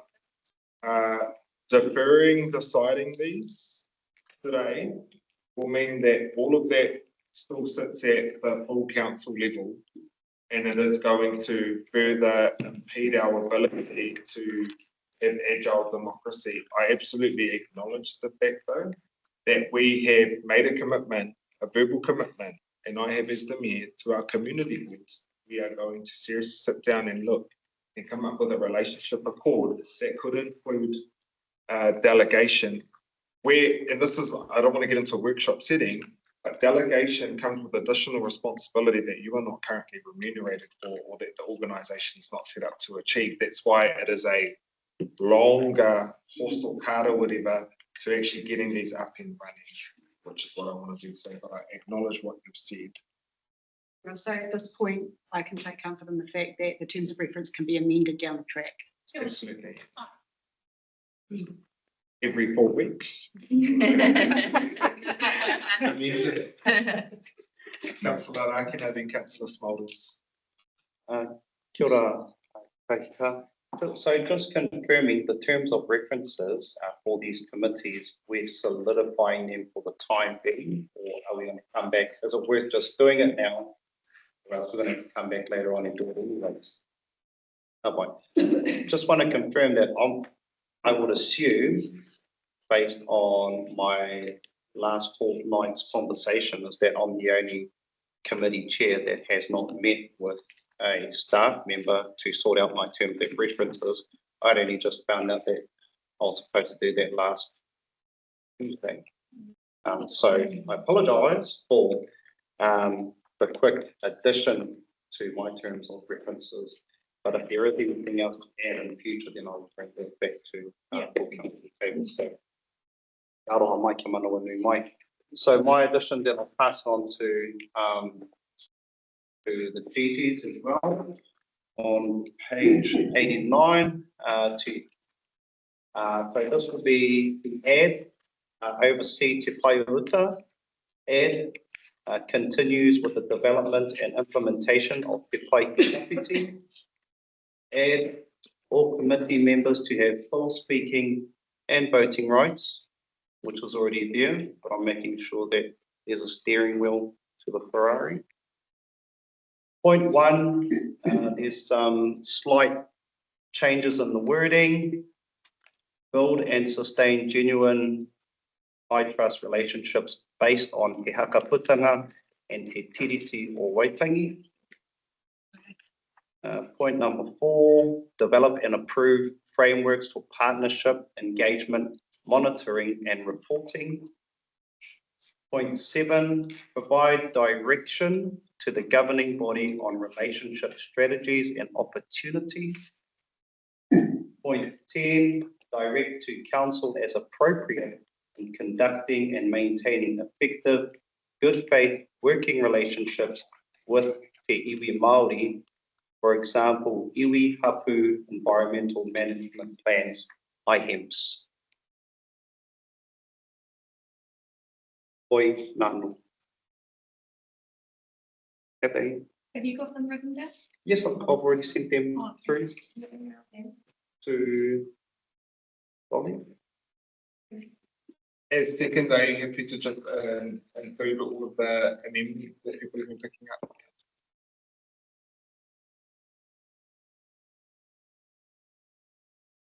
Right, well, does that conclude those? Councillor Rakina, and acknowledge that you, like our other chairs and deputies, did not meet with a staff member to be able to.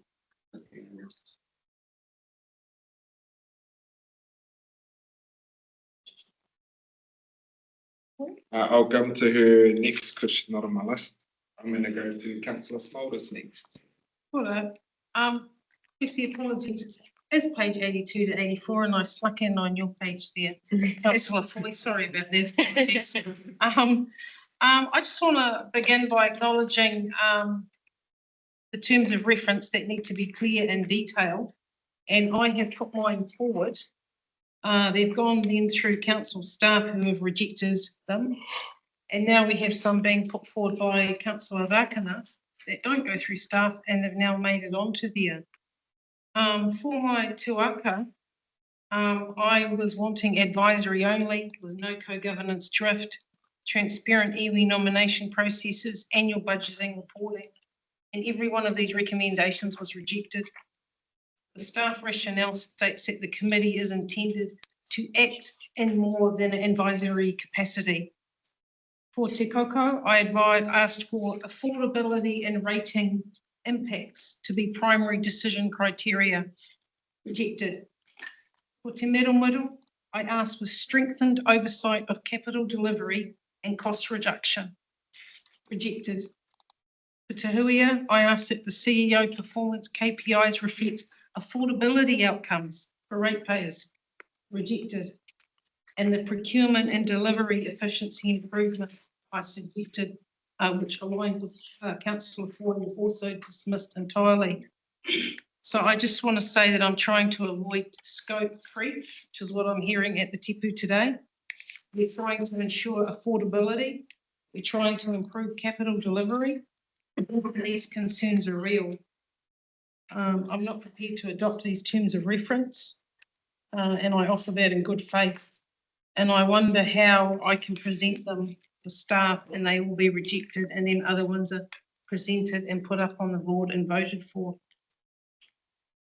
Just clarifying, Councillor Smulders, staff provided responses.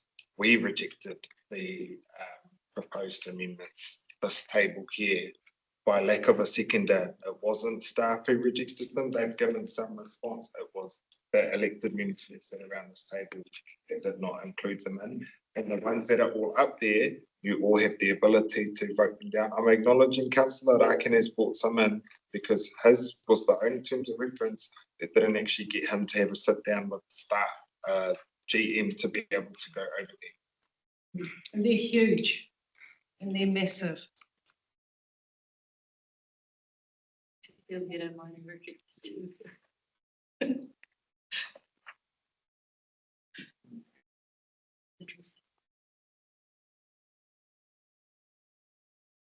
Annual plan and long-term plan adoption are going to be some detail. Have a novel.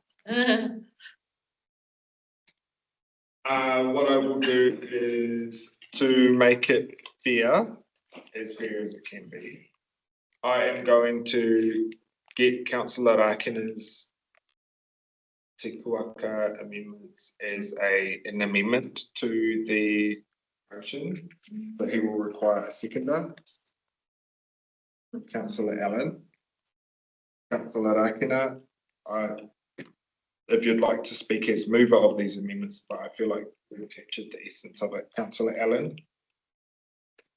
Would any members like to speak for or against the amendments for Te Kuaka? I'll speak for, although I haven't seen these until now, listening to and seeing them up there, they are in line with what we've already been doing as a council, as Te Kuaka, and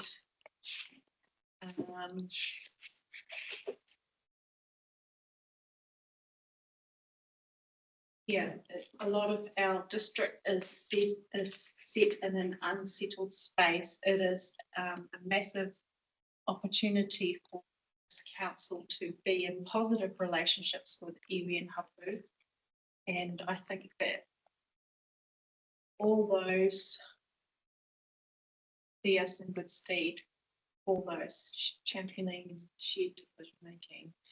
Yeah, all that. Councillor Foy. I just wanted to check in terms of delegations, if the word direct council can be used And then it would put out. The same wording's used in other committee references. Yeah, I'm not disputing that. I just wasn't sure in terms of delegation. Staff member report. Chair. I think it's a matter of question of direction in terms of delegations. It's more a question in terms of the chief executive's responsibilities and staff. So it was generally directions through the chief executive. Councillor Smulders. We are a organisation, we are not a crown. So I'm uncomfortable with the words that we have a relationship based on he whakaputanga e te karihi. Then that is a crown initiative and we are an organisation.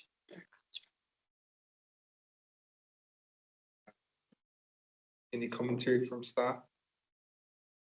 Through the chair, section 4 of the Local Government Act and a number of other provisions under part 2 and part 6 of the Act speak to the issue of responsibility of local government to facilitate the involvement of Māori in decision-making process of local government as part of a recognition of the Crown responsibilities under Te Tiriti of Waikato. I can't comment on the status of he whakaputanga, but I'm conscious that it appears in our Te Pai Order. Thank you. Councillor Rakina, right of reply. Going to put the amendment. You can give it to. Can I give it to Councillor White? Right of reply. Tēnā koutou. Right of reply Ki tērā kōrero, or just. before we vote on the. Oh, ka pai. Hari te mea mea kōrero, but mena kahi. Yeah, right here. Pautoko marika ana e nei panonitanga. And just also in support of the inclusion of he whakaputanga in ensuring we build meaningful relationships with hapu and iwi. It's imperative that we understand the history of the rohe that we are privileged to sit at this table and represent. And he whakaputanga is a major part of that history. And so in having that in there, it supports Councillor Rakina here and the kahui of this committee to ensure that our hapu, our iwi, our mana whenua can see quite clearly the value placed on the hitori and their whakapapa and the tūpuna who continue to direct it. Lovely. I'm going to put the amendment. All those in favour, raise your hand, say aye. Aye. Those opposed or abstentions? I'll abstain because I. Abstention from Councillor Bauki, Councillor and against Councillor Smulders. That forms a substantive motion now, which I am moving. Councillor Stratford to second that again. That reopens for anyone to speak to these, or I will put the substantive motion now. All those in favour say aye, raise your hands. Aye. Those opposed? Councillor Smulders recorded? Yes. Any abstentions? That is carried. All right, let's go to something super easy. Establishment of portfolio. Page 106 of your agenda, item 2.3.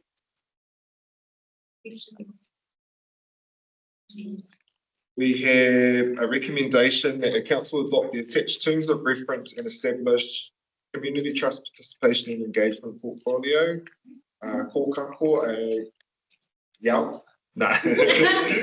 education and leadership pathways portfolio, housing delivery and partnerships portfolio, and affordability and value for communities portfolio. I will move again. I'll second this over before I skip this. Thank you,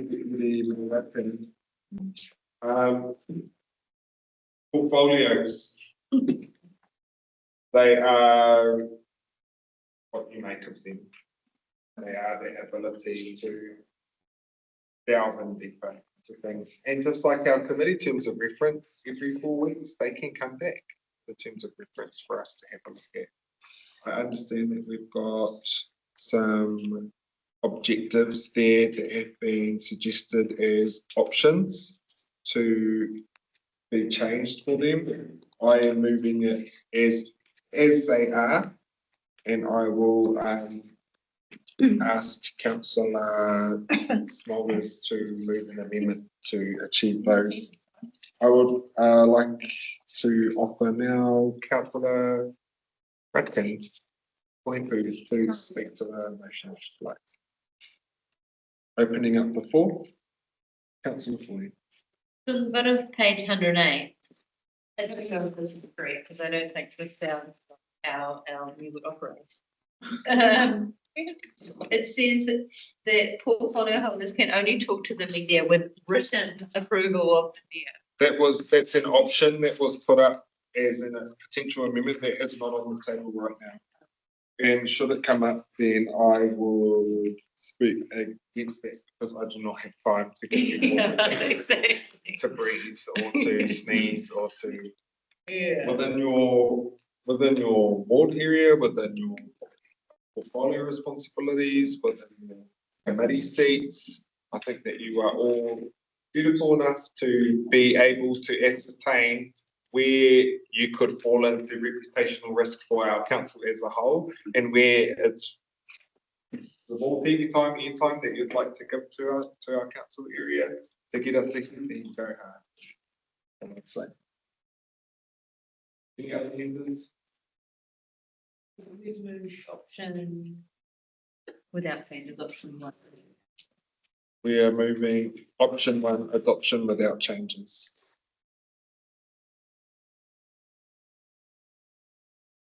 All right, I'm going to put the motion. All those in favour, raise your hand and say aye. Aye. Oh, sorry. Sorry. I take this back. This needs to be moved with roading as a portfolio. I took it from your earlier conversation there, Michael, that you didn't consider roading was a portfolio, so I didn't. Can I just, for clarity then for our chief executive, Councillor Court, Councillor Balfi, Councillor Rakina, Councillor Foy do not need roading to be a portfolio to have access to roading staff or to have meetings and get the information that they require to do their roles across the Road Controlling Authority, the Regional Transport Committee, for the North Hokianga Rural Roading Working Group, or potentially to be established or a Kirikiri Urban Transport or as Transport Chief. That's why we would set up a portfolio to enable them to do that. I would just want that clarity and understanding that the roles that they all occupy necessitate that connection. And based on that premise, are you happy with us not actually having a road portfolio? Because if you still think that we require one, then I'll bring the one that you've tabled to this motion. Position to answer that right now. It can happen. Sorry. So I've got climate action, civil defence, cycle trail. Appointments. Yeah, so they're not portfolios, but I still have access to staff. I don't know, it's just me, but staff seek me out to have like monthly catch-ups, which is wonderful. So I don't know whether there needs to be a portfolio clarity around roading if we've got the C support for staff to keep doing that with roading or all the other external appointments that we have. There was never any blockage for the members to have access to roading staff. It was more the other way around. Roading staff providing information. Yeah. But that's changed now. Okay. All right. Can I just raise one concern in roading? If you have 4 people, where is your comfort that we're not all running off on tangents? If you're going to have 4 people with roading, I do think it needs a change of reference and it does need to be structured. As a start of the 10, so it is happening, can we actually table your rating portfolio, the one you emailed through? And I think that naturally sits with the RTC member and alternate. And just like with other portfolios, your call-ons are your chair of transport and infrastructure, and also your chair of rural roading working groups that interface with that. So just to, we do have terms of reference that were prepared by staff. They do relate specifically to the Road Controlling Authority and the Regional Land Transport Committee. They don't relate to roading in general. They are quite specific. I think that they'll probably do it for now. How about we add an E,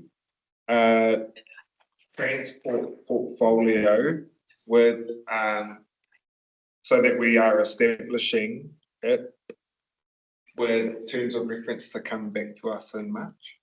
Because you'll be able to make them.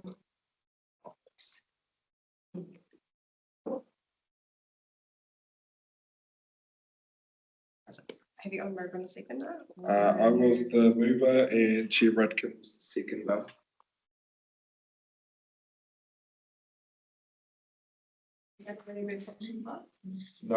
No one put their hand up. I was stretching before. And the people that were wanting to speak still. Yes, and whether anyone wanted to speak. Councillor Foy already spoke. Oh, sorry, Councillor. 14 things here, people. No, only joking, there's 4. The first is that these portfolios are not neutral. They're political instruments that have been drafted through a particular lens. We see this immediately on page 106, where the report states that portfolios allow councillors to shape policy in areas such as infrastructure, environment, multi-development, finance and community wellbeing. This is not a statutory requirement. It is not an operational need. It is a political choice. The second concern appears in the very next line, which says portfolios ensure balanced representation. Balanced representation is a phrase consistently used with this organisation to justify dual track decision making and partnership governance model. Again, this is not LGA language. It is political framing. The third concern is the explicit expectation that portfolios will shape policy and they're non-decision-making groups, yet the description of these are embedded in political influence. And fourth, my feedback, which sought to remove political influence, clarify boundaries and ensure a neutral LGA-aligned structure has not been incorporated. Therefore, I oppose. Good. I'm getting faster. Thank you, Councillor Swan. I'm now going to put the. Please. What if I want to get in on the affordability and value? Then you speak to those portfolio holders and request, and if you're nice to them, they might say yes. I don't see why anyone would say no to anyone who wants to put their hand up to be involved with that. But if they do, then, well, then you'll come to my office, but you go tell the budget. All right, I'm going to put the item, which includes a roading portfolio with requests to come to each meeting. All those in favour, raise your hands, say aye. Those opposed, please raise your hands. Councillor Smulders, any abstentions? That is carried. Now we are going to go to something super easy, the adoption of our formal meetings calendar. And that can be found on page 100.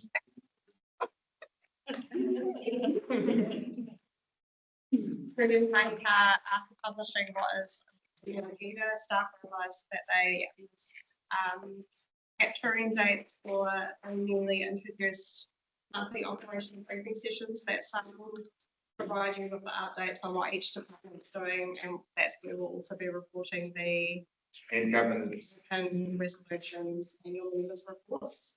But we've got additional dates that are in the run sheet. And add that to the list for adoptions for that purpose. So let's find those. Just follow the run sheet, sweet, okay.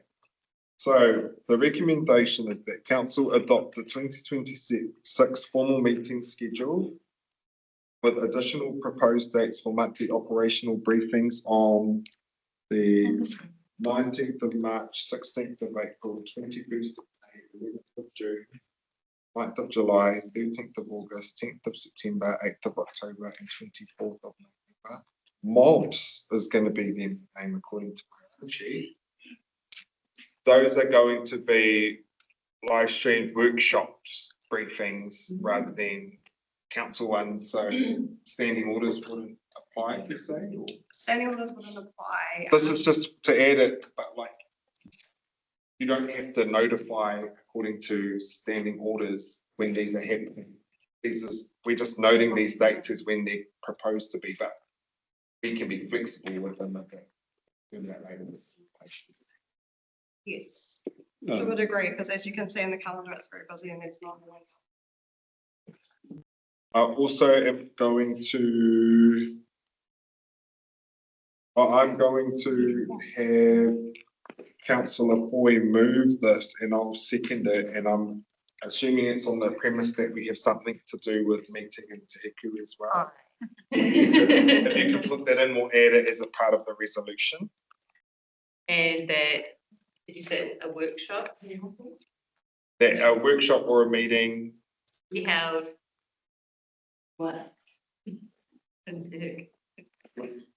least one. Just at least once. At least once. And summer when the watermelon. When will your budget be completed? Are you meeting at least one meeting in Te Heku on that calendar year? Yes, just one. Formal meeting or potentially a workshop? Either. At least one.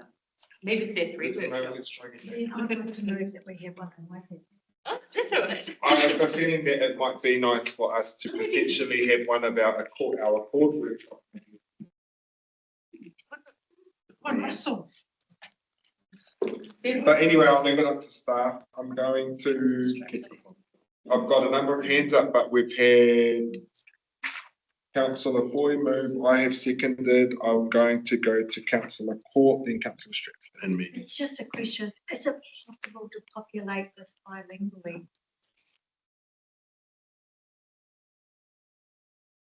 Yes. Thank you. Can we have that so that we can see what's what? Because actually, if I'm being honest, I don't even know the name of these people. You get them mixed up. I don't know what they are. Or You something. know what they are. I'm still struggling. Colour code. Thank you. And I'm going to go to Councillor Stratford and Councillor Research. Just a cheeky first. You didn't ask for Te Kaupau to be held in Te Heku. So planting that seed. Sorry, governance.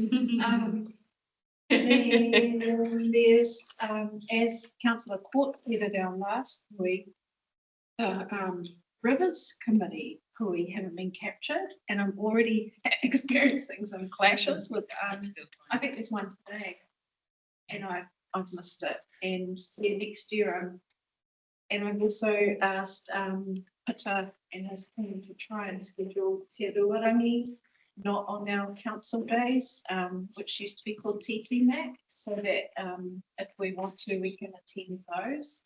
But I'm not sure if you guys are having that affordable, but they're really valuable for things that we're doing that NRC are involved in as well.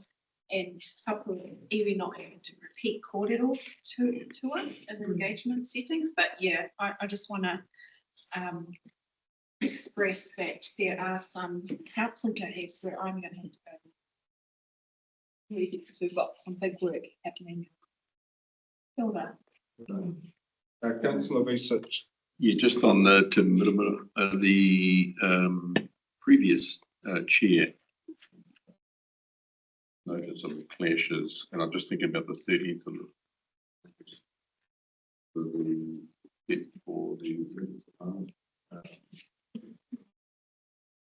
the continuous chair, then there could be an issue on with that clash. Just making a note there. So I hope Thank you. There will be 6 council meetings to amend the formal meetings. Okay. Yes. Chair McLean. Are we moving to adopt the whole meeting schedule here? Yes. So just for clarification, we've got reports going through each community board meeting to adopt the relevant dates. So while community board proposed dates are included on the schedule, we're not seeking adoption of those dates from this meeting for council, but rather also community boards. Okay. And just for my own understanding, is the only council meeting starting back in March, nothing January, February? Wow. We do have committees on in February.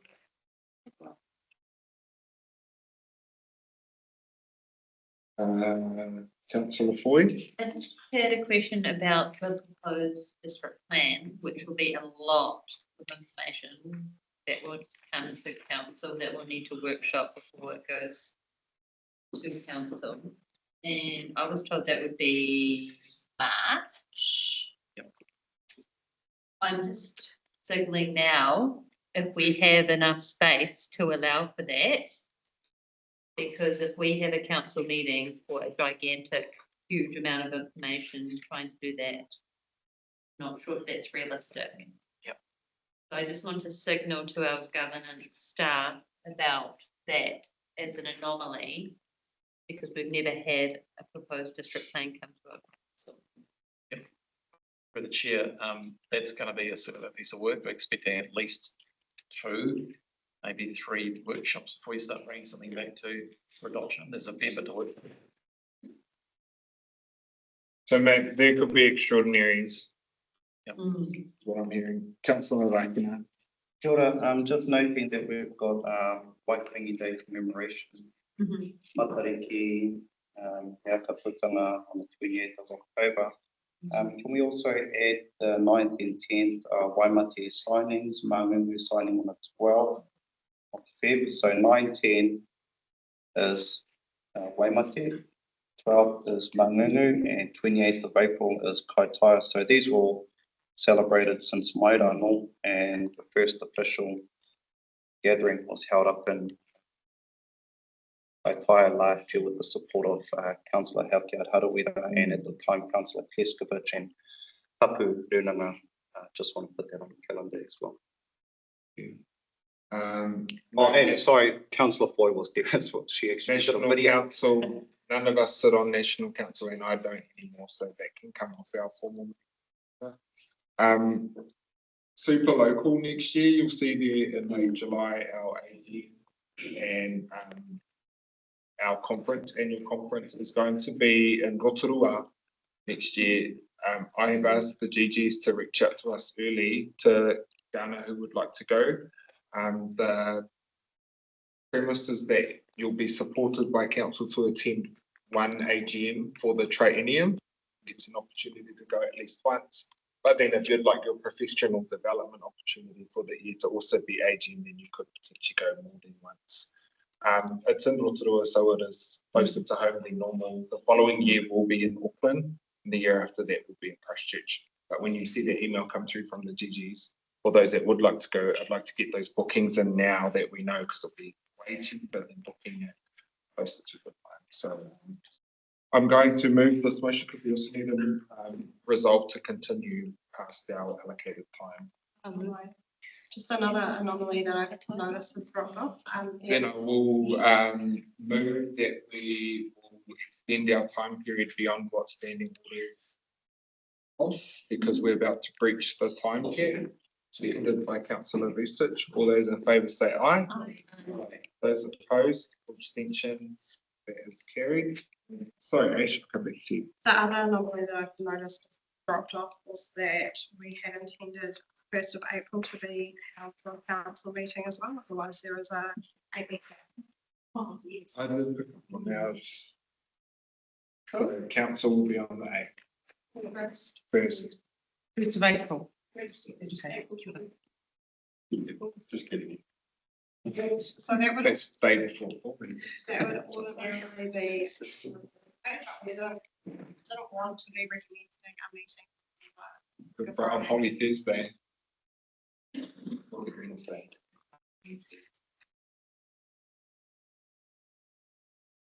Councillor Akina, is there anything else from you? Oh no, you already said. Ooh, long day. All right. Councillor Foy, right of reply. I'll put the motion. All those in favour, raise your hand, say aye. Aye. Those opposed, raise your hands. Abstentions, raise your hands. Thank you. Carried. Now let's get into something nice and extra easy. On page 137, you will find the paper 7.6 analysis of public consultation and decision on the housing for the elderly rent-settings option. The recommendation is that council adopt the following changes: that the rent settings be changed from being based on annual CPI fluctuations to market rents across all units, so that maximum weekly rents payable by a tenant will be lesser to the amount calculated as 60% or 30% of super. Couples to pay an extra $20. Annual rent reviews to occur yearly. Implementation of 2 yearly reviews. Approve changes to our policies implemented using that state set out there, and I am happy to move. And I will move in the second, please.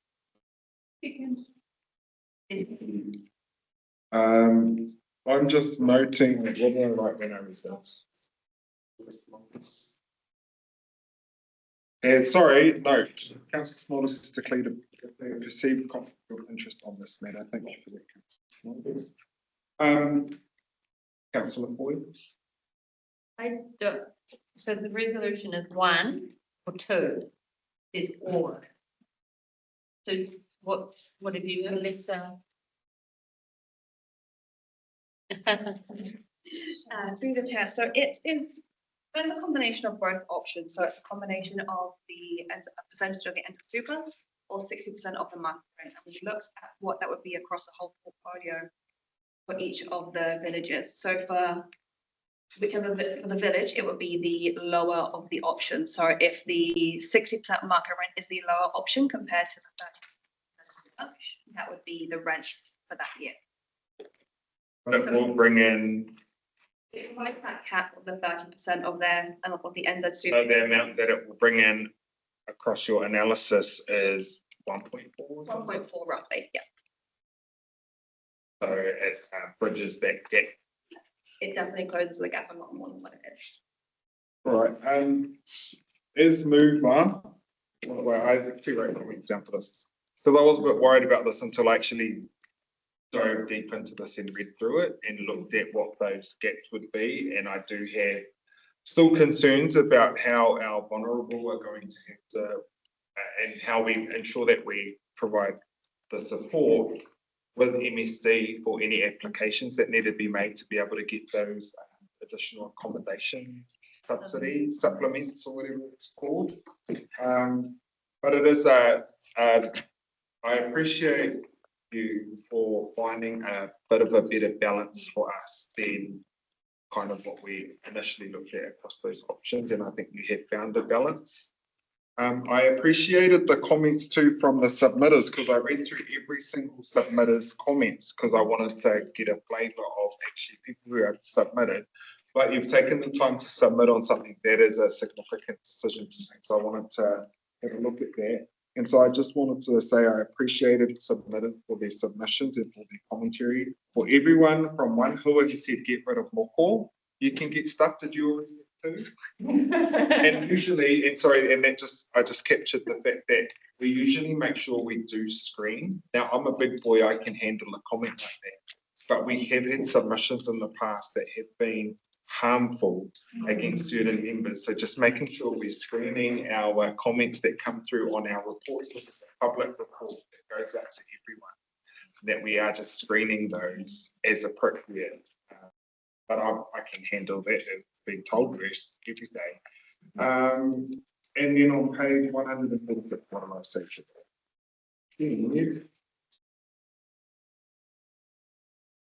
That that was just a note to myself. There's that breakdown. Thank you, Councillor Strickland. I just want to support the recommendation because it's a middle ground to what we're trying to achieve. More income to cover our expenses and a pathway towards the divestment of the portfolio, maybe. No, not maybe. But also recognise the dates that you've got in there, that it's a, you know, you're giving a really good timeline for the residents that are in there. Yeah. It is going to be a little pain. They don't have, you know, much. So what seems a little amount of an increase to some of us is a huge increase for them. So, and there's been a lot of changes with MSD. So it would be good as housing portfolio holder, one of them, to know, you know, how things are going with that comms, because I've got good connections with MSD as well.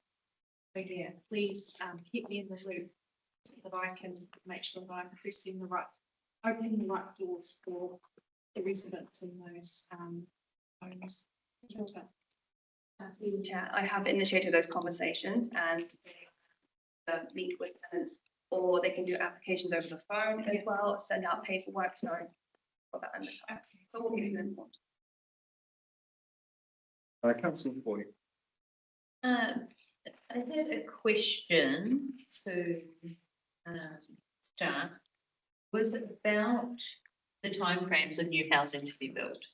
Because on page 138, it recognises that the Ministry of Housing and Urban Development removed it for existing units for the government subsidy. But it does apply to new houses. That the final holdings build brand new houses to the tenants. We're not saying that their rent will go up, but they get a brand new house as well as central government paying the money towards that. So it reduces the burden financially on the ratepayer by building the new house. For I think a maximum of 25-year lease. Do you have comments on that? Through the chair, so the paper doesn't directly discuss about future development or development opportunities, but it is something that is on my additional numbers of housing. But however, the way that the reviews are structured, for example, having to review the rent settings again in 2 years' time, does give the ability to take into account if any of that has happened. The reason that I raise this is that it costs ratepayers a lot of money to subsidise the housing for the elderly. And really, this is a central government issue that central government should be paying. And now central government have told us you need to keep rates low, and yet they're not paying their way. And so I think that that's something that we need to make clear. You have my written approval. That we want to keep rates low. So please, central government, do your housing responsibility and give us the subsidy that you removed as an option. Because we want new houses for our housing for the elderly portfolio, and we shouldn't have to have our ratepayers subsidising. So if we can have a time frame for final holdings, that would be really appreciated. I do not have so I'm going to put the motion. All those in favour? Am I able to speak to this? You absolutely are, Chairman. I've been waiting all day for this. And, Should have told me I would have put it first. I feel a really strong sense of responsibility to speak on behalf of our people in elderly housing, particularly in Hokianga. I have to say, yeah, so I like to hear that there might be new housing coming along. I haven't heard, as much as I've been involved in the housing issue for a number of years, I haven't heard anything coming for us. So if I'm out of the loop, please let me know. But at the moment, our pensioners are living in, largely they're living in the elderly housing because there's simply no other option. Our final order houses have a huge waiting list. We have no social housing other than that whatsoever. We have no rentals available. Come and check on our Facebook pages if you think that I'm confused about that. The wait list for our pensioner housing is incredibly long. I know this. I've been trying to support people out of living in cars, out of living in buses.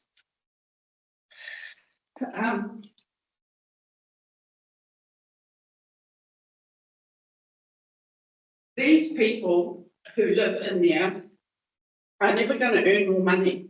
You're putting the prices up. I understand why, but their money isn't going up. And I understand when you look at it on paper, it looks like everybody's on an even playing field because the superannuation is a set rate. However, for us, the expenses are not the same as what they are if you live in town. For example, we live a minimum of an 80k round trip just to get your groceries, or your other alternative is to pay twice as much at our Four Squares. So that's if you own a car. Most of our pensioners don't own cars, a few of them do. The other thing, that it's not an even playing field, because if you live in Hokianga, you know we're one of the highest socio-economically deprived areas. And why does this impact? Do you think it's that's okay, they're on the super? But what we're talking about is people who are much less likely to have any savings, to have any investments, to have any whānau that have money to be able to pick up the slack for them, and this impacts on their expenses, not just travelling into town for their shopping, but we do have a bus that if they have the mobility to be able to catch and get on the bus, they still have to be able to walk from the bus stop to go and do whatever it is and pay for those bus tickets. If you own a car and you're already broke before you go on super, if you own a car and you still have your licence, then your car is likely to be one that A, is expensive to run, and B, costs a lot to get you off. So you're not in the same situation as if you're living in Kirikiri next to Newville. The people that I've heard about that have been telling me about their situation over in Hokianga is that they try and find whānau or friends to drive them into town to do what they need to do. And they will pay them because everybody's broke and the cost of living is hard for everybody. So there's an excuse that I think other people in other situations don't have. Imagine if you then have to go to the dentist or you have to go to whānau for an appointment. These are on top of your daily costs. I recall last month people were talking about how much they have and how much the rent came off, and then you'd have money to go to lunch or whatever. Our people already are eating sandwiches and turning off lights. We know this, we did a survey. Our market rents are actually the same as Kirikiri, but our accommodation supplement is less. So I just really, really urge you to consider this. When you're trying to make savings, who you're making savings from, and when you're asking ratepayers whether they'll pay a few dollars more, you're talking about it over an annual period. And I understand I'm a ratepayer as well. Nobody wants to pay more. And I understand too, when you sort of say, there's 129 people are getting subsidised, well, why not? You know, why not? These people have got nowhere else to go. And if you price them out of staying in the last accommodation, where are they going to go? We already have people living in cars. Whatever. For the Chair McVeigh, appreciate the local perspective and the emotion that you bring to the space as someone who does live out hope and security for the first thing. I'll call for anyone else who would like to speak to this before I put the motion. I'll now put the motion. All those in favour of the recommendation, please say aye and raise your hand. Those opposed? Any abstentions? Councillor Boothich, Councillor, can you put your hands up please? Belki, Councillor Allen, Councillor Akina. The motion is carried. Thank you staff for making it. I appreciate it. I'm now going to go to item 7.7. Oh, sorry, can someone get Councillor Smolden, you know? Item 7.7, appointment of non-elected members, members to committees of council policy review and adoption of the policy. The recommendations that we agreed to with the appointment of unelected appointed members to committees of council policy that's been reviewed and adopt the amended policy as presented. If I could please have a move. Councillor Stratford in a second. Second, Councillor Stratford. Thank you. Thank you. Go to you, Councillor Research. Yeah, this is actually in part of the Act. I don't know why we need to actually sort of agree with the Act.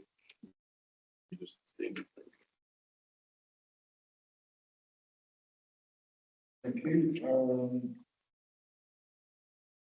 Any other members? Oh, sorry, I fell over the page. I have a foreshadowed amendment from Councillor Snells for this.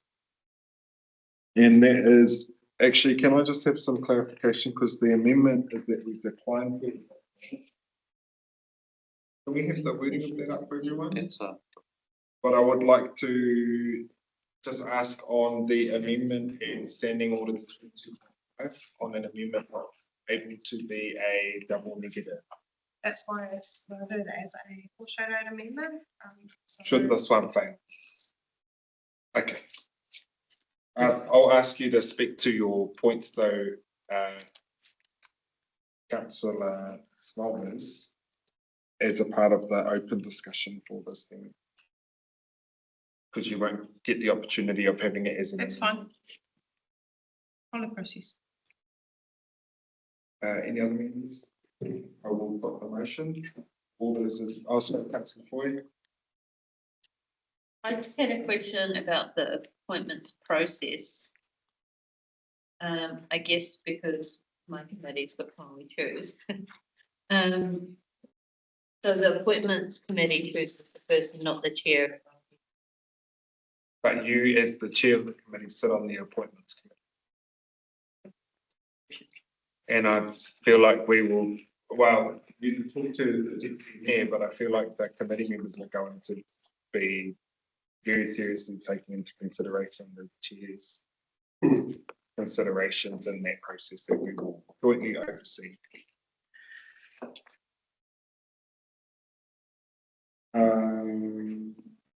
Any other members? I'll put the motion. Just for clarification, the overall make recommendation to council to adopt. Oh, yes, sorry. Yeah, the committee just oversees the process that goes to council for sign off for extent. Okay. That was Councillor McNally's former committee. Councillor Stratford, right of reply. Before I do my right of reply, I'm just inviting Councillor Smollers to do her rebuttal to this now, because you might not get to do it. Because if this passes. Yeah. Order, thank you, councillor Stratford. Mine was based on the Regulatory Standards Act, and because it doesn't come until the 1st of January and everything we do after there, you've previously said at the council meeting that that is not applicable now. Yet we've also talked about the Resource Management Act reforms, which are also applicable now, but have not come. So there's a little bit of confusion, so I can bring that back up then. The second thing is the policy doesn't fully comply with the local government Act 7 around democratic accountability provisions, and that the decision-making responsibility should remain with elected members. The policy creates unmitigated governance and legal risks. It's quite ambiguous in scope, authority and selection of non-elected members. I brought this up in a previous motion. I would like it to be redrafted, please. And it's not a small administrative tidy up, it's a foundational governance document. If we get this wrong, we have hardwired democratic vulnerability into our committee structure for years. I cannot support a policy that fails the legislative test, fails clarity and fails to protect our democratic mandate. Democracy deserves more rigour than this policy provides. Kia ora. Thank you for that. Councillor Stratford, right of reply. I just want to acknowledge Councillor Smothers and all her work for today.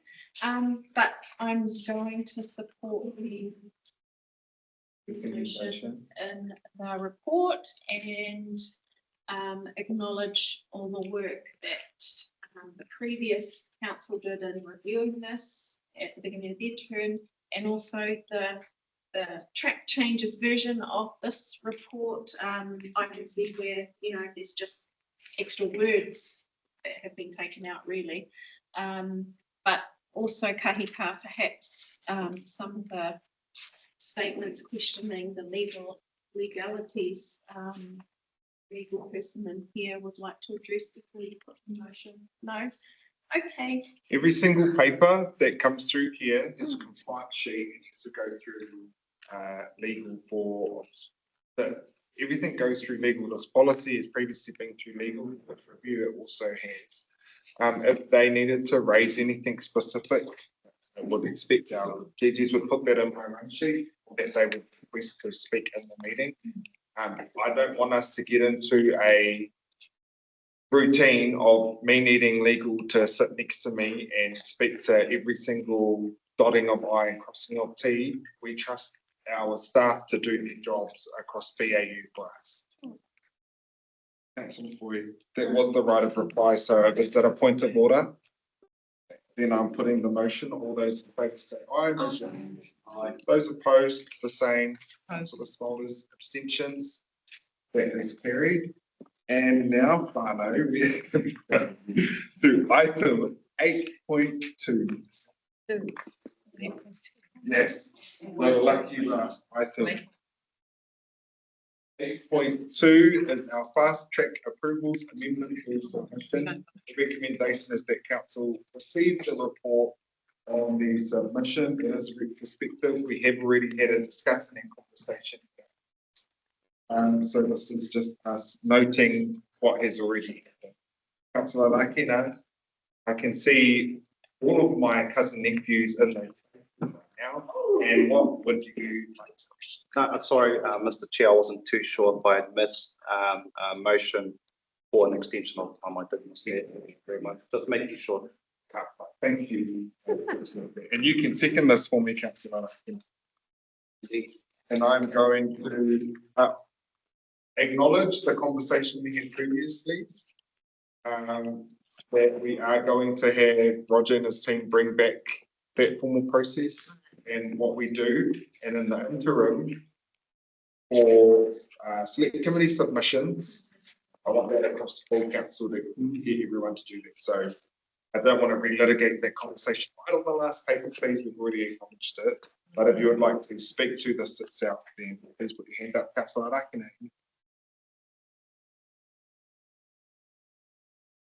Then we'll go to Councillor Floyd and Councillor Stewart.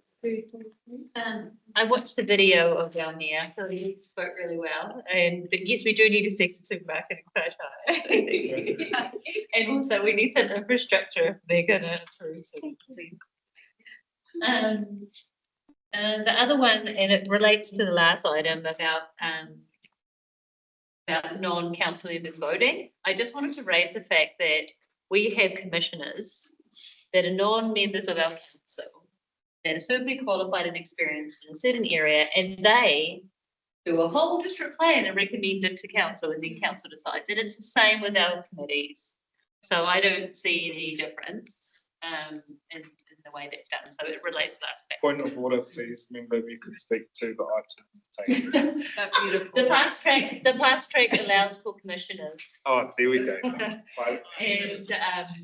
allows for that in terms of fast tracking of consents as well, which is a delegation. Great work there, and I think you represented our district well. Thank you. I'll go to Councillor Stratford. I forgot what I was going to say. Thank you. Oh, sorry, I read it because it got sent to Councillor Court and I. Thank you very much, Kahika. And I didn't have any changes at the time. Heard chair and deputy of that committee, and I pinned my name to our original submission while you were away, Christy. So yeah, it had similar time. Sorry about it. Not. All right. Any other members? Councillor Court.